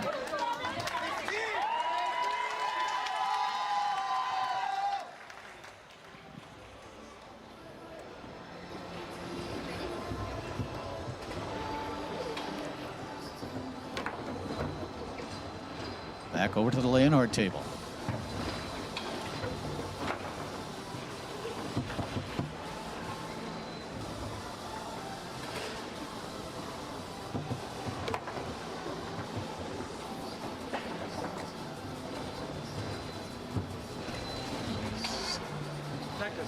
And a timeout called by Bulgaria. 10-5 for the French, 10-7 for the French in the third quarter, 17-8.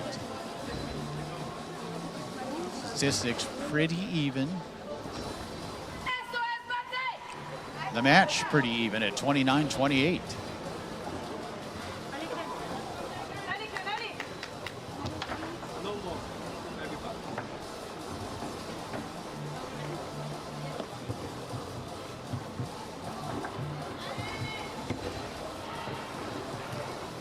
Chance to end the third quarter right here for Vesti Hoffman. And she does.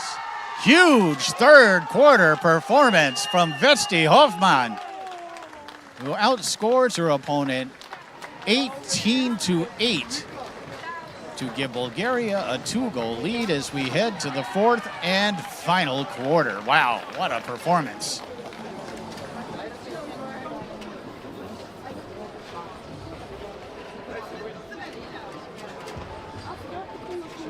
And they'll give us a chance to update some scores in the Junior World Cup final. The United States surging back into it, now trailing 31-26.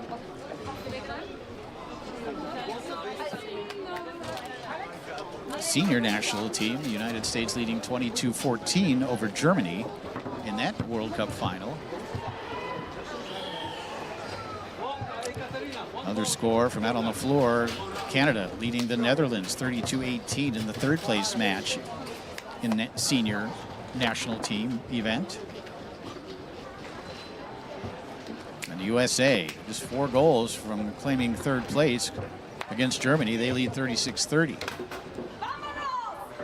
And we're tied 32-all in the third place match in the Men's World Cup between Switzerland and France. So much going on. But after this, only one match remains, and that's going to be the Men's World Cup final, the biggest event in the sport. Along with this one here, the Women's World Cup final.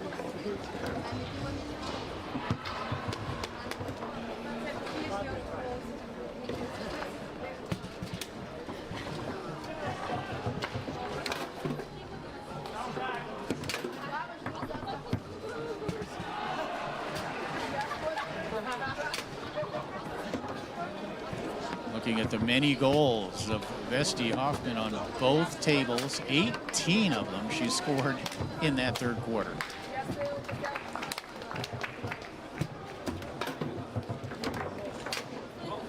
Including that one, which closed the deal.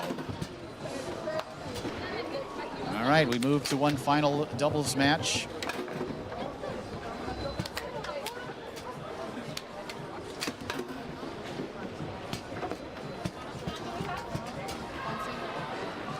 The great Bulgarian player Ekaterina Atanasova and her partner Tanya Krencheva. going up against Malika Tsunucci and Severina Trantan.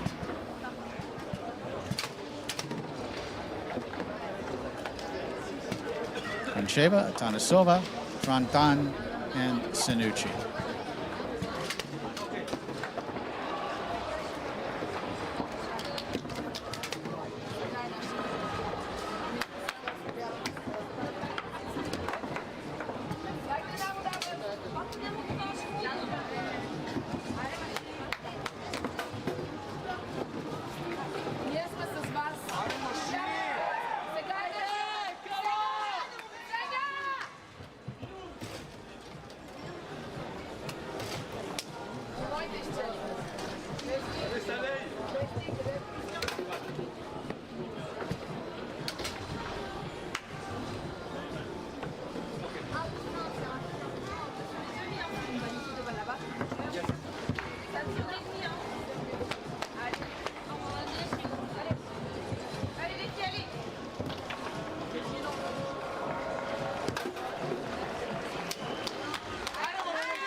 Go, starting things off in the lay-and-hard table, 30-28 in favor of the Bulgarians, who have been behind throughout the match until the very end, as Vesti Hoffman with that big third quarter has put them ahead by 2.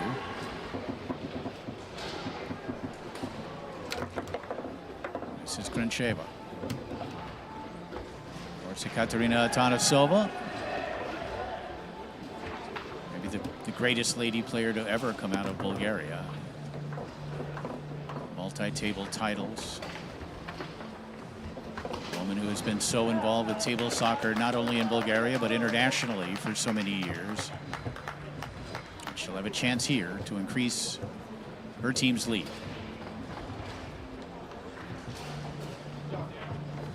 And she slams that one home near side. Atanasova opens up the scoring here in quarter number 4. It's now 31-28. What a run for Bulgaria.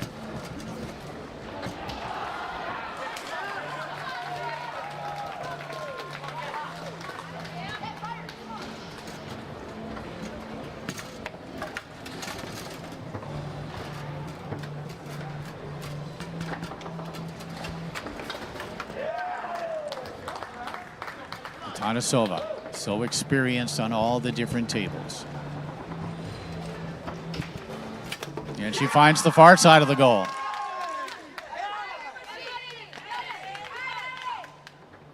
(20-8) since the end of the second quarter for Bulgaria. Severina.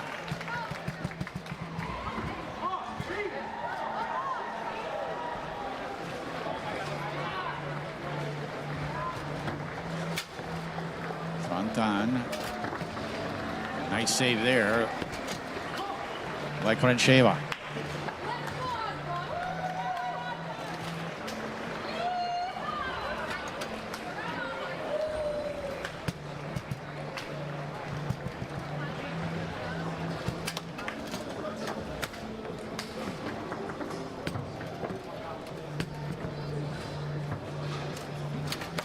Shot down the middle on goal by Tsunucci, but picked up by Atanasova. Looks wide of the goal with that shot effort. Maria sends it to her near man. And to that near wall, sent on goal with a 5 by Severina.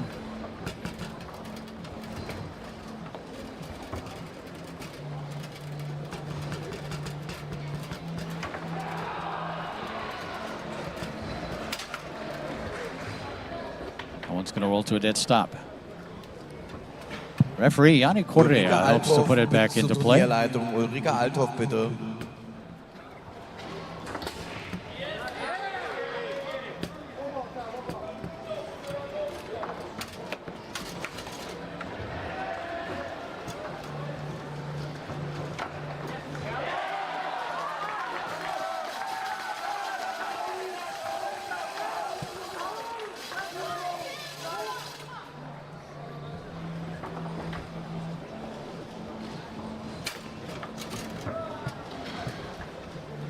junior match, 32-28. Things tightening up over there.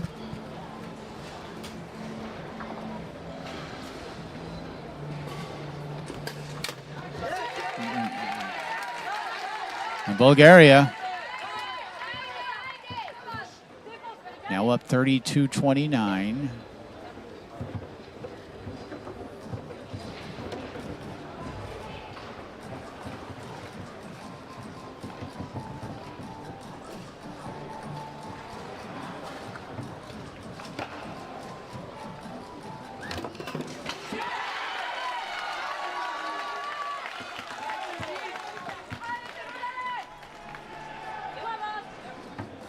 The greatest day in table soccer, folks. The final day of the World Cup each and every time. This is the 12th World Cup.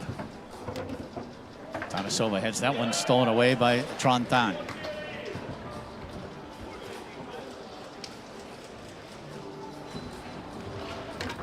And she's able to get that one through and in. That is a big shot for the French, who now are only down by a goal at 32-31.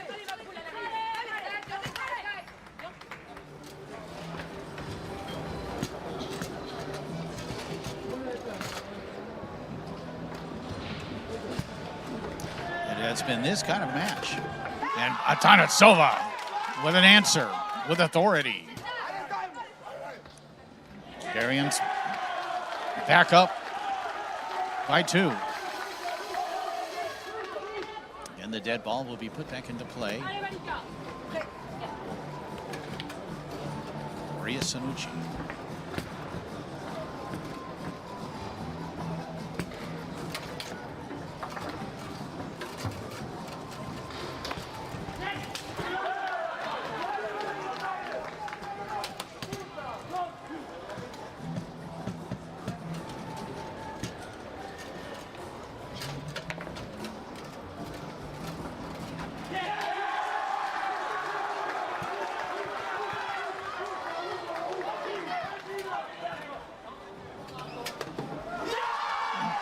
And Bulgaria again. Ivesti Hoffman, Katerina Atanasova. When you have those two closing for you in the third and fourth quarters, hard to ask for much better than that. Two great players. French trying to stay alive. They're down by 3 now at 34-31.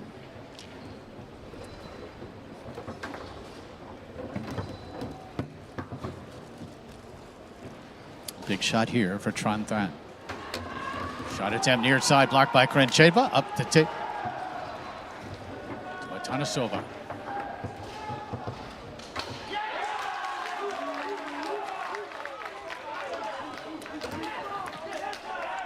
Blocked and taken back by Sanucci.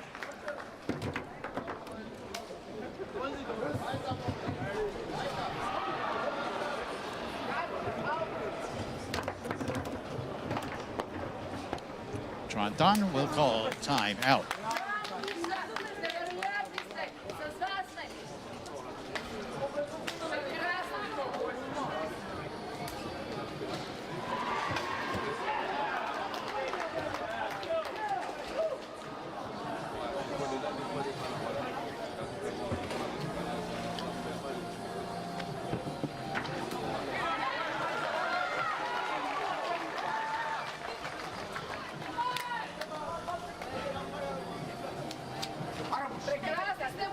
A 34-31 lead for Bulgaria.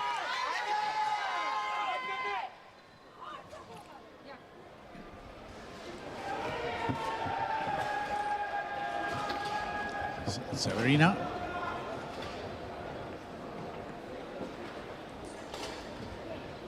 Strokes this one home. That's a big shot from Trontan.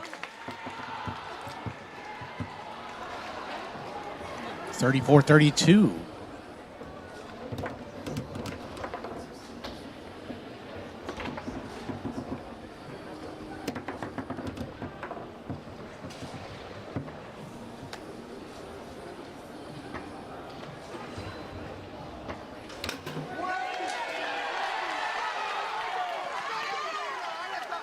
Big response here for the French. It's now 34-33 as we go right down to the wire in this Women's World Cup final.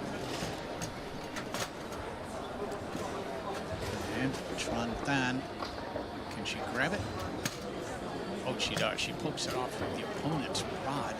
Able to pick it up and then advance it along the near wall. That's a great play by Severina. Again, set up the snake shot, look to tie it up. And she does! Tran Tan and Sanucci have evened it up here in this fourth quarter. At the ref desk. Assistant referee to the ref desk, please. We need an assistant referee. They have outscored the Bulgarians 6-4 here in quarter number 4. And it is a tight one here on tables 1 and 2. One more ball on Bonzini. Atanasova.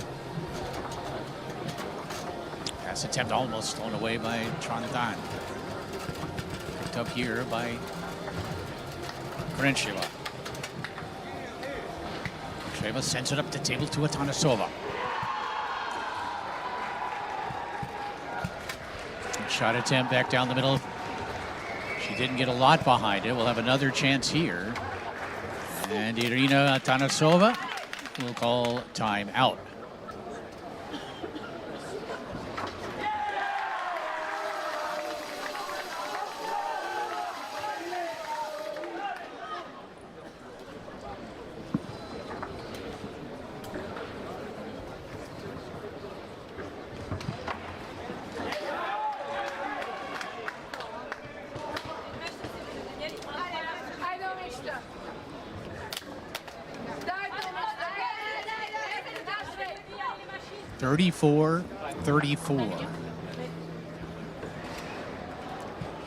So Atanasova puts it back into play, went with a quick one, blocked by Sanucci.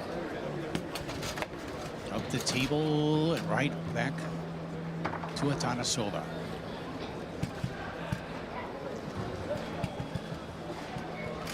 Who finds the hole down the middle. Very clever shot here from Ekaterina Atanasova. She comes back down the middle to make it 35-34. Back over to the Leonhardt table we go. The Bulgarian women with the lead, and we're on their home table. But Severina Tran Tan able to pick this one up.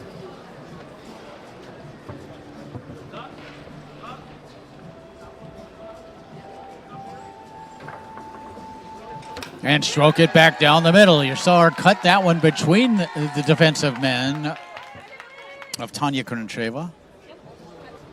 And we're tied again at 35. Remember, it's win by 2 and a steal here by Severina, who's trying to get 2 on the Leonhardt table for the French.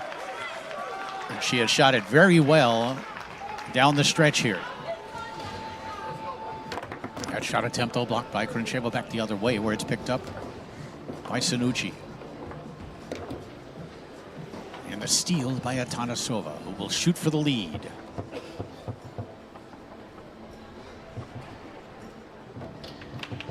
Atanasova shot near side, blocked by Sanucci. Kate once again.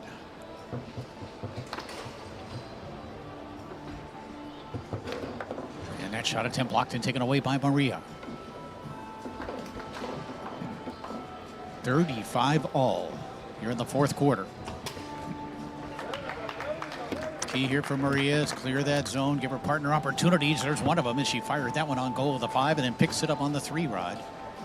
Another chance for Severina to give her team the lead, and she does. So back comes France.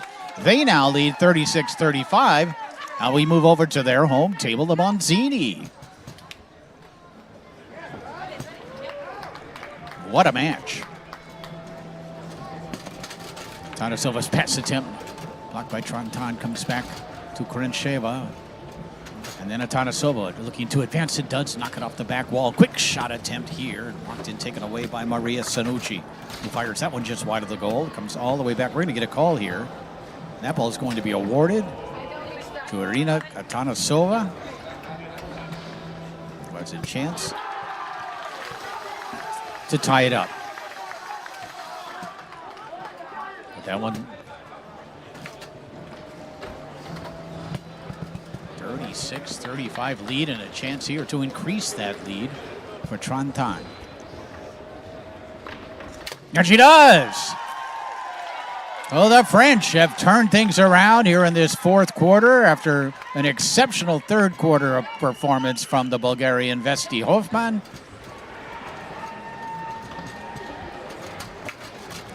And on Bonzini in the steal here by Tran Tan,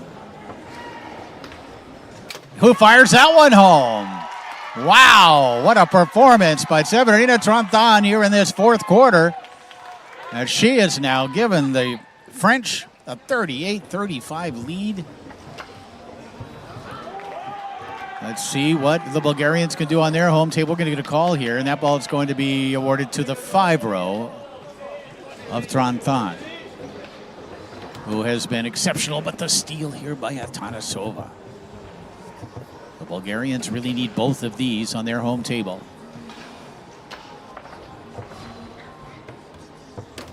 That block by Sanucci back the other way, and Tran Tan able to grab it on the 3-rod. Boy, she has been great. This young French player who they put in a position, the anchor position. That shot attempt blocked by Krencheva. The rebound grabbed again by Tran Tan. Another one of these really good young French multi-table players. Tran Tan, near side. Krencheva with a block. And she'll call time out.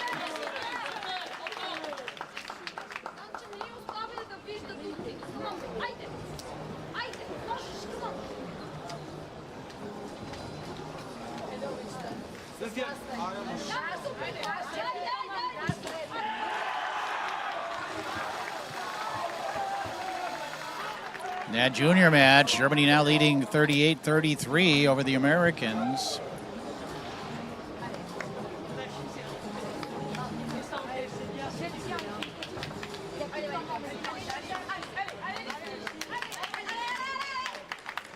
The senior final, it's 30-20. The Americans leading the Germans as we resume here on the Leonhardt table.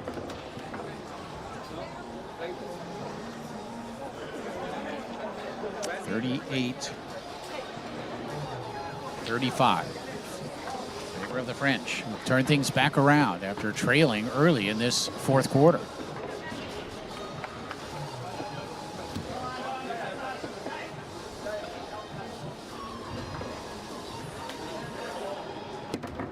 Shot down the middle. Again, the Bulgarians need every goal they can possibly get on their home table. Atanasova. And that one off that far corner. Rebound comes back to Atanasova, who will once again set it up. Shot attempt. Sanucci is there.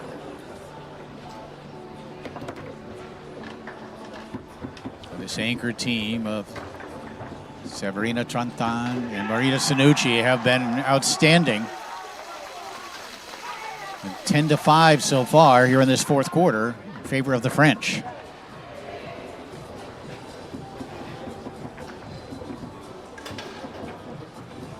Tanya Krencheva.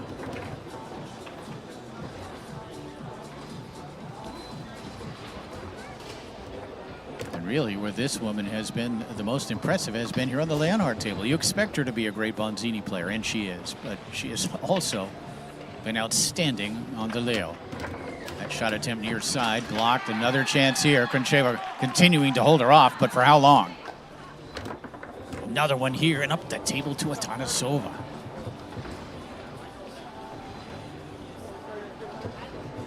Katerina Atanasova works it around, tried to bring it near side. Sanucci has done the job. Krencheva grabs it, quickly knocks it off a man and in. That is a huge shot for the Bulgarians. They were ready to head over, at least Atanasova was, to Bonzini, but we've got one more to play here. And she removes the wrap from the 3-rod. Interesting. 38-36. A chance to make it 38-37. And she does! 1-goal lead for the French as we return to Bonzini. And if the French get both of these, they'll be the champs.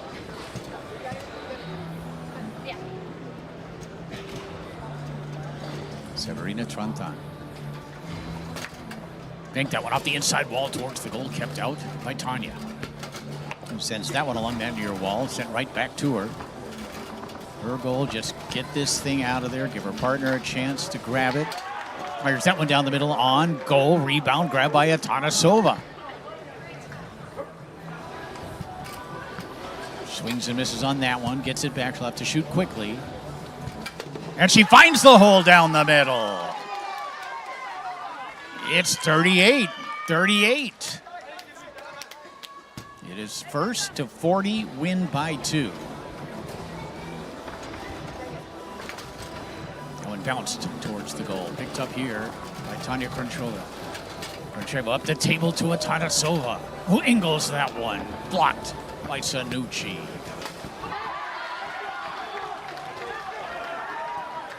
Maria wide of the goal.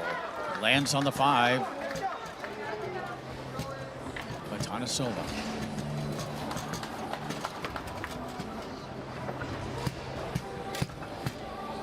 Kate has that one get away from her. 38-38.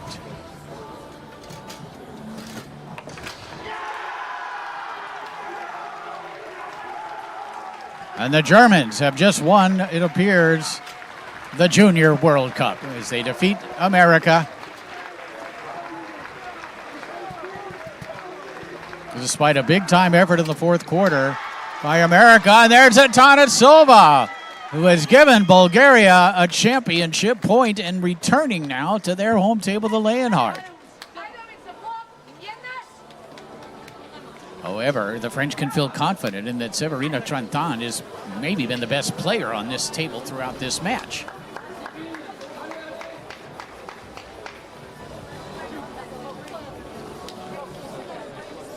Championship point for Bulgaria.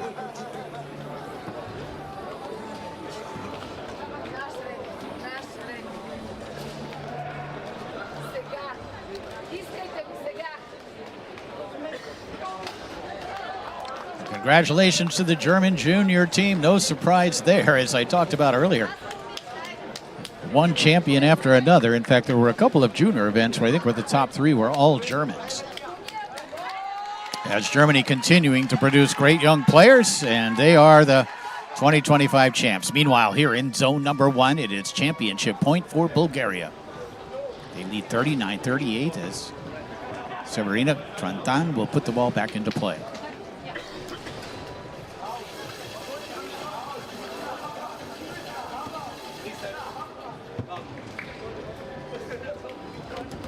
And that pass attempt blocked by Atanasova. Bulgarians can sense it. They know they're just a goal away from the World Cup title. Sanucci. Intercepted and taken away by Atanasova, who can win it right here. Ekaterina Atanasova of Bulgaria. Shot attempt blocked by Sanucci, back the other way, sent towards the goal, swept away by Maria.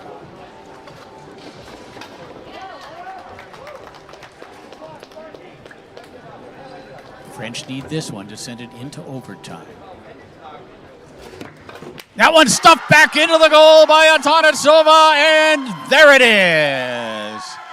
Team Bulgaria wins the 2025 ITSF World Cup women's title. What a performance, what a comeback in this match for Team Bulgaria.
Giuliano Bentivoglio, please, peux-tu venir à la table de marque?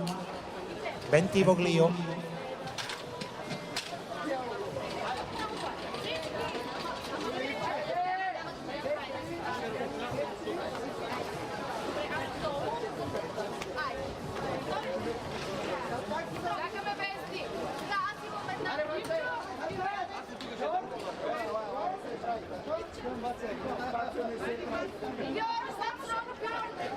Now for the kids, Bjorn is crying because he's happy. Right? Yes. Okay. Знаеш, ще кажа, I'm going to speak in English. Аз съм много Please, Carlos Ribeiro, can you come to the tournament desk?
Ladies and gentlemen, the award ceremony for the national teams competitions will start in a few moments.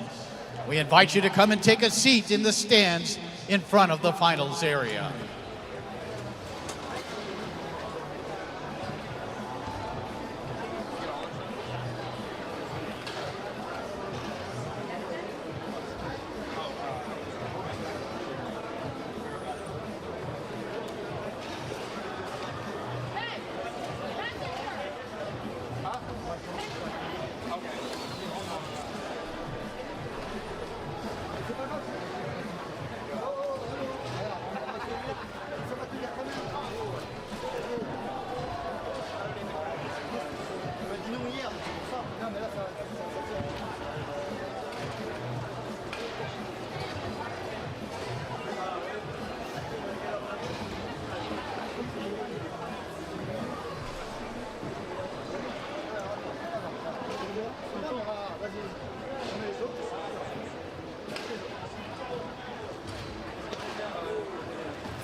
Ladies and gentlemen, the award ceremony for the national teams events will start in a few moments.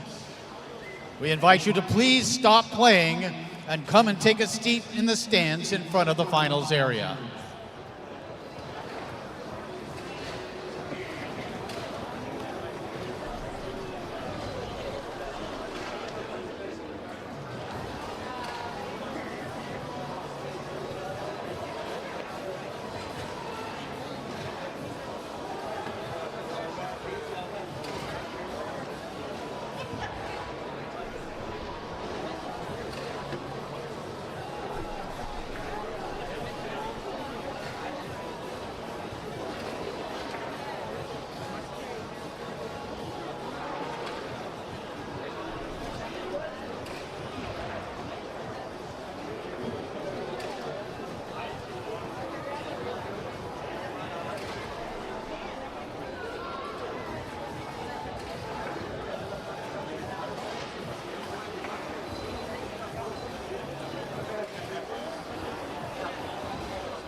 2 points. There are still 2 left.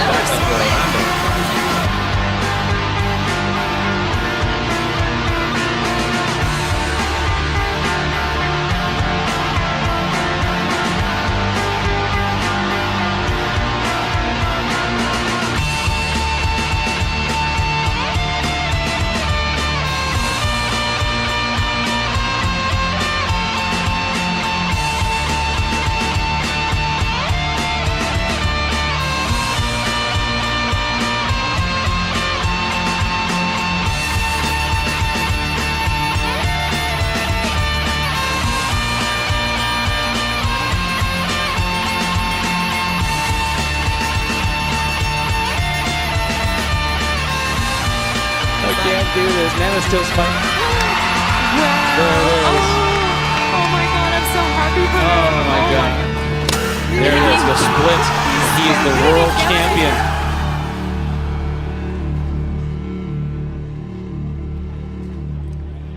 Ladies and gentlemen, welcome to the greatest day in the world of table soccer, the final day of the 2025 ITSF World Cup here in Zaragoza, Spain. And during this ceremony, we will be honoring the winners of the national teams in the wheelchair, junior, senior, and women's categories. To present the trophies, we invite our hosts to come on stage. Please welcome from Tunisia, Ined Nanai.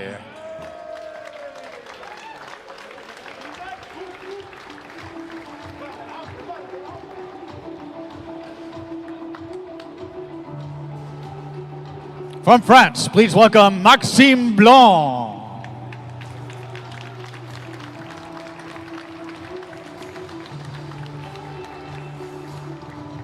And from the Netherlands, please welcome Rob Goebbels.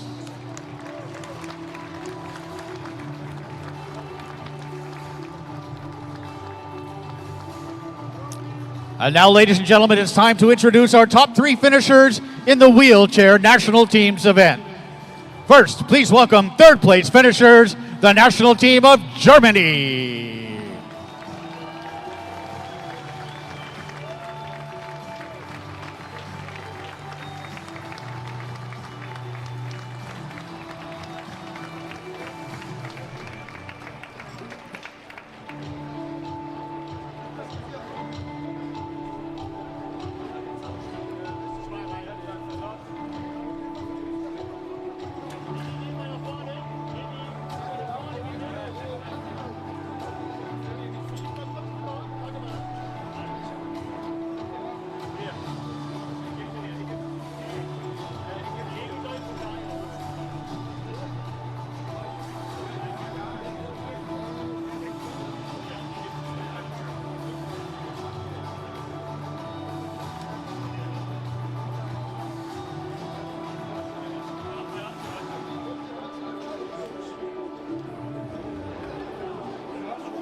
And ladies and gentlemen, let's have a big round of applause for our second place finishers who are not here, the national wheelchair team of Belgium.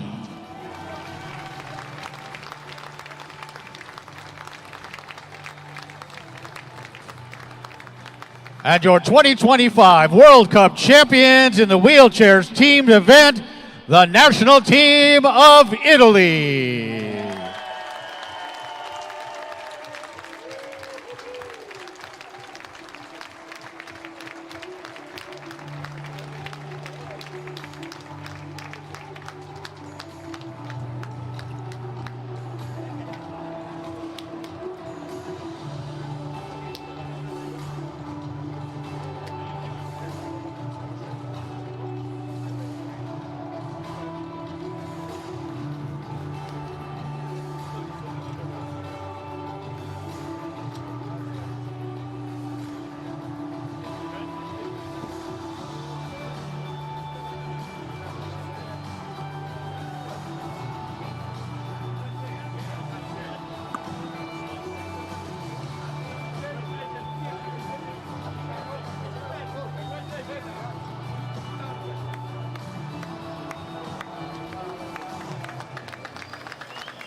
Ladies and gentlemen, your top finishers in the World Cup wheelchair event.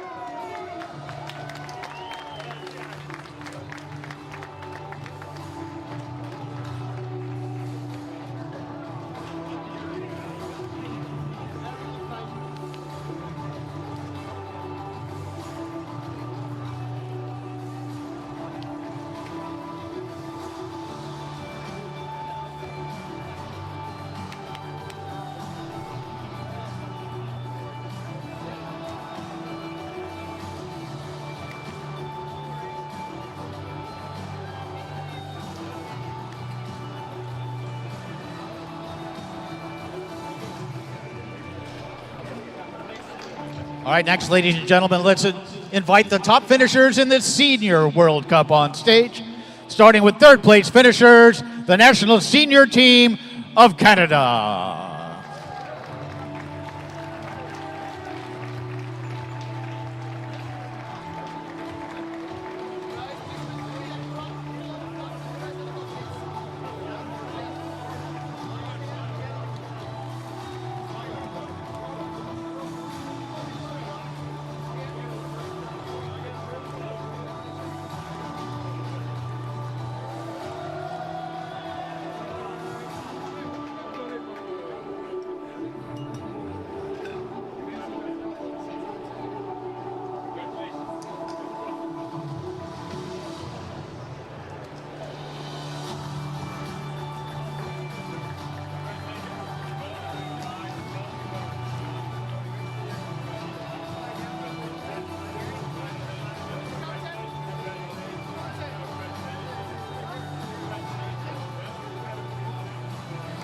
And now, ladies and gentlemen, let's welcome our second place finishers, the national senior team of Germany.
And now, ladies and gentlemen, let's welcome your 2025 ITSF Senior World Cup champions, the national senior team of the United States of America.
Ladies and gentlemen, your top finishers in the Senior World Cup.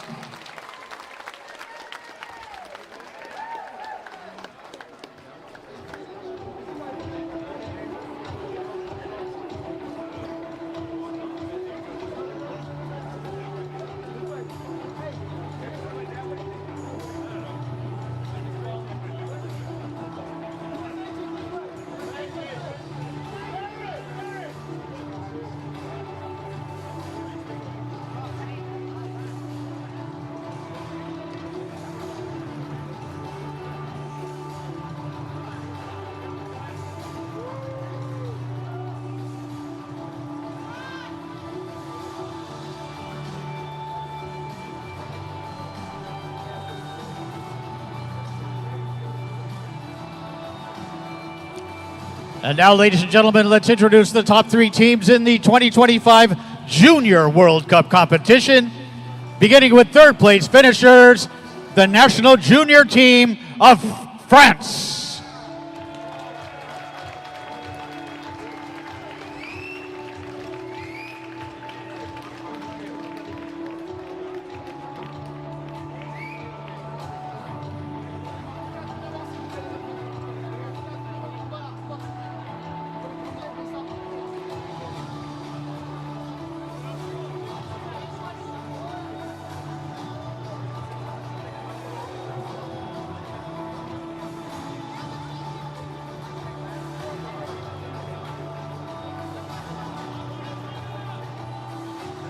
Let's welcome our second place finishers, the national team of the United States of America.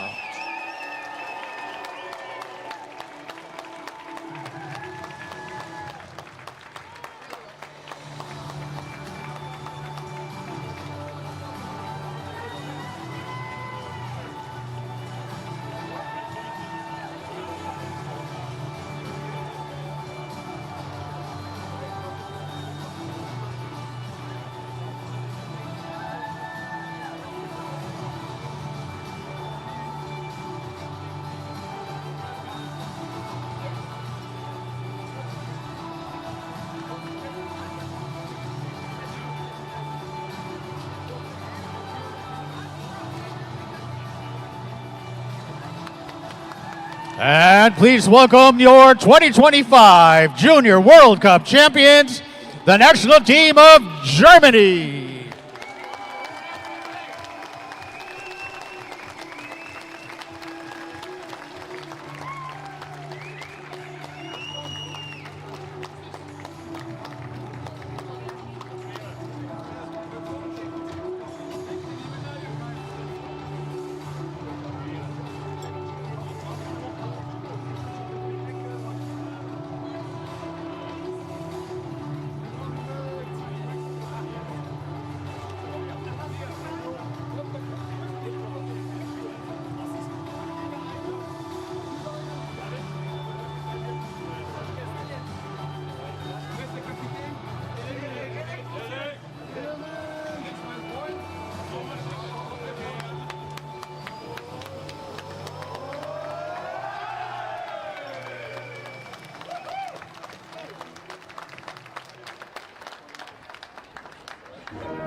Ladies and gentlemen, another round of applause for your top 3 finishers in the 2025 Junior World Cup competition.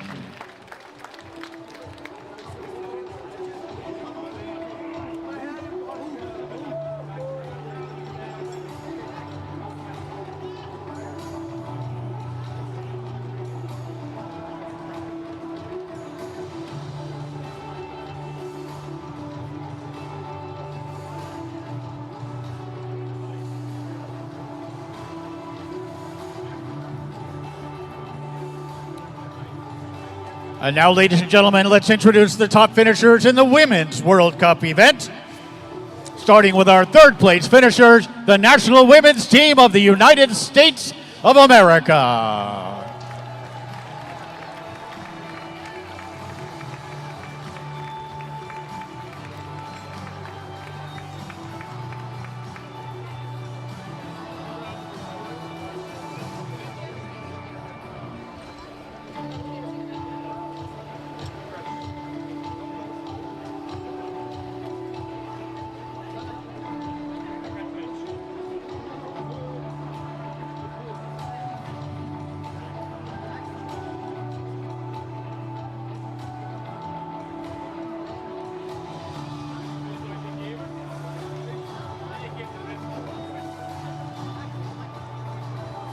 And let's welcome our second place finishers in the Women's World Cup event, the national team of France.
And now, ladies and gentlemen, please welcome your 2025 Women's World Cup champions, the national team of Bulgaria.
Our top finishers in the Women's World Cup competition.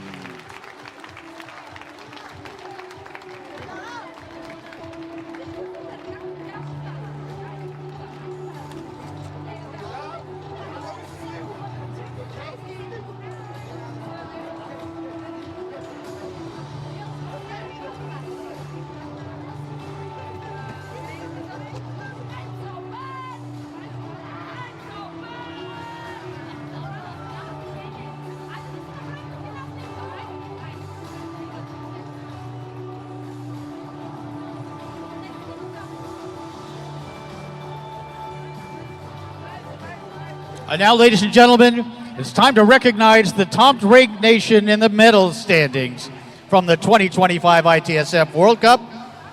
With victories across all categories, incredible performances, and thrilling matches from juniors to seniors, please give a big round of applause for the players of the German Federation.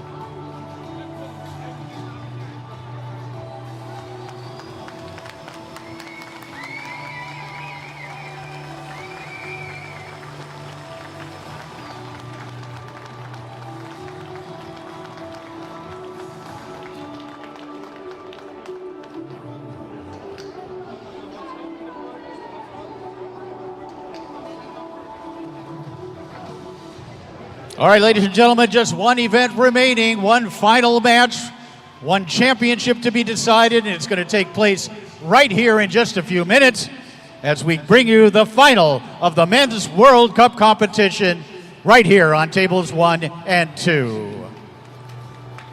Thank you, everybody. It's going to be the United States of America versus Luxembourg. Tornado versus Bonzini right here in the finals area.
think they're small.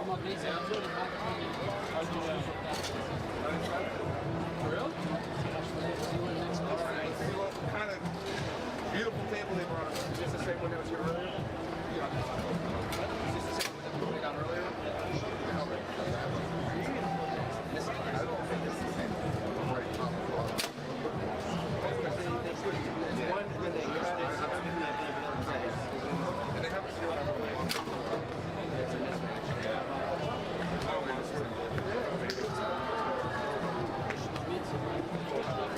yeah, even this right here, Rob, the guarantee is not fair. That's fine.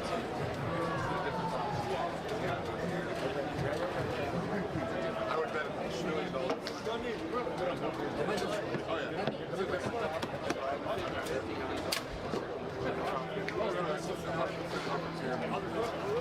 It's impossible.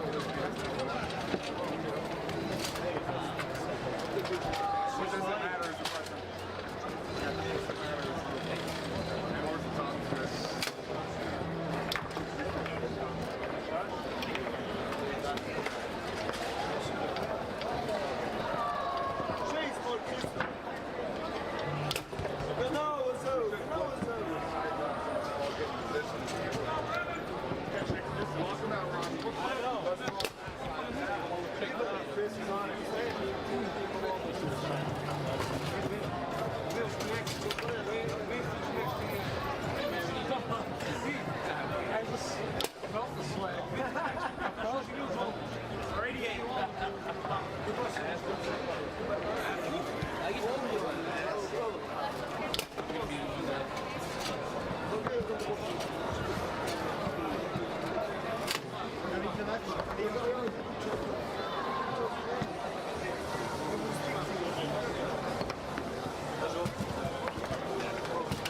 Where's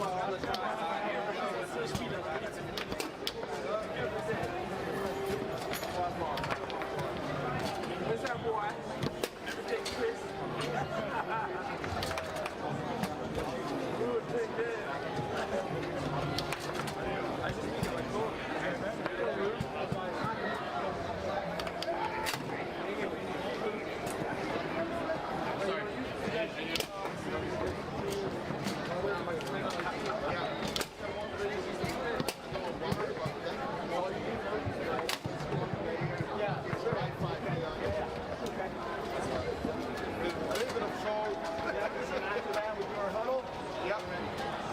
We've already flipped. Okay, good. We're ready to get you right here.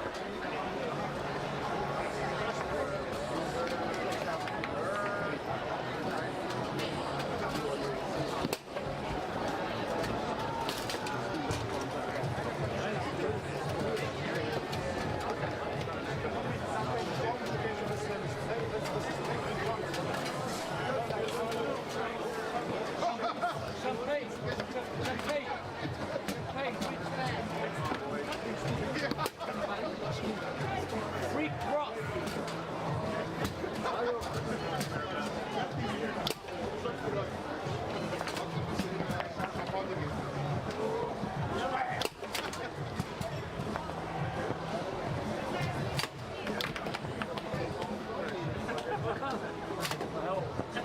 That'll be a business.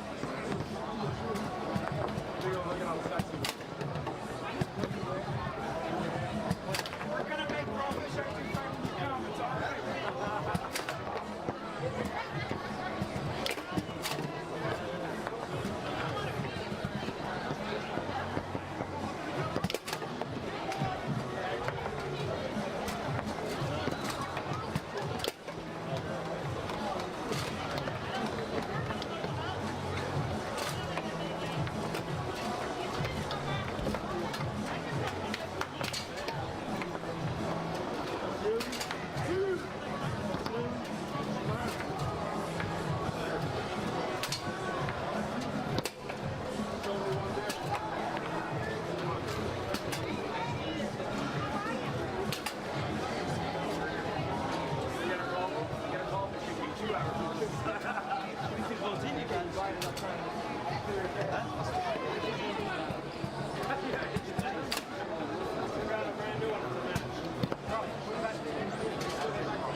It's all the revenue. Yeah, I guess so.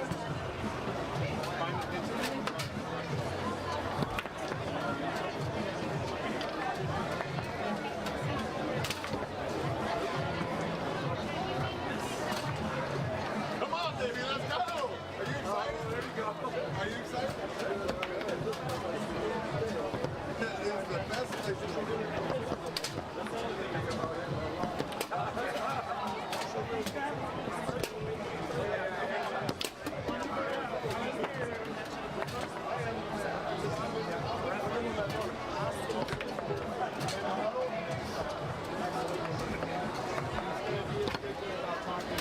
Mazda?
Buenas tardes, señores y señores. A continuación vamos a dar paso a la final del Campeonato del Mundo de modalidad femenina, 2 piernas, F4 parado. Las 2 parejas participantes son Vanessa Jimeno y Patricia González, que se enfrentarán a Nerea Toledo, María Herrera. En la mesa número 1.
Ladies and gentlemen, it's time to decide who will be the 2025 ITSF Men's World Cup champions.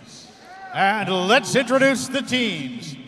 First, please welcome the captain and manager of Team USA, Robert Mares.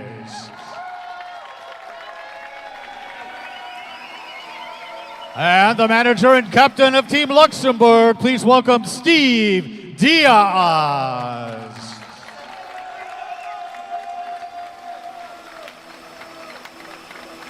Please welcome for the USA, Tommy Yor. And for Luxembourg, Bruno Gonçalves. For the United States, a big round of applause for Tony Spredeman and for Christoph Diaz.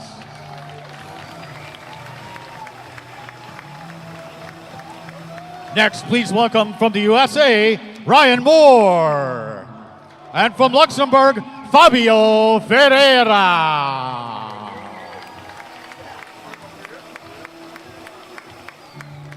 And please welcome from the United States, Brendan Moreland.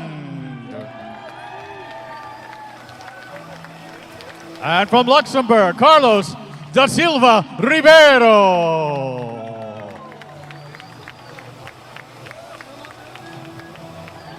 From the United States, please welcome Terry Roux.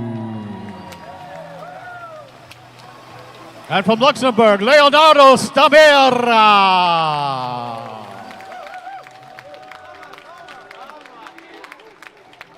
From the United States, please welcome Blake Robertson.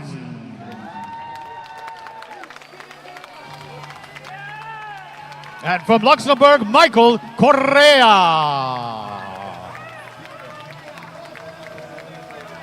And finally, a big round of applause for Tom Yor and Kane Gabriel of the United States, and Ricardo Rodriguez Pinto of Luxembourg. Referees for the match, Wolfgang Breuer and Marcel Glaus. Good luck, players.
All right, ladies and gentlemen, it's the biggest title in the world of table soccer.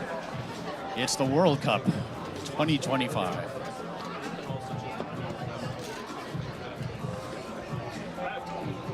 USA versus Luxembourg. This is a rematch of a World Cup final held in Torino, Italy a few years ago, when Luxembourg defeated the USA.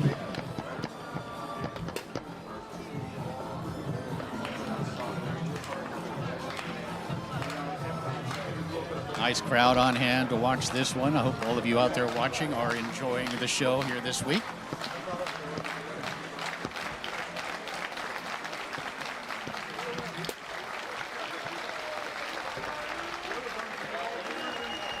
It's going to be Bonzini, it's going to be Tornado, and it's going to be a lot of fun.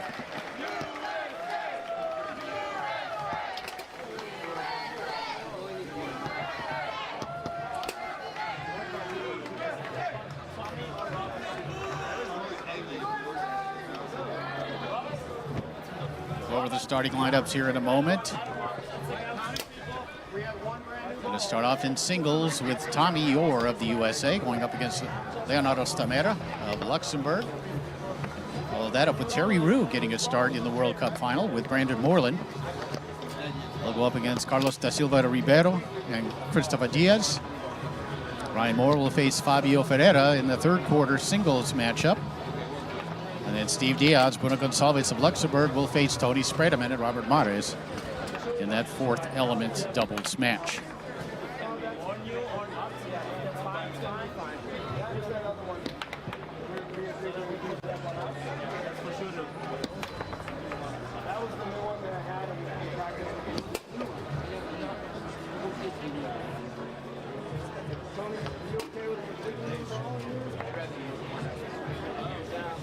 It was 10 years ago that the United States and Luxembourg faced off in a World Cup final and went right down to the final balls with Luxembourg holding on to win. And that Luxembourg is very similar to this one, the team, the members of the team. There's one notable absence for Luxembourg, and that's, of course, the great Yannick Correa, who now competes for Portugal. And there you see, what a great crowd on hand here as we bring you the World Cup final.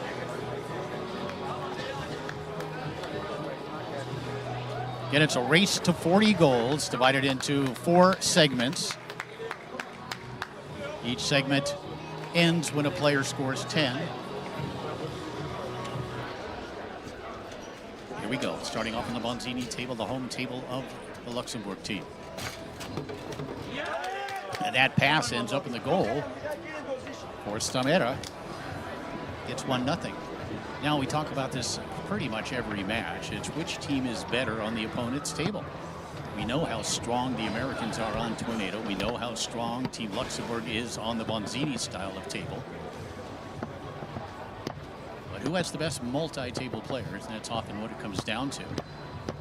Here's Tommy, one of the best on Tornado, but also a very good multi-table player. He brings Stamera off that far hole and is able to get the ball around it for a 1-0 lead.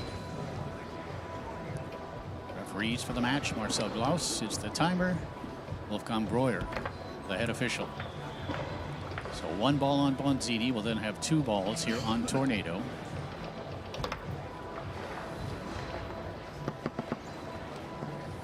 Here's Tommy firing that one home. So both players holding so far, with Stamera scoring on his home table and Tommy coming back with 2 on his home table. We'll move back to Bonzini. You know, we had a chance to watch Tommy Orr on the Bonzini table at the Tornado World Series event about 5 weeks ago in Dallas, Texas.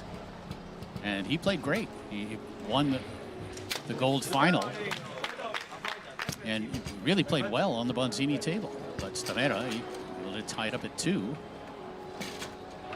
And Tommy able to brush this one through. Orr looking to steal one on Bonzini if he can.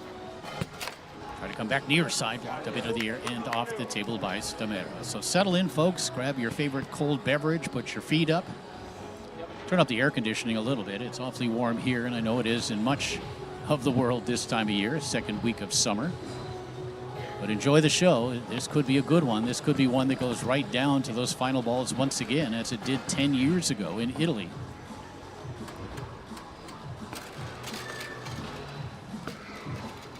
Too early on. Remember, this first quarter will end when one player scores 10. We're even at 2. Tommy with a chance to give the USA the lead right here. He swings and misses. It's going to come back to him, though, isn't it? Of course it is. Clock's still running, though. And Tommy shot near side, blocked by Stamera. Nice pickup on the rebound by Tommy. Tried to jam that one into the far side, didn't execute it. And Leo with a rebound. Stamera, a man who is very good on the tornado table, has had a chance to compete in the United States on the tornado tour. But when you're talking about the best tornado players, that guy on the left side is certainly in the top 2 or 3. Here's Stamera, looking to give Luxembourg the lead. That shot attempt down the middle, blocked by Yor and grabbed on the 5 by Tommy. Tied up at 2 here in this first quarter, and Tommy nicely along that near wall.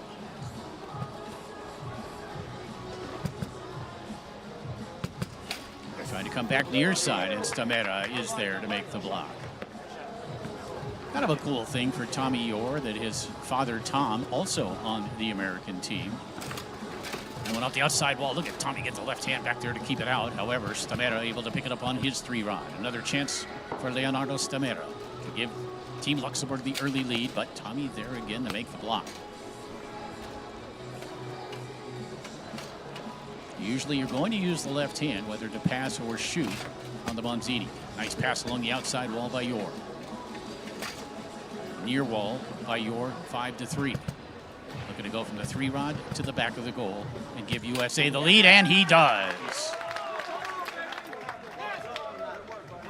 Americans up 3-2 in this opening quarter.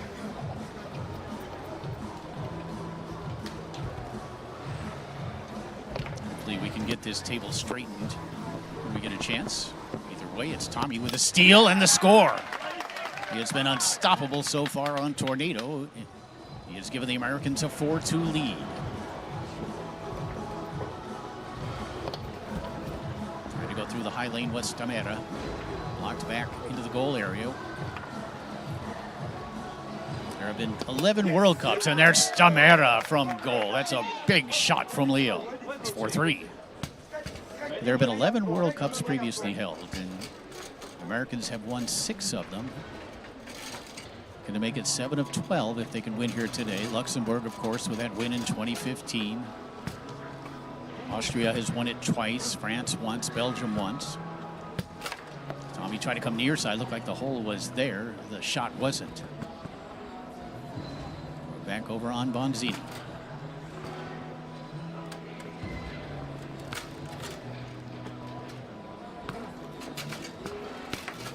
Picked off that outside wall.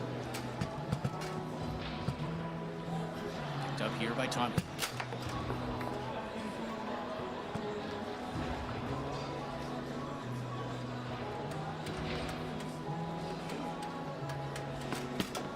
Almost blocked back into the goal by Yor, who has very, very quick hands.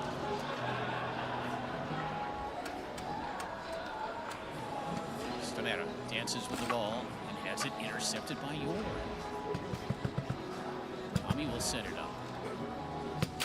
Trying to bring it back down the middle, blocked up into the air and off the table by Stamera, who will put it back into play.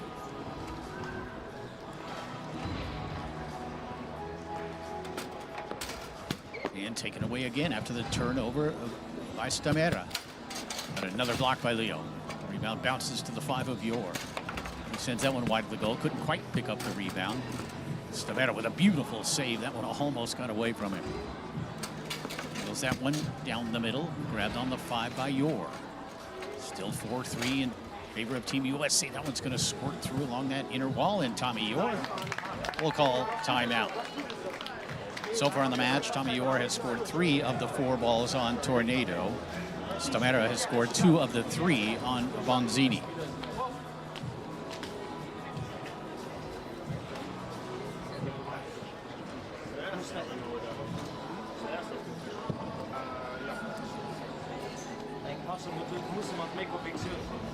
I think in a multi-table event, that's really, I think, one of the key statistics is how well a player does on their home table and on the opponents as well.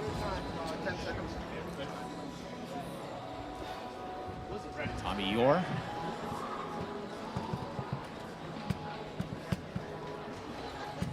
Put it back into play. Yor tried to come back down the middle, and he does.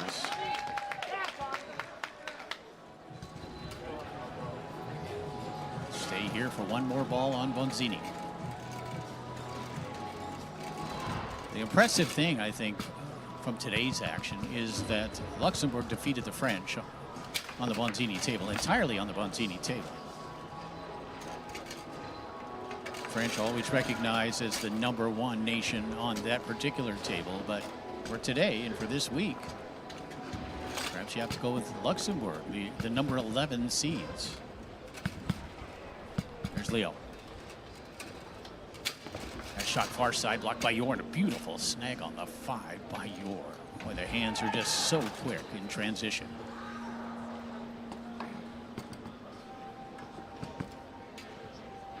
A 5-3 lead for the USA early on.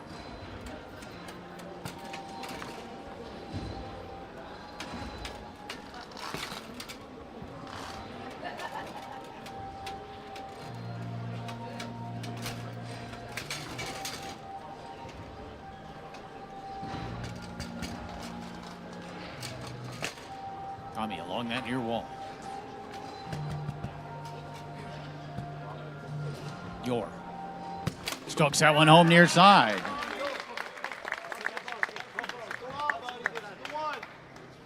It's 6-3. Tommy has scored 3 of the 4 on Tornado. He has scored 3 of the 5 on Bonzini.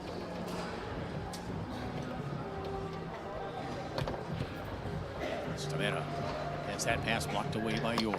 Tommy tried to come back down the middle with a left hook. Stamera was looking for it, makes the block, and Tommy is able to retrieve it. Fakes the left hook, tried to pass along the outside wall. And knocked down by Stamera. This is Yor with the left hand.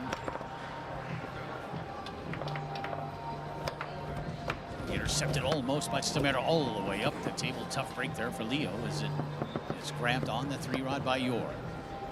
Tommy, and a fortunate one there, misexecution. But it hit off the man, it went in.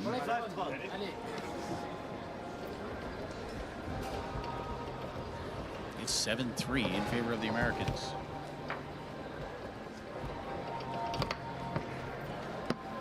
Chance to increase the lead here for Yor. Tommy shot near side, blocked by Stamera. Unfortunately for Leo, it comes back to Tommy. Quick shot here, though, taken right back by Leonardo Stamera of Luxembourg. Already scored once from this position in the match. Takes that one across, tried to come back with a push kick, blocked away, and then grabbed on the 3 again by Yor, who's getting a lot of chances on the 3-rod. Again, another block by Stamera.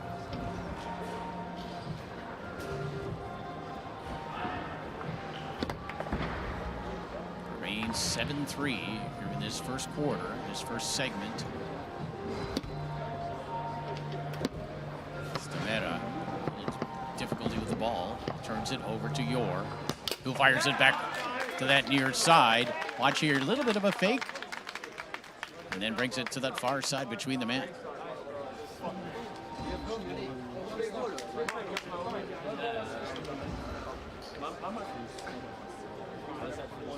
Yor's been good on both tables with that snake shot.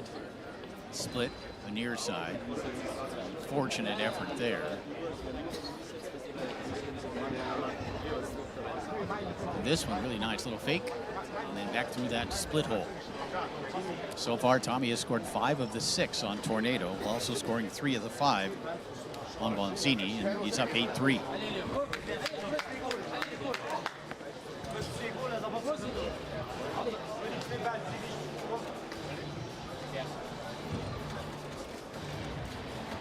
A 8-3 lead for the United States. Stamera needs this one. As he passes it nicely along that near side, sets it up. Rocks, looks, and strokes it home near side, showing great patience. Leonardo Stamera now cuts the lead to 8-4 with that effort. Tommy coming back.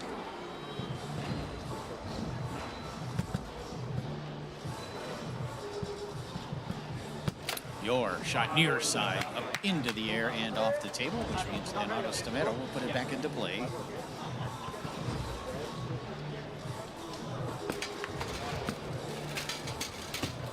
The one thing that is so impressive on the Monzini table for Tommy Orr is his ability to grab loose balls. He has a good feel for the table, which isn't always easy. Interception again here by Orr. Tommy's quick shot, blocked away, almost able to grab the rebound. It's picked up by Stamera. Leonardo's going to shoot from back here.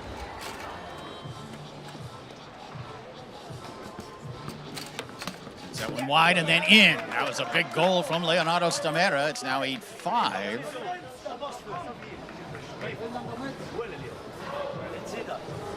Tommy back on the tornado. If he gets both of these, that'll be the end of the quarter. Not had a lot of success with the left hook and then stubs it back into his own goal.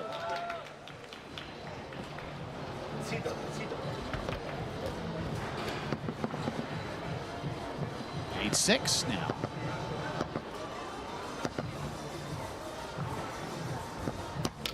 Tommy tried to come back down the middle, blocked in, taken away by Stamera. And a warning here maybe for the Luxembourg bench from Wolfgang Breuer. When the ball is in play, I think please do not coach, do not really say anything.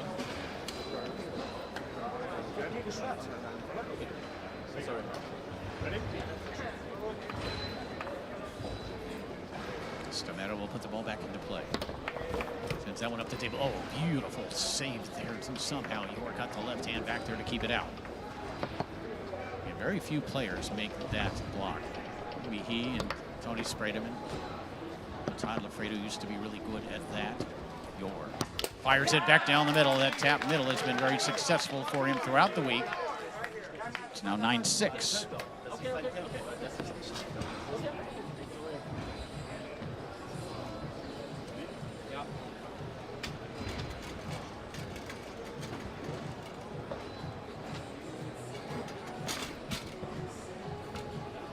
Back on Bonzini.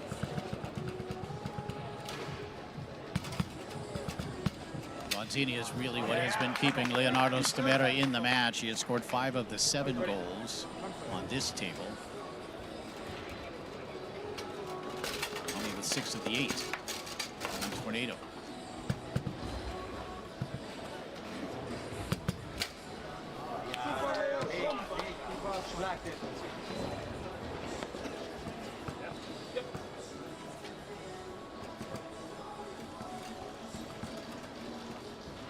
Six lead for Team USA. Nice grab there by Stamera. That ball probably would have rolled to the 3-rod of York. Shot down the middle on goal by Stamera. York with the block will now use the left hand. Picked off the inside wall. And then sent in with a 5 by Stamera. 9-7. So Leonardo Stamera has fought back nicely. Again, both players performing better on their home tables so far. Picked up nicely off that back wall by Stamera. Can cut the USA lead to 1. Leo. Call timeout. 9-7 lead here in the first quarter for the USA.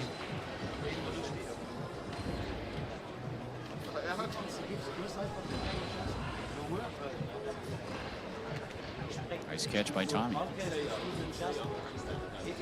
Nice reactions there by Stamera. Watch. He angles it in with a 5. Great hand speed on both sides of the table.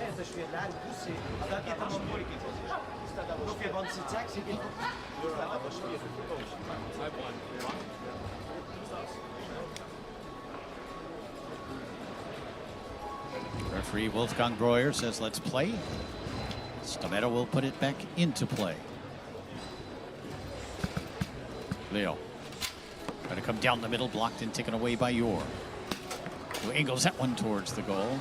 Stamera ready for it, made the block.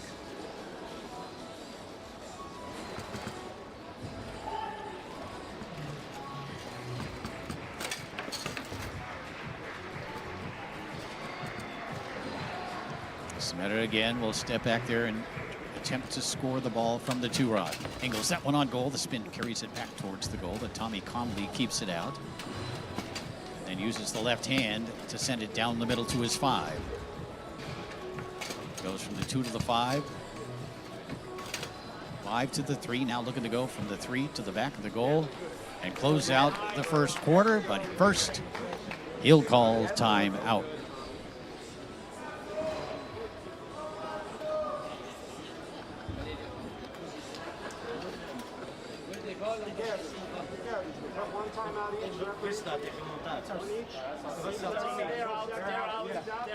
Thank you.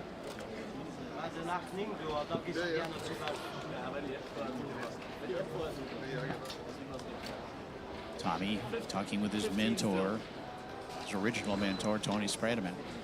Nobody understands Tommy's game better than Tony, and vice versa. That is some inside foosball right there, folks.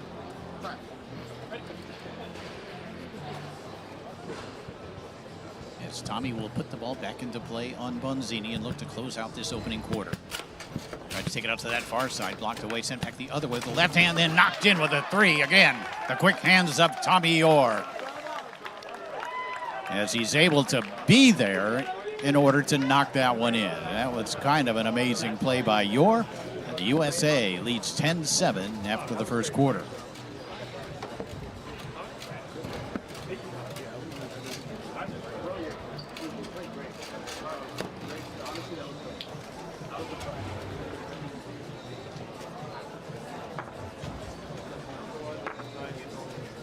It's the 2025 Copa del Mundo here in Zaragoza, Spain, the World Cup final, the Men's World Cup final. Congratulations to the Bulgarian women who won the women's side of things. Stameta fought, but it was Tommy who came out on top 10-7.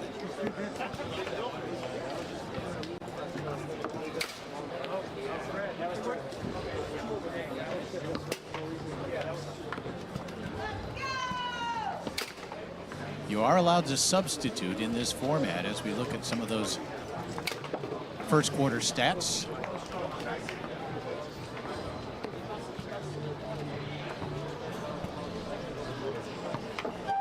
As I say, you can substitute once you get to 5 or 15 or 25 or 35 in a specific quarter. However, I don't really anticipate any substitutions during the course of this match.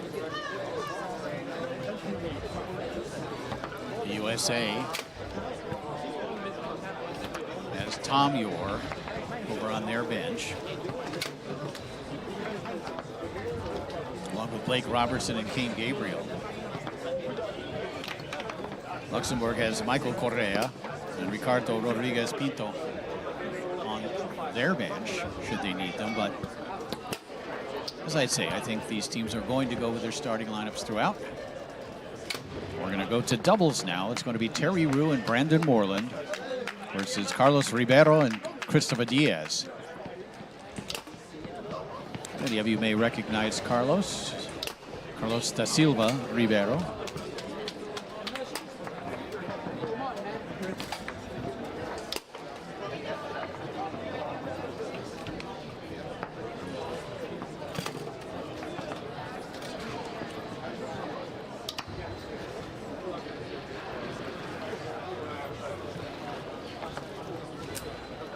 Start the second quarter on the USA table, the Tornado.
right, second quarter underway.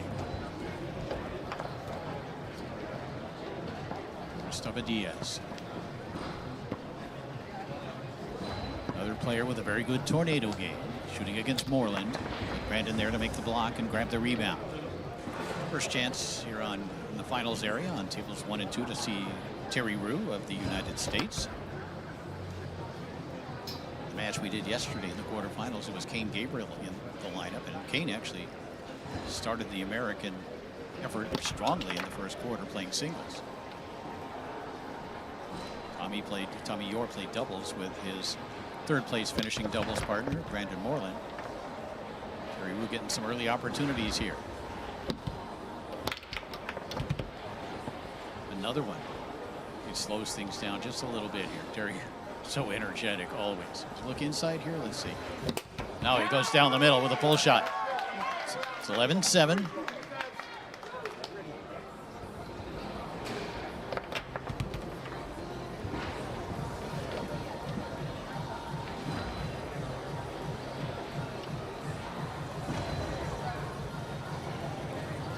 Moreland, the pass along the outside wall.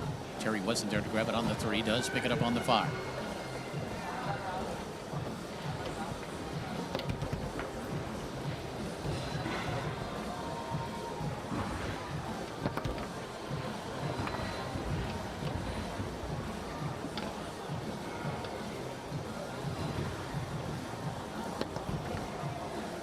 Carlos brushing it up the table, just looking to clear the zone. See if Moreland chooses to get offensive. He does try to shoot it, turns into a pass to Terry.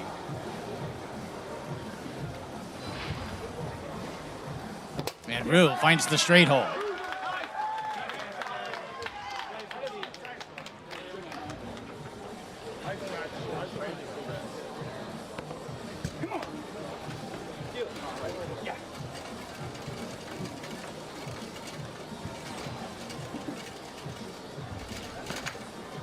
Bonzini we go. The American team is so strong on tornado that you feel like the Luxembourg team has to be equally strong, at least on the Bonzini table. And again, it's oftentimes which player, which team is better on the opponent's table. And Team Luxembourg does have some guys with experience on tornado, and of course this man, very experienced, Carlos da Silva Ribeiro, fires that one home from goal. Bonzini. 12-8.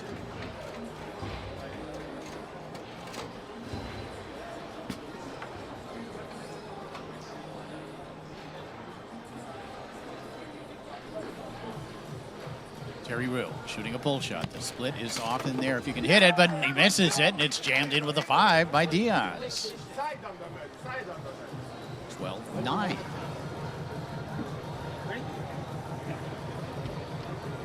Americans with both goals on the tornado in this second quarter. Team Luxembourg has scored both of the goals on Bonzini. Carlos is going to set it up in the center. Looks like he's trying to bank the ball there. Always a good strategy almost on any table. And try to go on that inside wall bank, picked up nicely by Rue.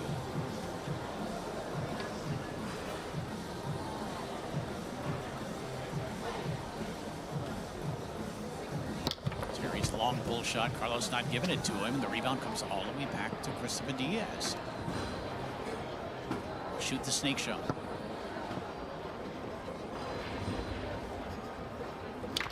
Shot far side, gets through and in. It's 12-10.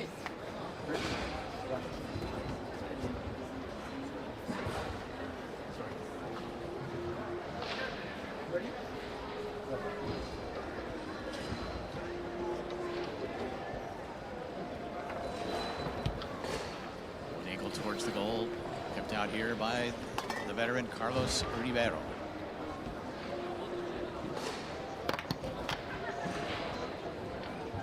Carlos is going to be smart back there, you know that. Doesn't have a lot of experience on tornado, but certainly always going to play smartly when it clear the ball, going to play good defense. And again, Diaz there to take it away. Looking to get both of them on the tornado table. And he does.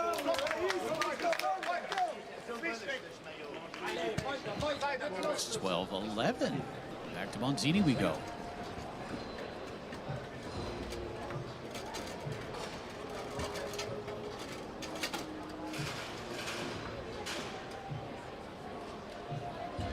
Terry Rue.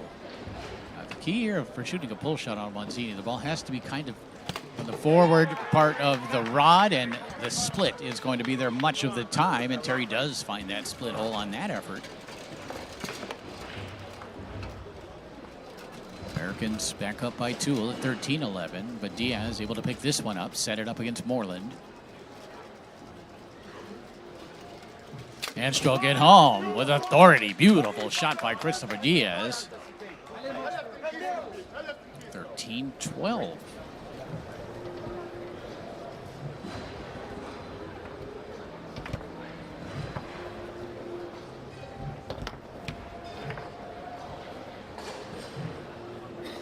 And a rolling pull shot by Terry Rue. Puts the Americans up by 2 once again. Lateral speed on Terry's shot really looking good today. Carlos has been excellent defensively, and then the steal here by Rue. And a straight home.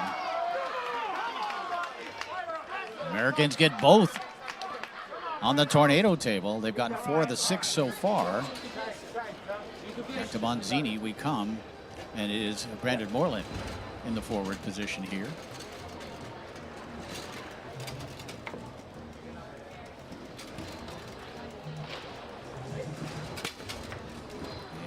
This one taken away by Diaz, who has played very well here in this second quarter. Christopher Diaz.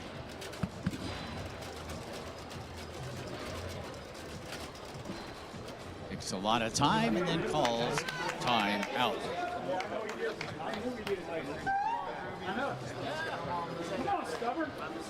United States leading 15-12. Thanks to passes like that. And shots like that.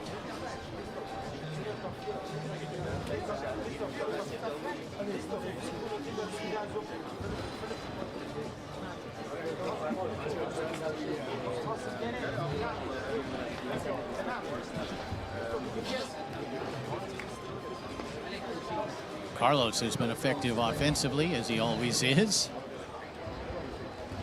Christopher Diaz has played very well in this second element, this second quarter. And Diaz will shoot against Rue. And stroke it home or to that far side. That sounded like it went in.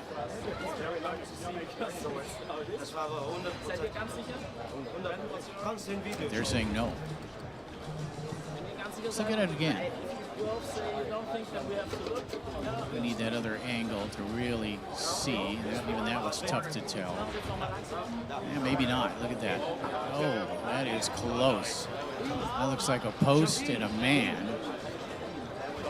Yeah. Despite the sound, I think that probably did not go in. Let's see what referee Wolfgang Breuer says. I think he initially said no goal.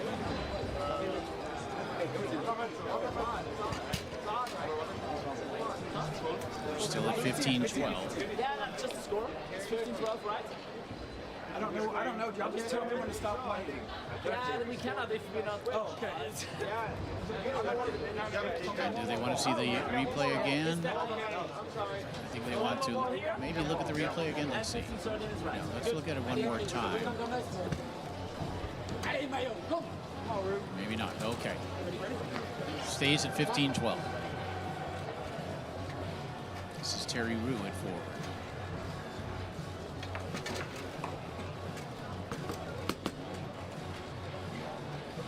Carlos. Actually, they did apparently score that goal. It's 15-13. Okay. It did sound like it went in. Rue. Waiting out the split, but Carlos not showing it to him and then taking it away, knowing that he was looking for that. That is smart defense, and the rebound comes back to Diaz. Cut the lead to 1. There's the block up into the air and off the table by Brandon Moreland. Also a great goalie. All right, so they did judge that that one went in. It was awfully close. Looked like it could have hit the post. Looked like maybe it crossed the goal line. Great replay from the guys at ITSF TV.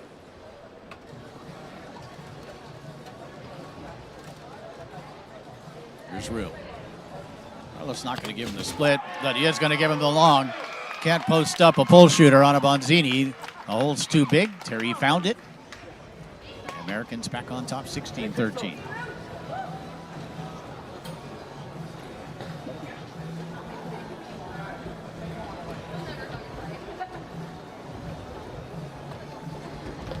Diaz along the wall.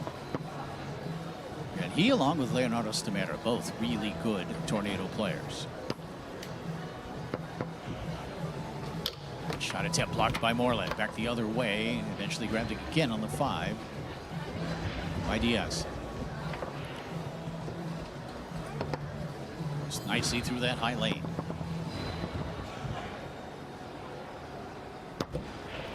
Then loses it straight back to the 3 rod of Rue.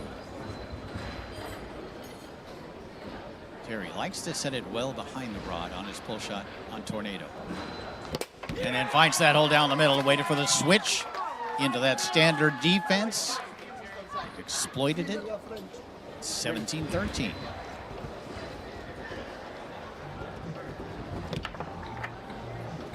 Christoph Diaz, Leonardo Stamera, 2 players who I think we've been watching since they were young teenagers. They've come up to become 2 of the strongest players on the Luxembourg team. I believe they were both members of that team 10 years ago, even as young players. Certainly Carlos da Silva Ribeiro was. Steve Diaz was the coach. Many of these Luxembourg players were part of that team back in 2015 that won the gold medal. And both the Luxembourg players agreed that went in, and the official eventually did as well. There's a dead man from Terry Rue. But again, the dead man on a Bonzini table is pretty good size. Terry also effective with that split down the middle.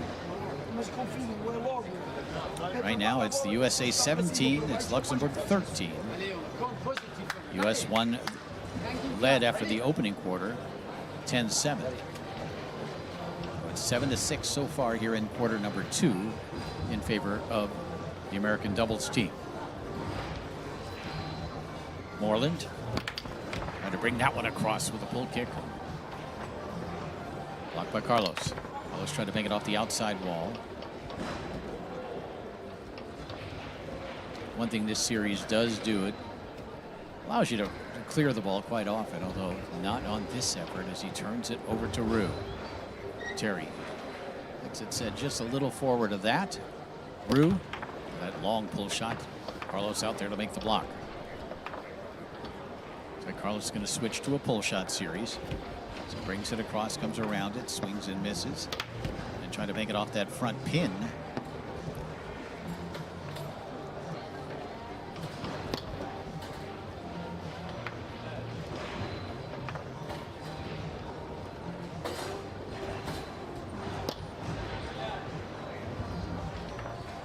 Another chance for Rue. How do you do? Terry Rue, it's 18-13. Back to Bonzini we go. 8-6, the Americans have outscored them in this second quarter.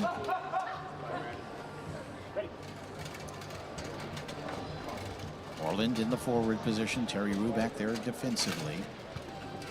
Christopher Diaz set it up and tried to get Luxembourg going here in this second quarter. That shot attempt up into the air and off the table.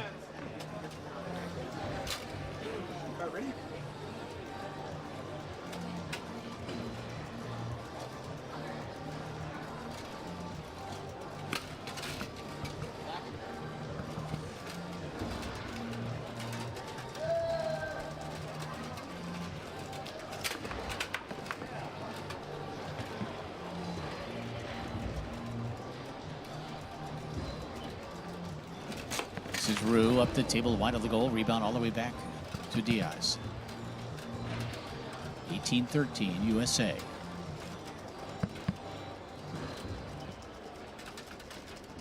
Make it 18-14 as Diaz finds the near side.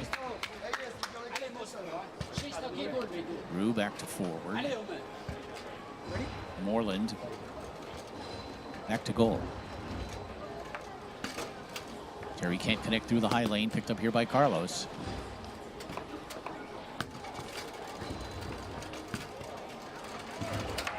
Off the outside wall and in beautifully for Carlos Ribeiro.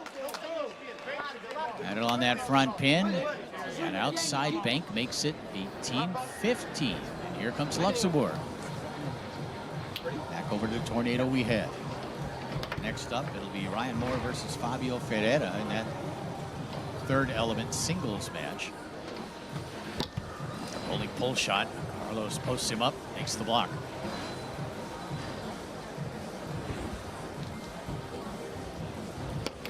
Sends that one down the middle.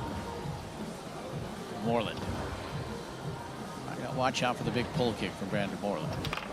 Instead, the pull shot down the middle is on goal, but Carlos is there to make the block. Grab the rebound. Tried that inside bank. It slides wide of the goal. Moreland with another chance.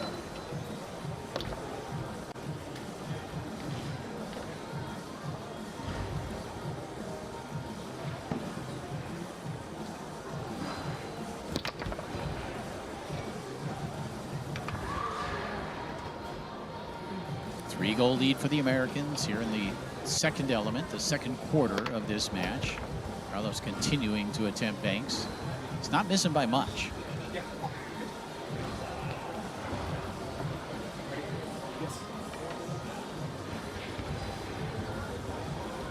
Final match of the 2025 ITSF World Cup here in Zaragoza. What an amazing week of table soccer it has been.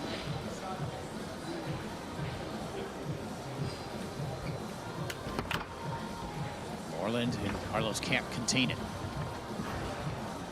Terry with a rolling pull shot. It's at 19-15.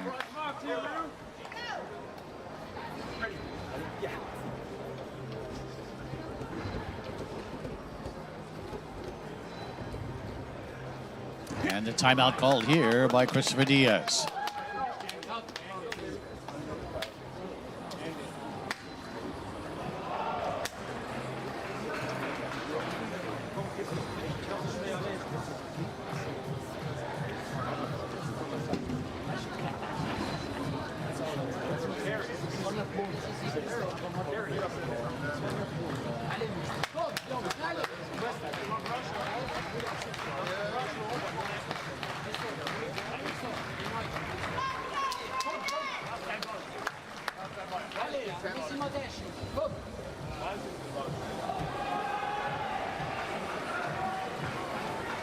.15 lead for the Americans as Christopher Diaz will look to advance the ball 5-3.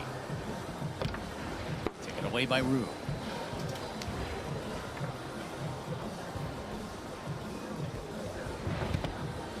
Terry couldn't hold on to the pass. We're going to get a call here, I think. Terry, you saw Terry look up. There was definitely a jar as Diaz chased the ball on that 5-row.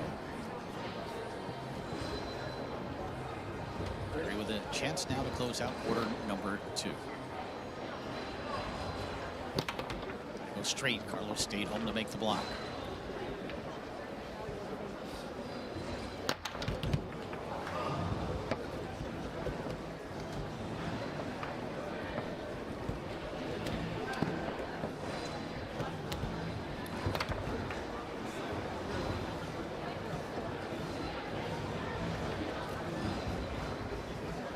To Silva to Ribeiro. He's going to spin back and roll to a dead stop.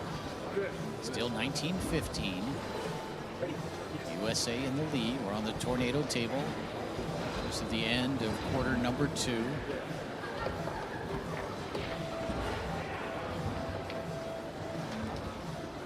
Moreland.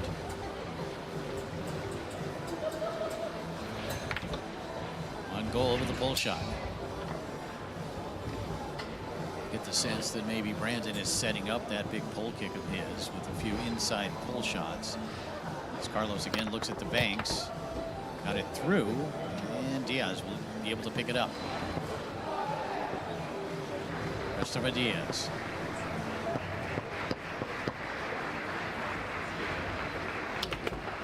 Shot attempt.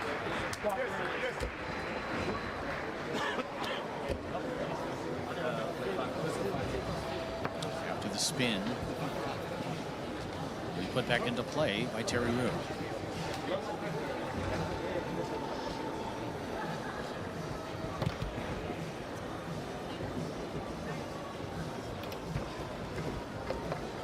Diaz hovers over the ball, rushes it through. Another big possession here. Diaz of Luxembourg.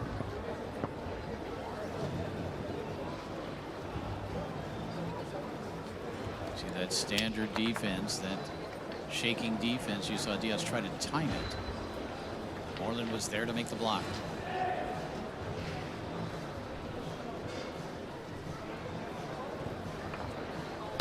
And then slammed in here by Moreland, and that's the end of the second quarter.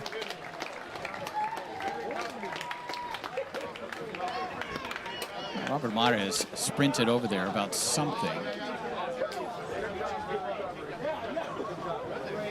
20-15, 20-16.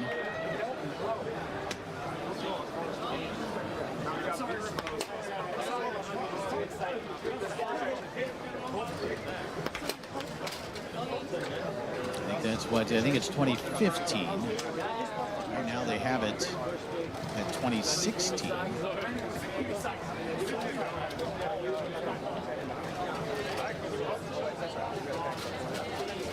I think it's 16. It's 2016 is the score. Nope, they've gone back to 2015. So indeed, it is 2015, and that's kind of what Robbie was saying when he sprinted over there at the end of that. To make sure they knew what the correct score was.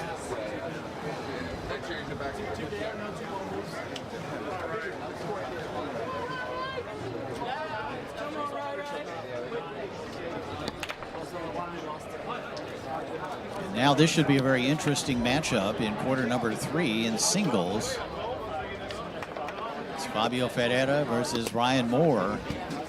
And Ferreira's got some work to do with Luxembourg down by 5 goals. After the first half of this match.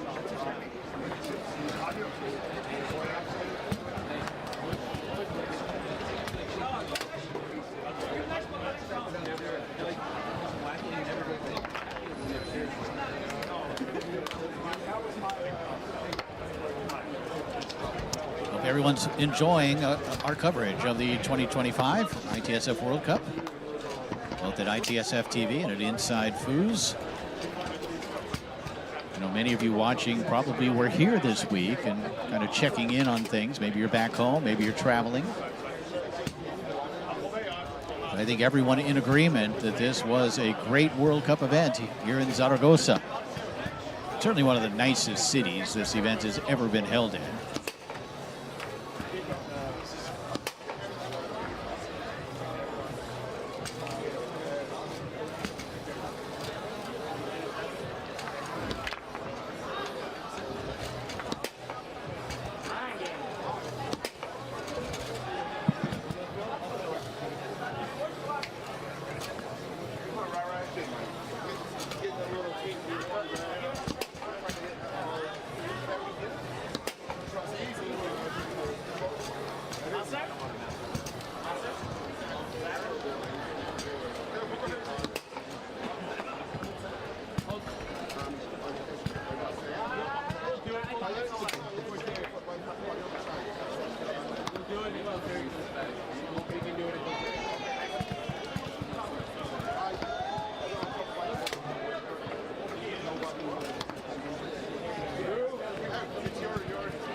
United States leading 20-15. There you see Ryan Moore, a great American player. Looking very focused. Getting warmed up on the Bonzini table.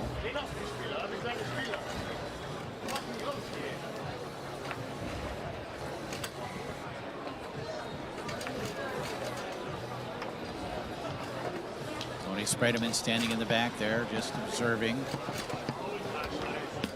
Tony's such a strategist, a tactician. A great asset to the American team. If you need some inside advice, he's the guy to go to for the American players. Of course, Coach Rob Mares as well, the spark plug of the American table soccer international scene for so long.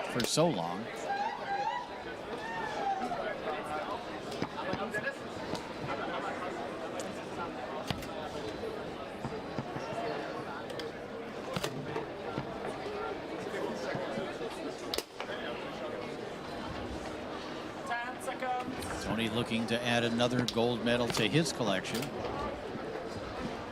here this week. And his partner Rob Mares, of course, the multi-table doubles champions. Looks like Ryan's warming up the pull shot.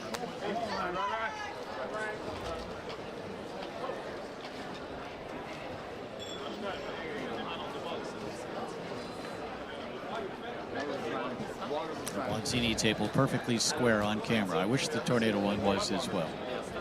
And Ryan straightening it. Nope, just getting the ball.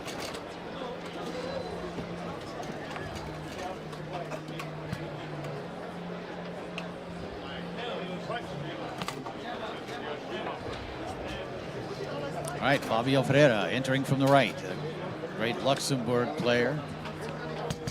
Great multi-table player, as you will see. Tornado and an outstanding Bonzini player. Luxembourg trailing 20-15. Fabio will put the ball into play. Opening up the third quarter. Starting on the Bonzini table.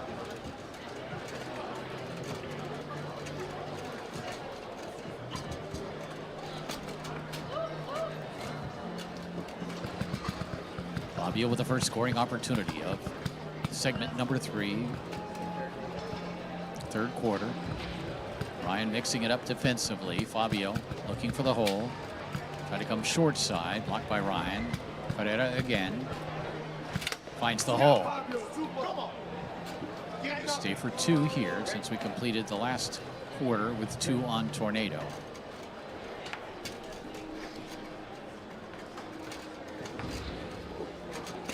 Moore through the high lane.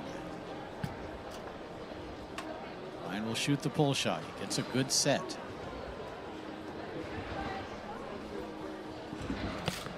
Try to bring it down the middle. You know, I always would tell pull shooters on Bonzini, because of the narrowness of the man's foot, the size of the goal, that shoot one straight, shoot one long, and then look for that split constantly. Let them know you're willing to go straight. Let them know you're willing to go long, and then hit that split. However, Fabio Ferreira very aware of that, and a beautiful left-handed effort with the 2-rod. So Ferreira gets both of them on the Bonzini table. It's 20-17. And this is a great Bonzini player versus a great Tornado player. These players figure to hold on their home tables. Ryan's on his home table with the Americans up by 3. But a steal here by Ferreira.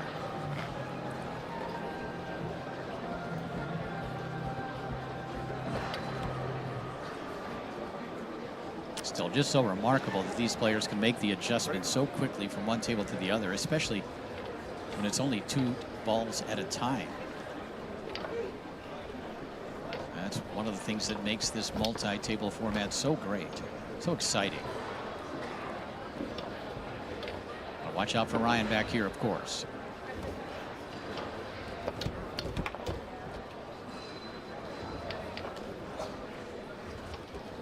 Go with a push series from goal. Brings that pull kick back down the middle on goal. Stabbed wide of the goal with a 5 by Ferreira. Picked up here by Moore. Again, still 20-17 in favor of the USA. They've had a small cushion throughout. Ferreira, some good defense.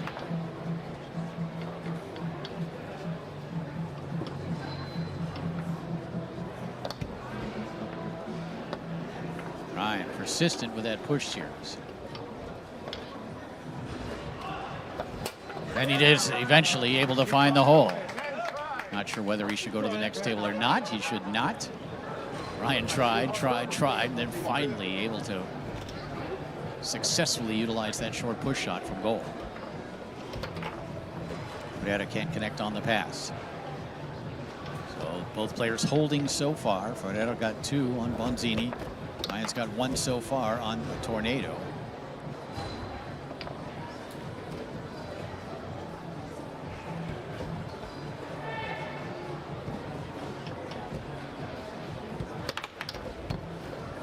That one's going to spin. Oh, Ryan knocked it back to his own goal area. Ryan switches to his stronger pull series back here. He does. Brings that one across with a pull kick, blocked with a 5 of Ferreira. Picked up again by Ryan. Ryan's push kick attempt rolls through to his 3-rod. Ryan Moore looking to increase the Americans' lead. They're up 21-17. Moore will walk the snake shot. Try to come near side. Ferreira over there to make the block.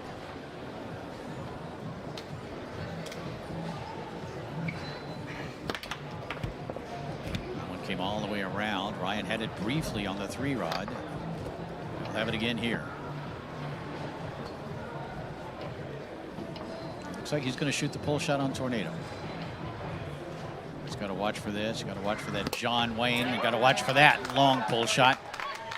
The Americans back up by 5 at 22-17 as Ryan gets both balls on Tornado, and back to Bonzini we come. Players holding so far on their home tables. Ferreira. Such a brilliant ball handler on this table. As he dances with it. And that shot attempt blocked and taken away by Moore.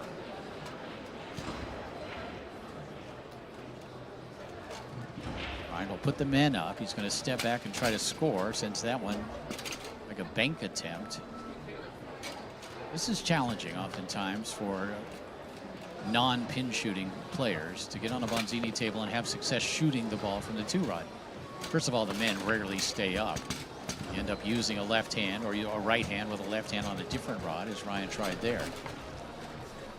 Sometimes the most successful ploy on this table for any player, unless you're an outstanding pin shooter from goal, is to use the left hand. There's a bank, though, off the outside wall. Maybe we spoke too soon, as Ryan was able to slam it at 3/4. For the first time in this 3rd quarter, we have a break. As Ryan scores on Bonzini. 23-17 as he increases the American lead to 6.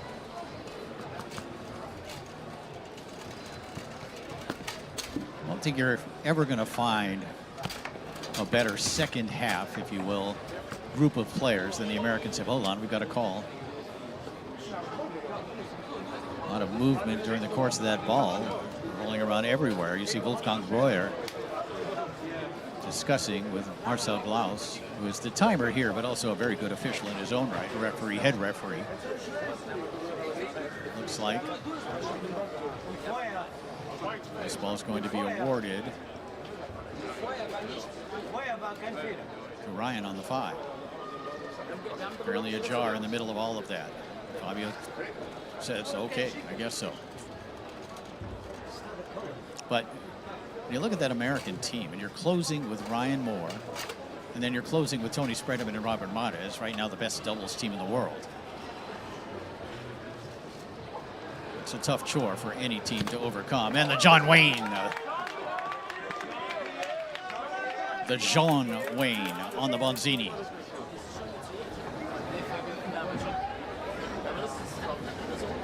It's 24-17. I need a big pull shot from Ryan Moore to straighten out this table.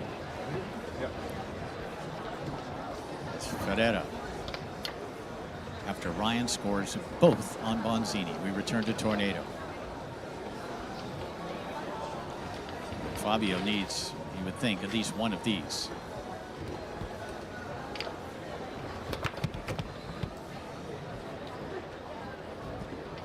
Americans reached the final 3 years ago at the last World Cup in Nantes, losing to Austria, but have responded well here this week and are in control. And there's the traditional John Wayne.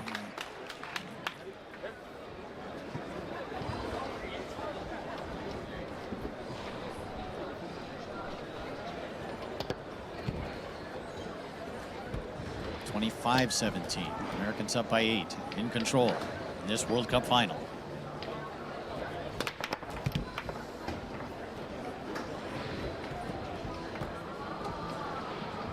This one's starting to get away from Luxembourg. Of course, they also have a very strong finishing team in Steve Diaz, Bruno Gonçalves.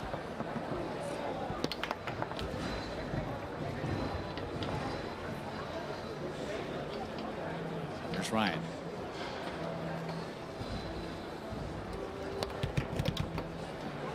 And a pick up here by Fabio. He needs this one. Shooting the snake, but then loses the ball.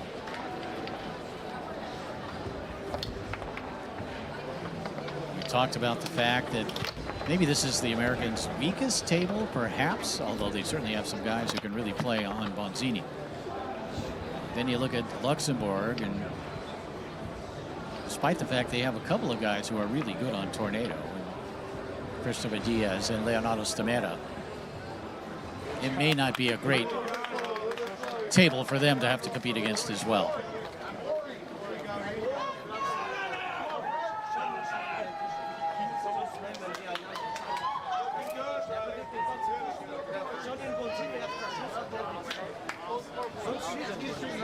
Das ist einfach zu viel, was macht. Nur Show. Schon den Bonzini war viel. Dieser saß hier auf der Tribüne. Bewegt den ganzen Tisch. Schau wie der Bonzini steht. Schau da. Der Bonzini steht. Der Tornado steht. Und jetzt den Tisch. Einmal hintereinander.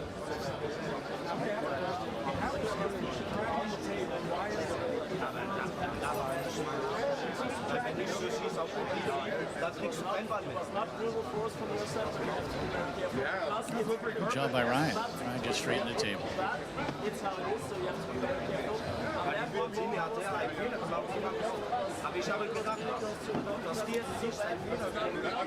Carlos Ribeiro out there having a conversation about something, and he keeps pointing up to the screen, not sure what, with Marcel Glaus.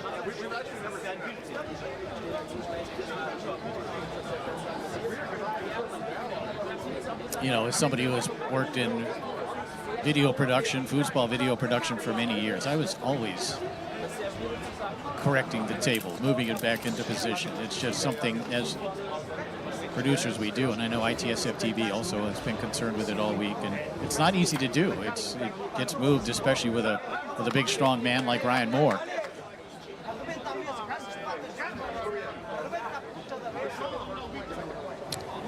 Meanwhile, not sure what that discussion was about.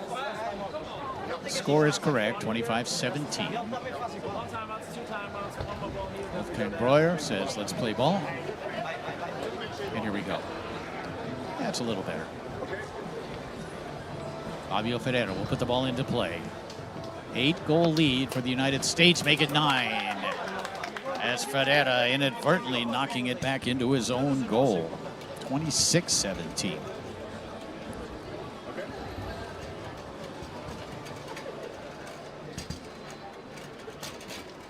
Ryan Moore 6-2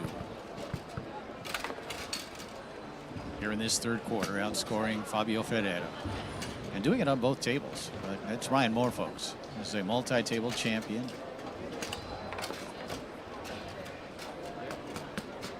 One of many really superstars of the sport on this American team. Nice pickup off the back wall by Ferreira. See if Fabio can get Team Luxembourg going here as he walks that ball around. Fakes. And then trying to come near side wide of the goal. Rebound comes back to him. Ferreira again. Ryan there defensively.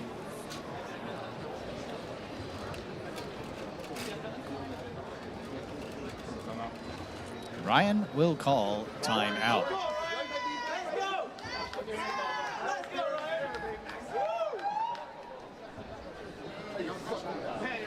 Beautiful left-handed little pull shot there from Ferreira. He needs more of that. Ryan with a push shot from goal to that short corner. Big pull shot for Moore. Outside bank off a man. Sean Wayne. Ball put back into play, 26-17 in favor of the United States.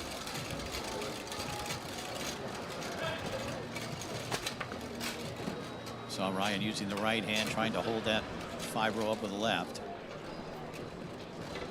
Now hoping they stay up as he steps back to shoot it. Full kick down the middle, taken away by Ferreira. Fabio. Ryan defending. Not a lot of defensive movement, but smart movement by Ryan. The hold seemed to be there, and Fabio just missed it. Taken away by Moore. Brings it off the wall. And that's illegal. Can't do that. Not allowed anymore, I don't think, to jar it off the wall. Let's see. Let's see what the warning is. Let's see if they can make the call.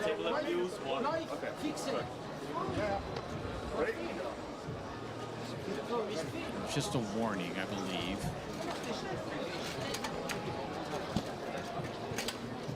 Ryan nicely through that high lane. Set up the pull shot.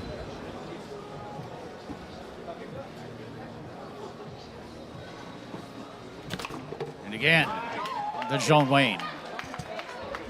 10-goal lead for the United States. They're up 27-17. It has been 7-2 here in this third quarter in favor of Ryan Moore. Big time performance by one of the great players in the world.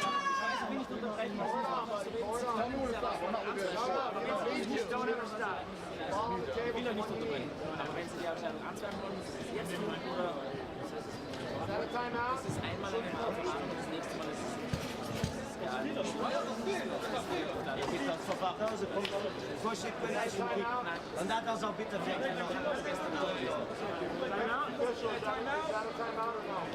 Hey, trash timeouts para ti. No, it's not a timeout. That's not the play to clear it. 27-17 lead for the Americans. Again, Ryan's been doing it on both tables. He's outscored Fabio Ferreira 7-2 here in this third quarter.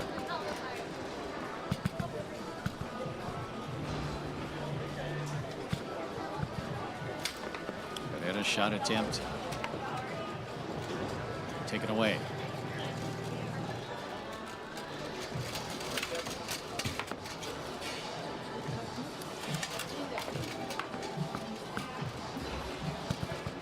At one point in this match, it was 15-12 in favor of the Americans. Since then, 12-5, and pretty close to putting this thing away. It's just such a big deficit to overcome.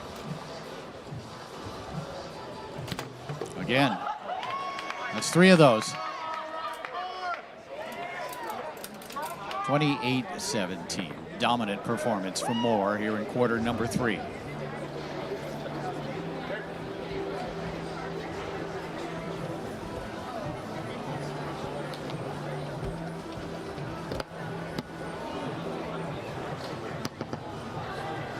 What's he going to do here? Again. This time with a little fake. And he hit that corner. 29-17. Overwhelming performance. 9-2 here in quarter number 3 for Moore. And we've got one more ball on Tornado. 10-2. And that's the end of the third quarter. As Ryan Moore and Team USA now just 10 goals away from their 7th World Cup title in 12 years, or in 12 events. After Ryan Moore puts on a show here in the third quarter, 10-2 over Fabio Ferreira. He was ready to keep playing. And that was it for the quarter. And now, stepping to the table, you've got the two-time ITSF men's doubles champions, and Tony Spredeman and Robert Mares.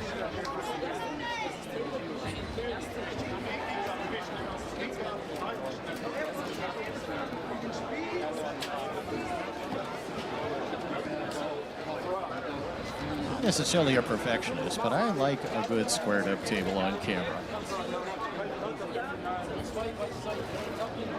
There's the two goals that Ferreira scored in that third quarter.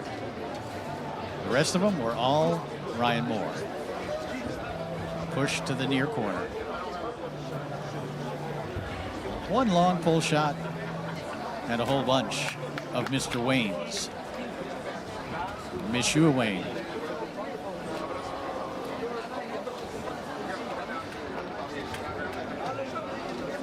Look at that. A little fake there.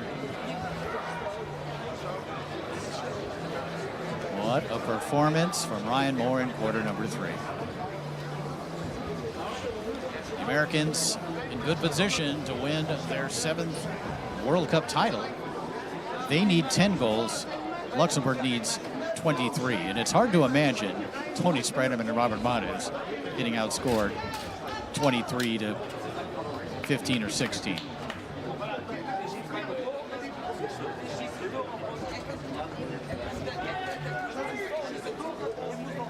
would have to be 23-8 or 9.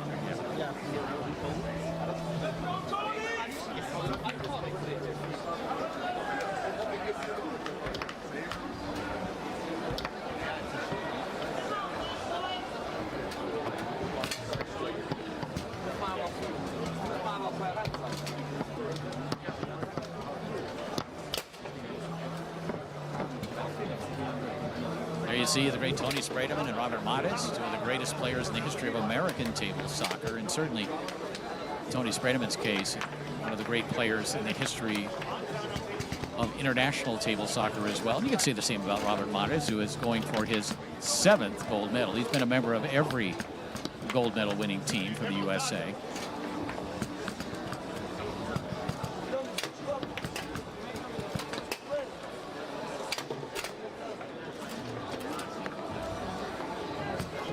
If you've never seen Rob Mares' trophy room, it's impressive. Just if you have a chance, if you've never seen the movie Foosballers, and I'm not sure it's available all around the world.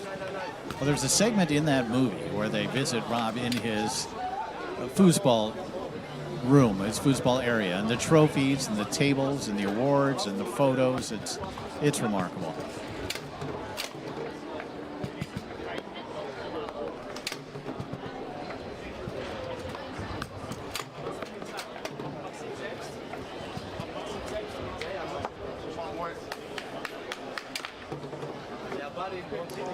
Tommy Orr defeated Leonardo Samara 10-7. Ruben Moreland over Ribeiro and Diaz 10-8.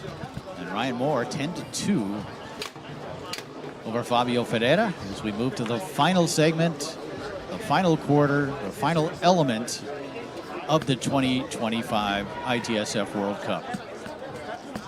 In an event that started on Monday with a monster DYP and is concluding tonight with the men's World Cup final. Congratulations to the ITSF, to the Spanish Federation, to the city of Zaragoza for a wonderful event here in Spain this final week of June in 2025. For me, it's been a great pleasure to be here, to return to the World Cup after a 6-year absence, and hopefully it's not my last. I had a great time here with my family, a great time watching the best table soccer players in the world compete at the highest level in the greatest of circumstances.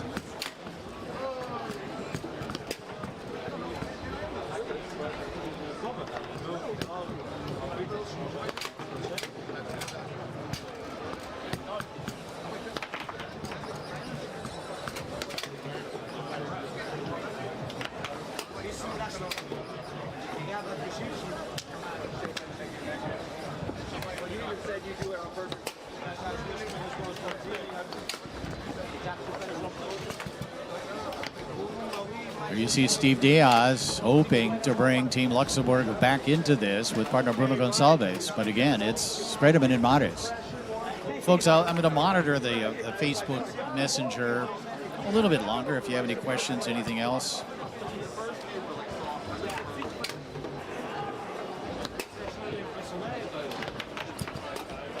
Yeah, it's great to see some of the new countries involved with this event here this weekend. So Chile, Colombia, Nepal.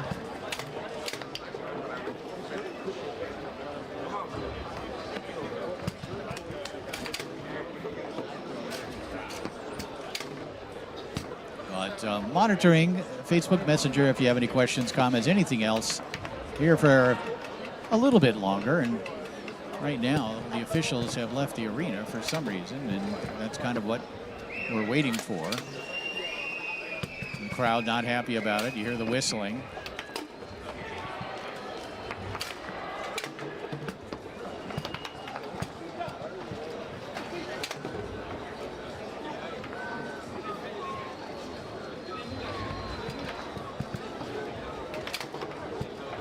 There's a discussion taking place just off to the side here. Wolfgang Breuer.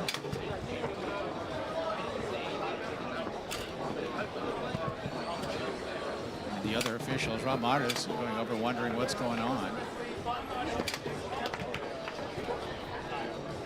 This is twice now where it has become more about the officials than it has about the game taking place.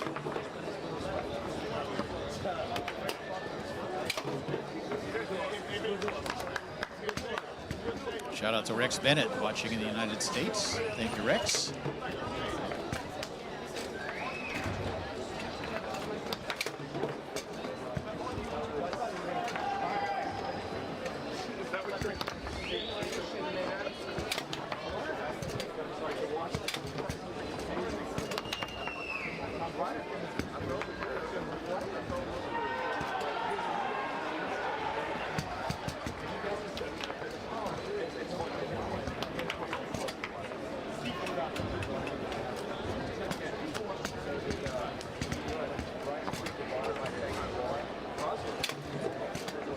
Again, I'm not sure what the delay is.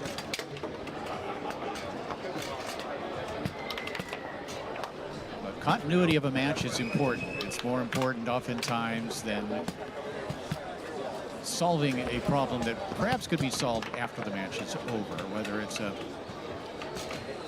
I don't know of anything that would pertain to this match. More of a philosophical rules discussion. But it just feels like, on a couple of occasions, that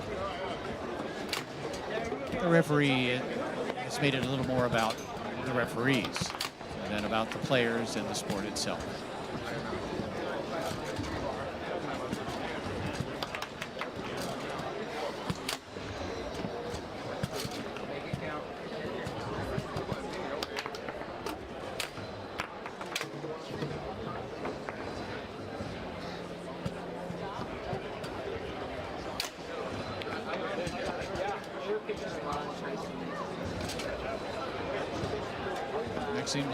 Another official coming over during what's happening.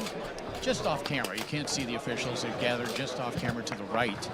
And again, I have no idea what this conversation could possibly be about. All right, here they come.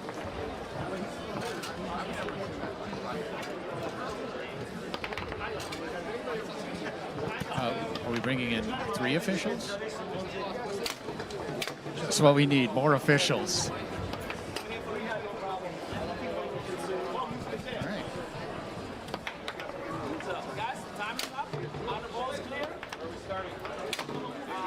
Officials should be invisible.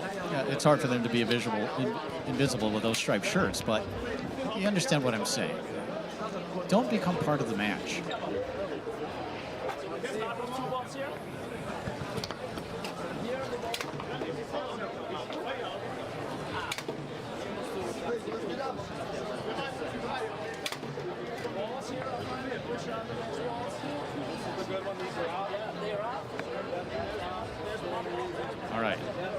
So we are now going to have 3 referees. Wolfgang Breuer, Marcel Glaus, and Maxime Blom.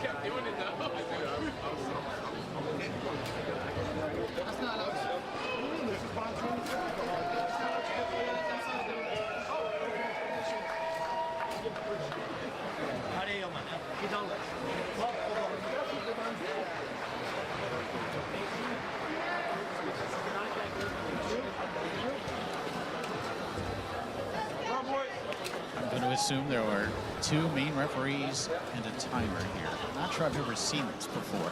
As we get the 4th quarter underway, Steve Diaz on his home table, the Bonzini, going up against Tony Spreitman and Robert Mares. Of course, Steve with his partner Bruno Gonçalves. Steve, an outstanding Bonzini player. Fires that home, far side. Very compact shooting style, very good at selecting holes. It's now 30-17. Beautiful grab on the 3-rod by Diaz. Looking to get both on Bonzini. Against Mares. Steve fires it home near side. So just like that, 2 from Team Luxembourg.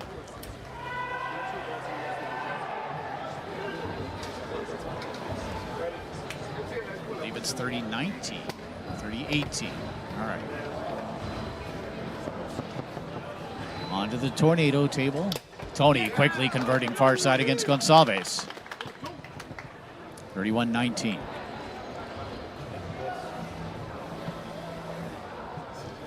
Again, at this stage of the match, the Luxembourg team must get every goal on Bonzini and pretty much every goal on Tornado as well. 3/4 of them at least. And Tony gets both of them here.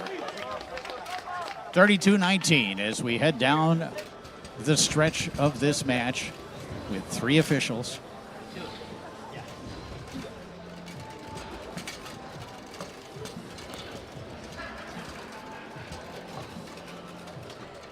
Diaz taken away by Tony, rather by Mares, and Mares will bring Tony back to that forward position.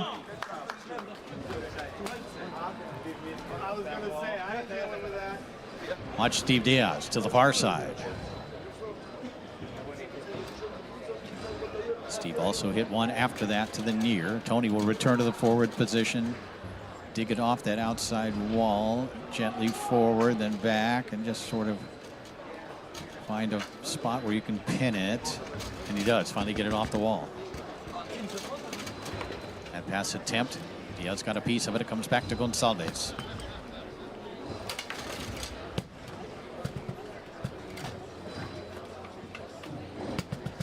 Shout out to Mr. Bill Ray, watching in Chicago, I assume. And there's Tony on the Bonzini, firing this one home. 33-19.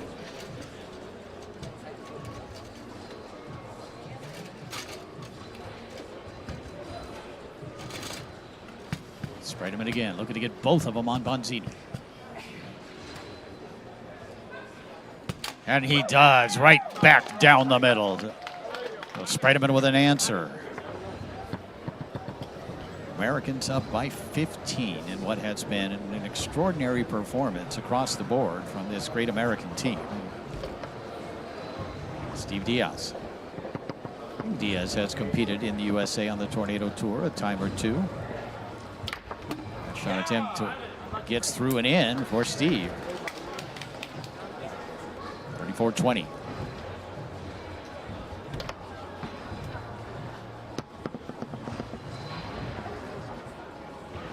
Spreitman walking it. Try to come near side, posting him up nicely to make the block with Gonçalves. Rebound comes back to Mares. Maybe look at that pass along the outside wall. That's what Robbie was looking to do.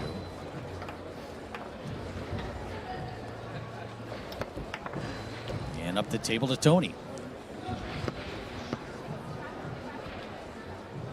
Spreitman.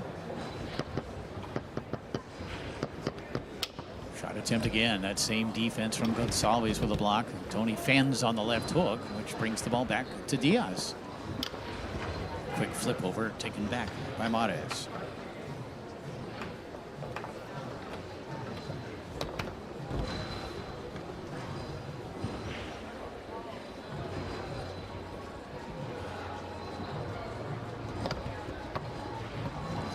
Diaz looking to get a possession against Sprademan. Tony takes it away. Takes it across the table and doesn't execute the pass. Picked up here by Bruno.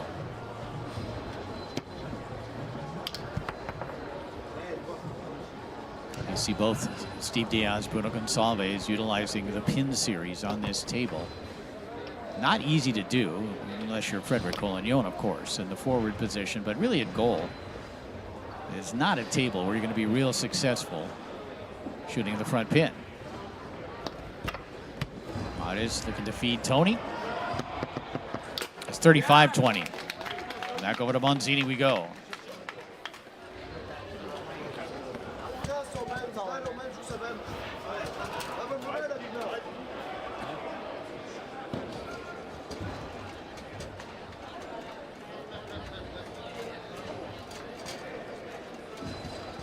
Back to the Luxembourg home table to Bonzini. Sprademan knocks down a couple of passes. They come back to Bruno. Gonçalves wide of the goal. Stabbed towards the goal by Tony's 5. Gonçalves again. Gets it up to his partner Diaz. The Americans up by 15. 35-20 in this World Cup final. Diaz finding that hole down the middle, making it 35-21. Americans needing just 5 goals to win the championship for a 7th time.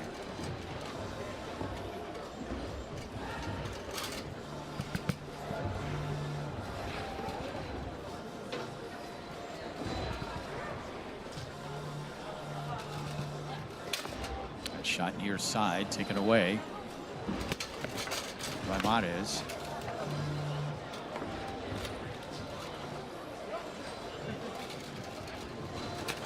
And Robbie from goal. 36-21.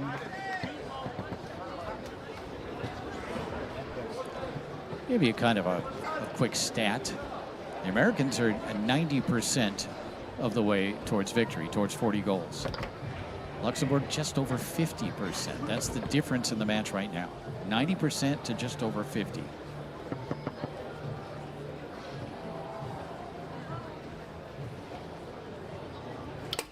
And firing it home here, it's Diaz. 35-22.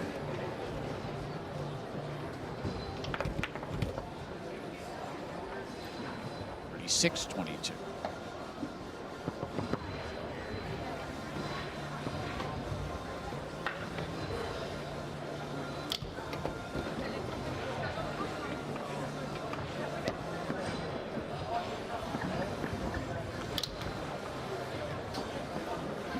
Give you an idea of the American dominance here this weekend, or this week. Got to buy in the first round, of course. Faced Lithuania and won 40-16 in the round of 16. Quarterfinals, Canada played them tough. Canada's played them tougher than anybody, and 40-34, relatively close. 40-31 in a match that really wasn't as close as that score seems to indicate. And then here, it's 22 for Luxembourg.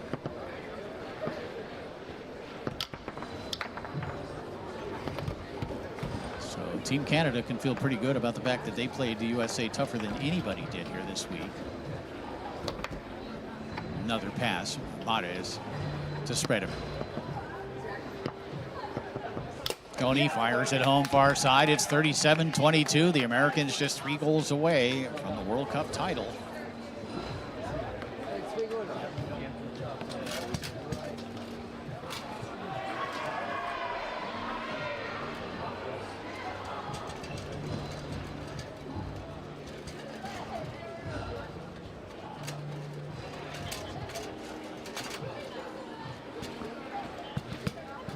Steve Diaz along the wall. And as able to cut that one back to the short side. And a smattering of applause from the Luxembourg fans. And Tony answers with that shot near side, 38-23.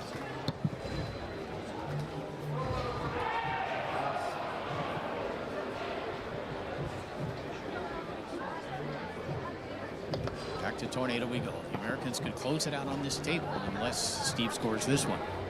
And he does. Nicely done. 38-24, which guarantees we will head over to the Montini table at least one more time. Trying to get a call here, but it's a non-call. There would have been a call, apparently. But instead, no harm, no foul, and Tony will set it up. It's match point, championship point for the United States.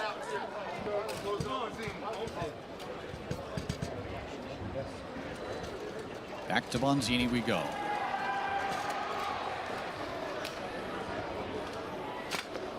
What a testament it would be if it happens, and it may not, but what a testament it would be for the United States to win a World Cup by playing on the Bonzini table, a table that gave them trouble for years. And that one locked off the outside wall and in.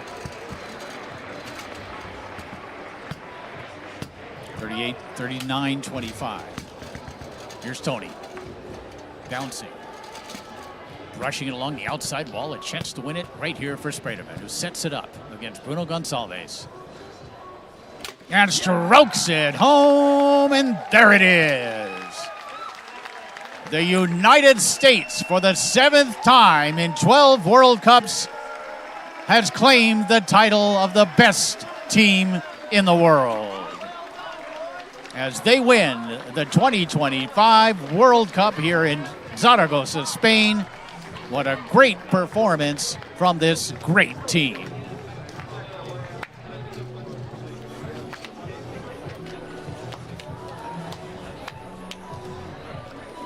From top to bottom, a team loaded with great Tornado players, great multi-table players.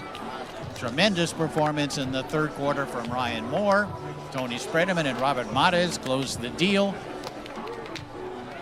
But on this week, on this day in 2025 in Zaragoza, Spain, the United States is number one.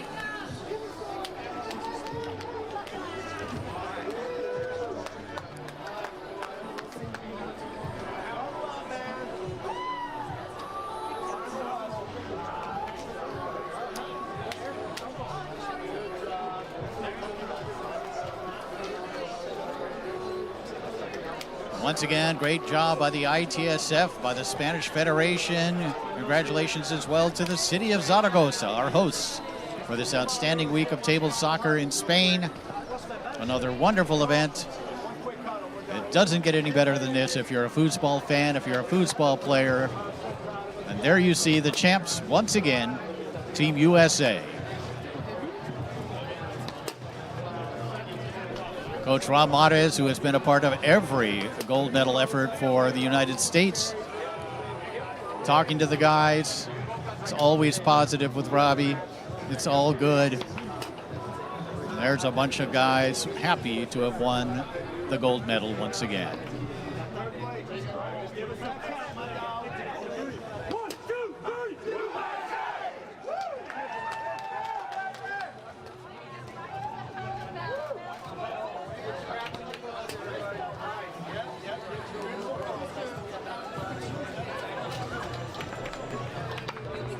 Still to come, folks, the award ceremony for the men's team event, and we'll have that for you here in just a few minutes.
Robbie.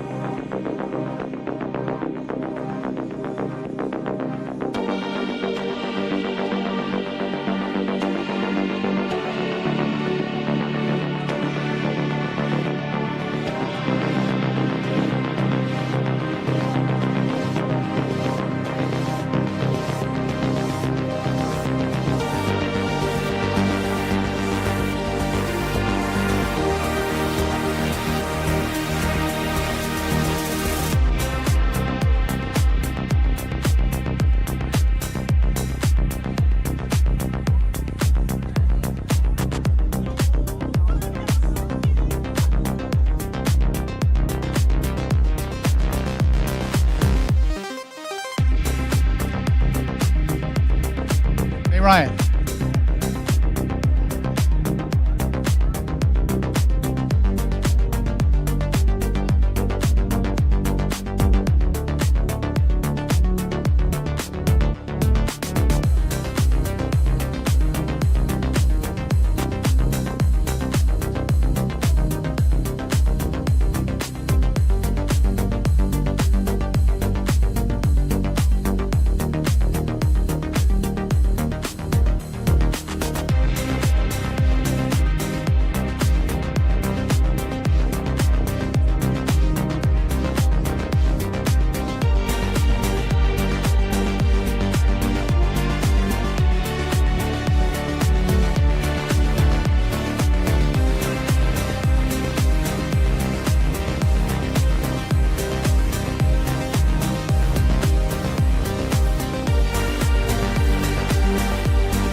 points. There are still 2 left at the end.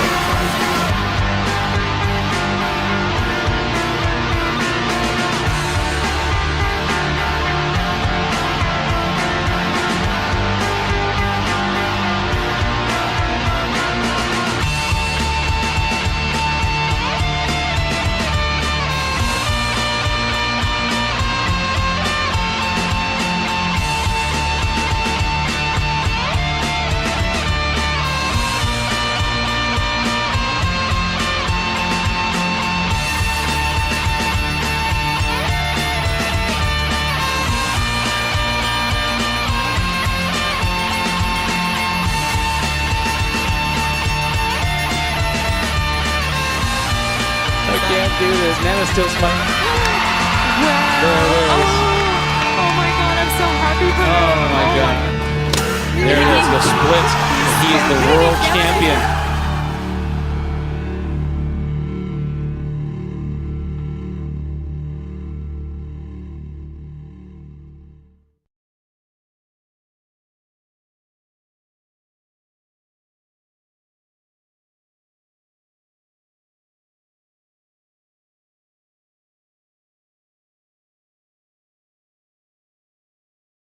Please welcome Mr. Farid Lulas, President of the ITSF.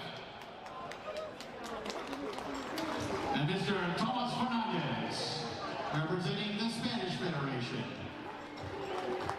And Mr. Maxime Blanc.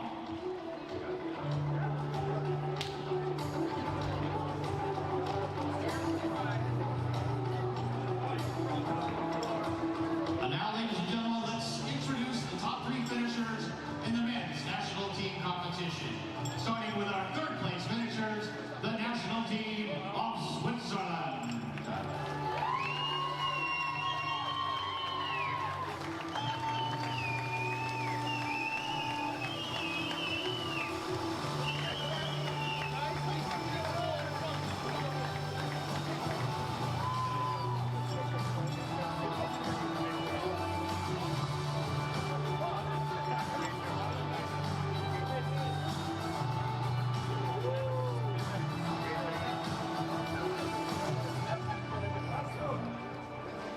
Please welcome our 2nd place finishers, the national team of Luxembourg.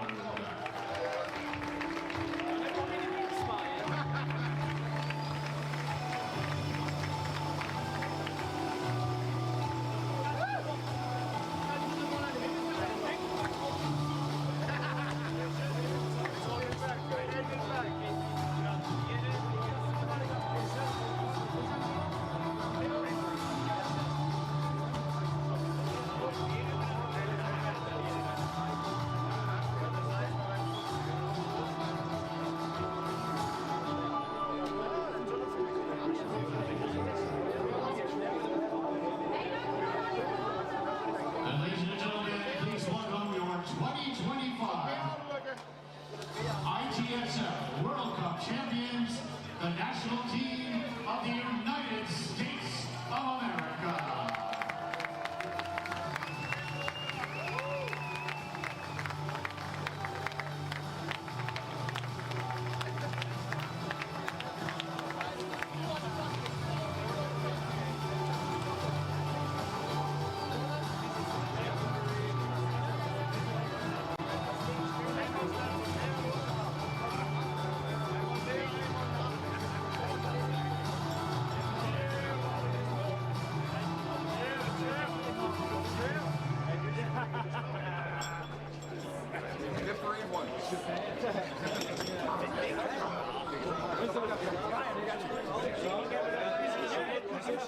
Sushi time.